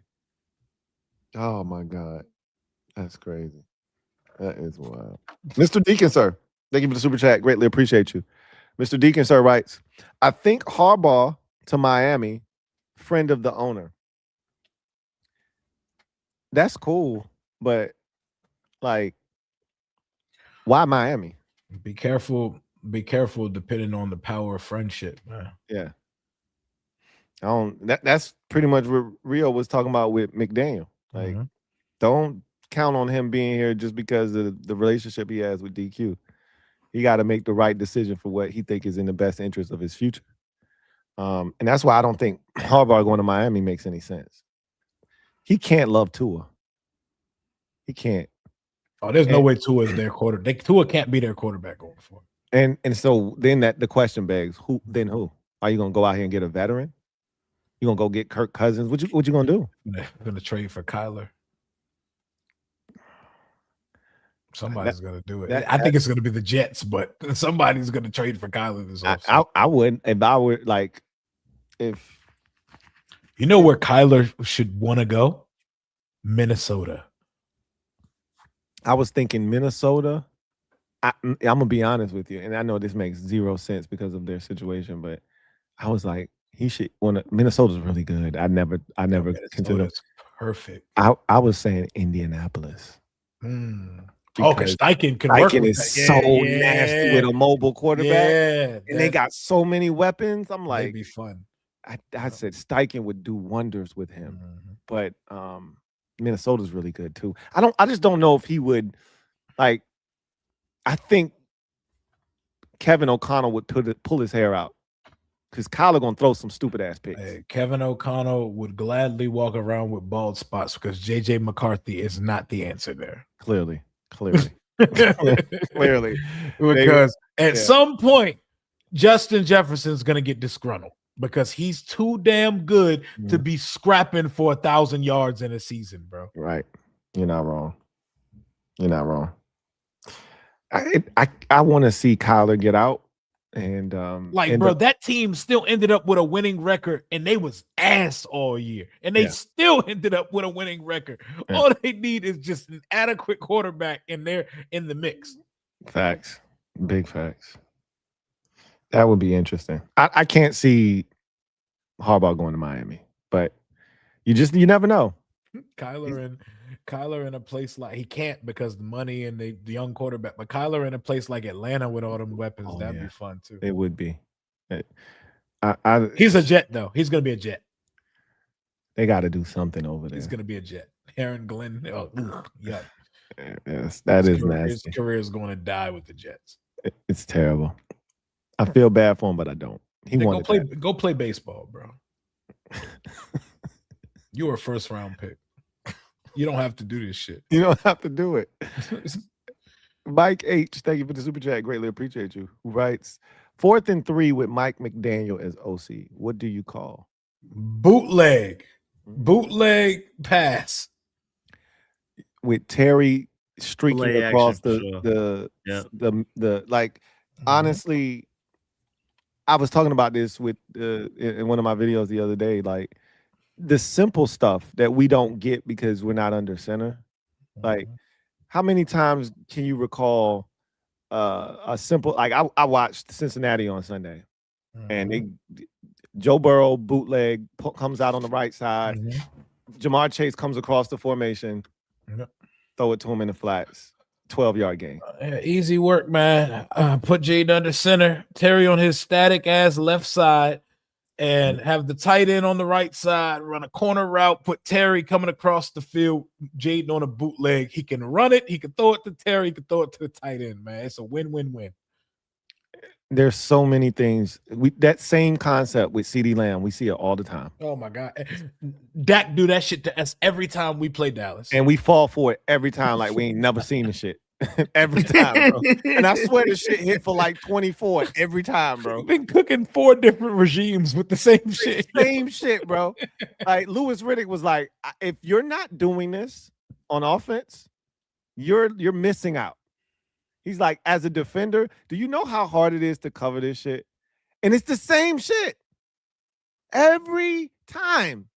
But you gotta respect it. And I'm like, I want us to do that shit. It's easy money. It's easy money, man. Jason Witten's still open on that play. Still open, bro. Still running for 16. Right now today. In slow motion. I broke my back. It's still running for 16. Spinal. Mike H. Thank you for the super chat. Greatly appreciate you. Writes, Ball was live, but you are dead. Very hyped. That's who we've been for 2 years now. Dead as a doorknob. Dead as a doorknob. Mike H. Thank you for the super chat. Greatly appreciate you. Writes, Miami because it's a great place to retire. I've heard that. I've heard that, and you forget, or I did at least. Harbaugh old as hell. He's 60 something. He's 64. He don't even strike me as 6. I forgot because he's been a coach for them. Why does he so still long. want to coach? Like, fam, you coached for 18 years, bro. Get your pension, bro. Yeah, honestly, the only reason I think he ends up there is because I truly believe Miami fired McDaniels for Harbaugh. I mean, he could end up just burning them, but I saw something about McDaniels was taking part of the GM search for a little while. No, I think Rio's had said it earlier that they had him sitting in on like their conversations about who the GM is gonna be. Yeah, it wasn't until Harbaugh got canned on Tuesday that they was like, "Oh, hold on. Y'all did what? Harbaugh's available? Man, we gotta rethink this damn. We gotta think this Mike shit." They hit Mike with a, "I ain't gonna hold you, champ." Hold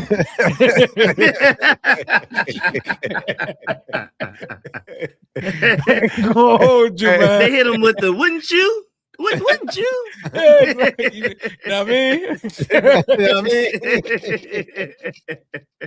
I mean, yeah. You know what I'm saying? I mean, yeah, you get like it's unspoken. Like you know exactly what we mean when we say that. I don't have to explain it to you.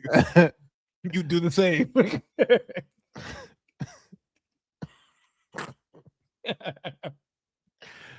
Oh man. Imagine Mike McDaniel going home with his research on GM candidates. He got resumes and shit. He's like, he's sifting through hits and misses. He's like, he called up Steven like, "Hey man, this one right here, this is a really good case." Hey, Mike, let me cut you off real quick. Mike.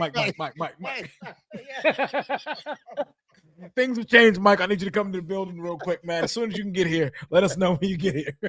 We'll have security meet you out front.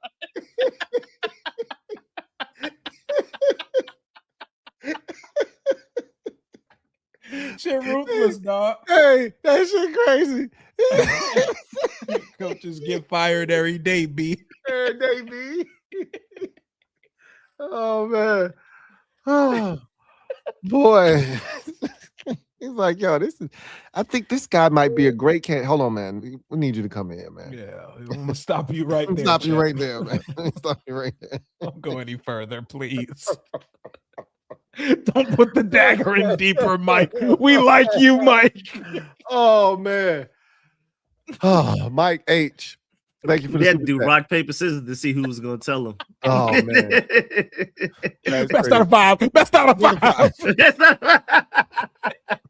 Somebody was down 2. Best out of 5. Hell yeah. Oh man. That's hilarious, man. Harbaugh doesn't need to go to the meat grinder, New York. Harbaugh needs to retire for real, bro. What do you want to coach for?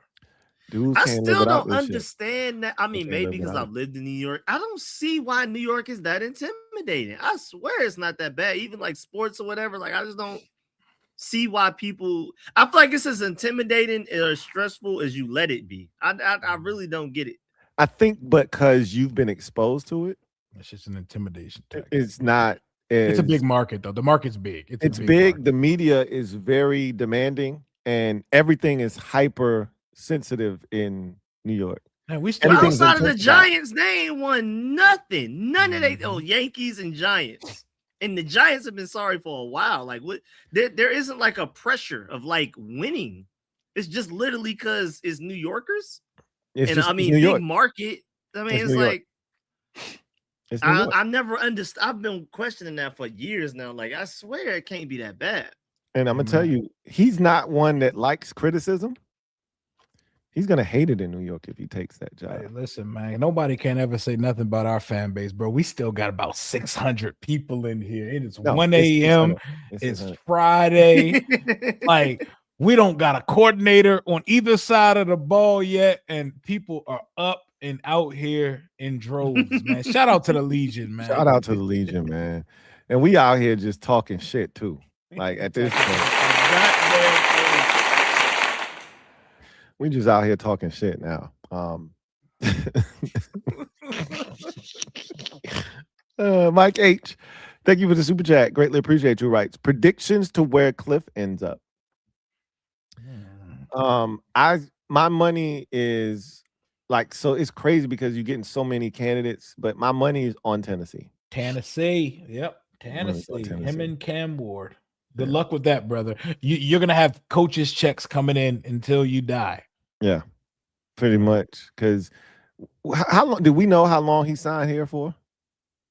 2 years. I think it was a 2 year. I swear it was a 2 year deal, unless they quietly got it done. I was told 2. I thought we heard 2 years when he took the job.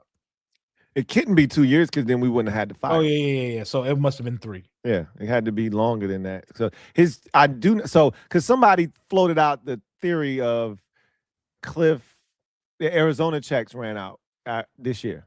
And so Cliff, they stopped after this season. Yeah. So Cliff went to them wanting more money, and they was like, "Oh hell no, you can't have no more bread."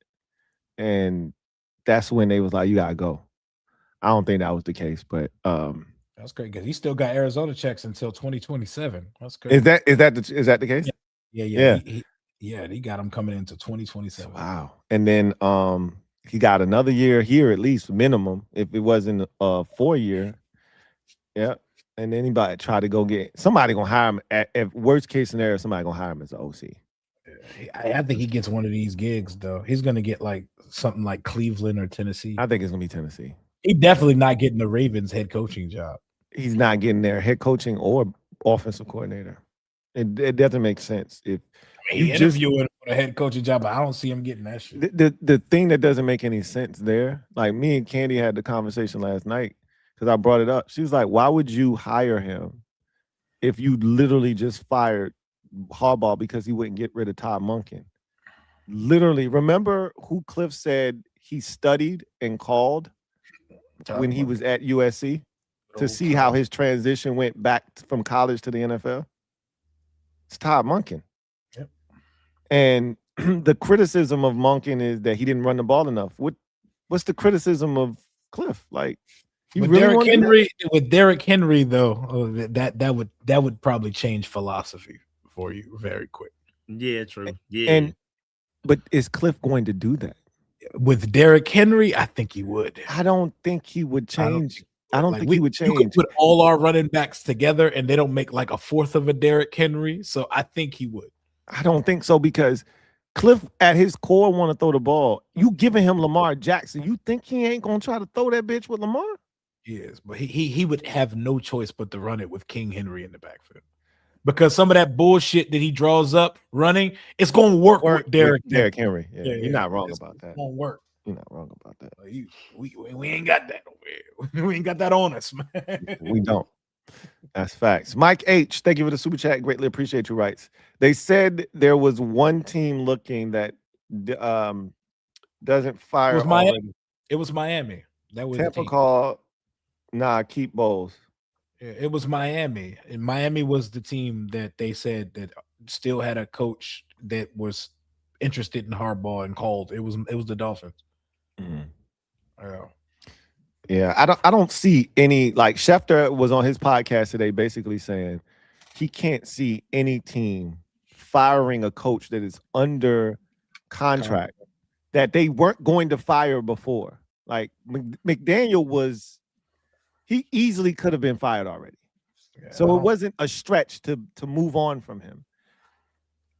Schefter's like, I can't see a team who wasn't going to fire their coach all of a sudden firing their coach and he said Harbaugh's not going to commit to anybody.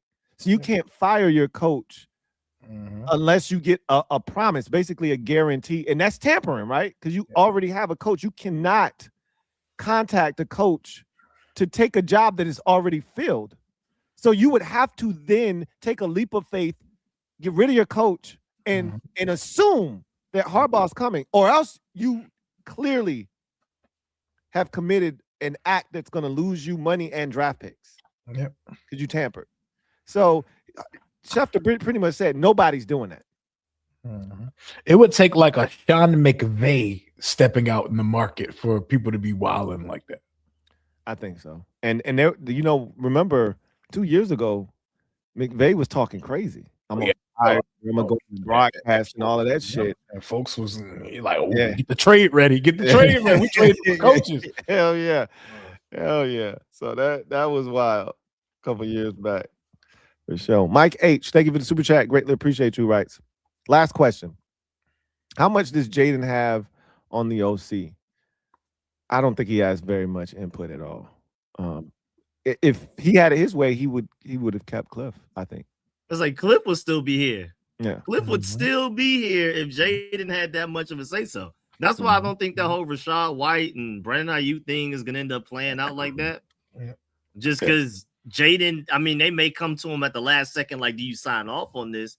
But I don't think they go to him first. Like, what's your list? Yeah. I agree with that. Like, they go to Jaden at the end if they thinking about Ayuk and they ask him maybe like, what do you think about this? Like, where do you think his head is at right now? Like something like that. You talk to him, that's your boy. What do you think? And they may ask him something like that, but they're not basing their decisions off of what Jaden wants to do. They could care less. And that's the way it should be. You win a Super Bowl, you become a made man, then you get some input. Then you start to be able to say what you want and what you don't want, what you like and what you don't like. Till you get to that point, you shouldn't have any real power or input as to what's going on. You got to become a made man first. Play in a Super Bowl. Like Joe Burrow ain't won shit, but he played in one. So he get to basically tell them, hey, I want both my receivers back. Yep. Figure that shit out. I want both of them back. So we ain't there yet. Jaden don't have no say so. We've made it to the end of the line, fellas. Yes, we did. Y'all got anything to add? I think we said it all. We said everything we could say. We got unless something crazy happens, we'll be back next week and we will have playoffs to talk about. We'll talk about more team related issues or conversations. They would have interviewed, I would assume, or at least be requested to interview a boatload of guys by then. Shit, we might have a hire. If Rio is right, they might be fast tracking this offensive coordinator thing. With the happenings of tonight with Lunda Wells, Big Lunda, it feels like they're moving expeditiously. Shout out to T.I. And so that's the way London be changing every picture. He might be white by the time he come here.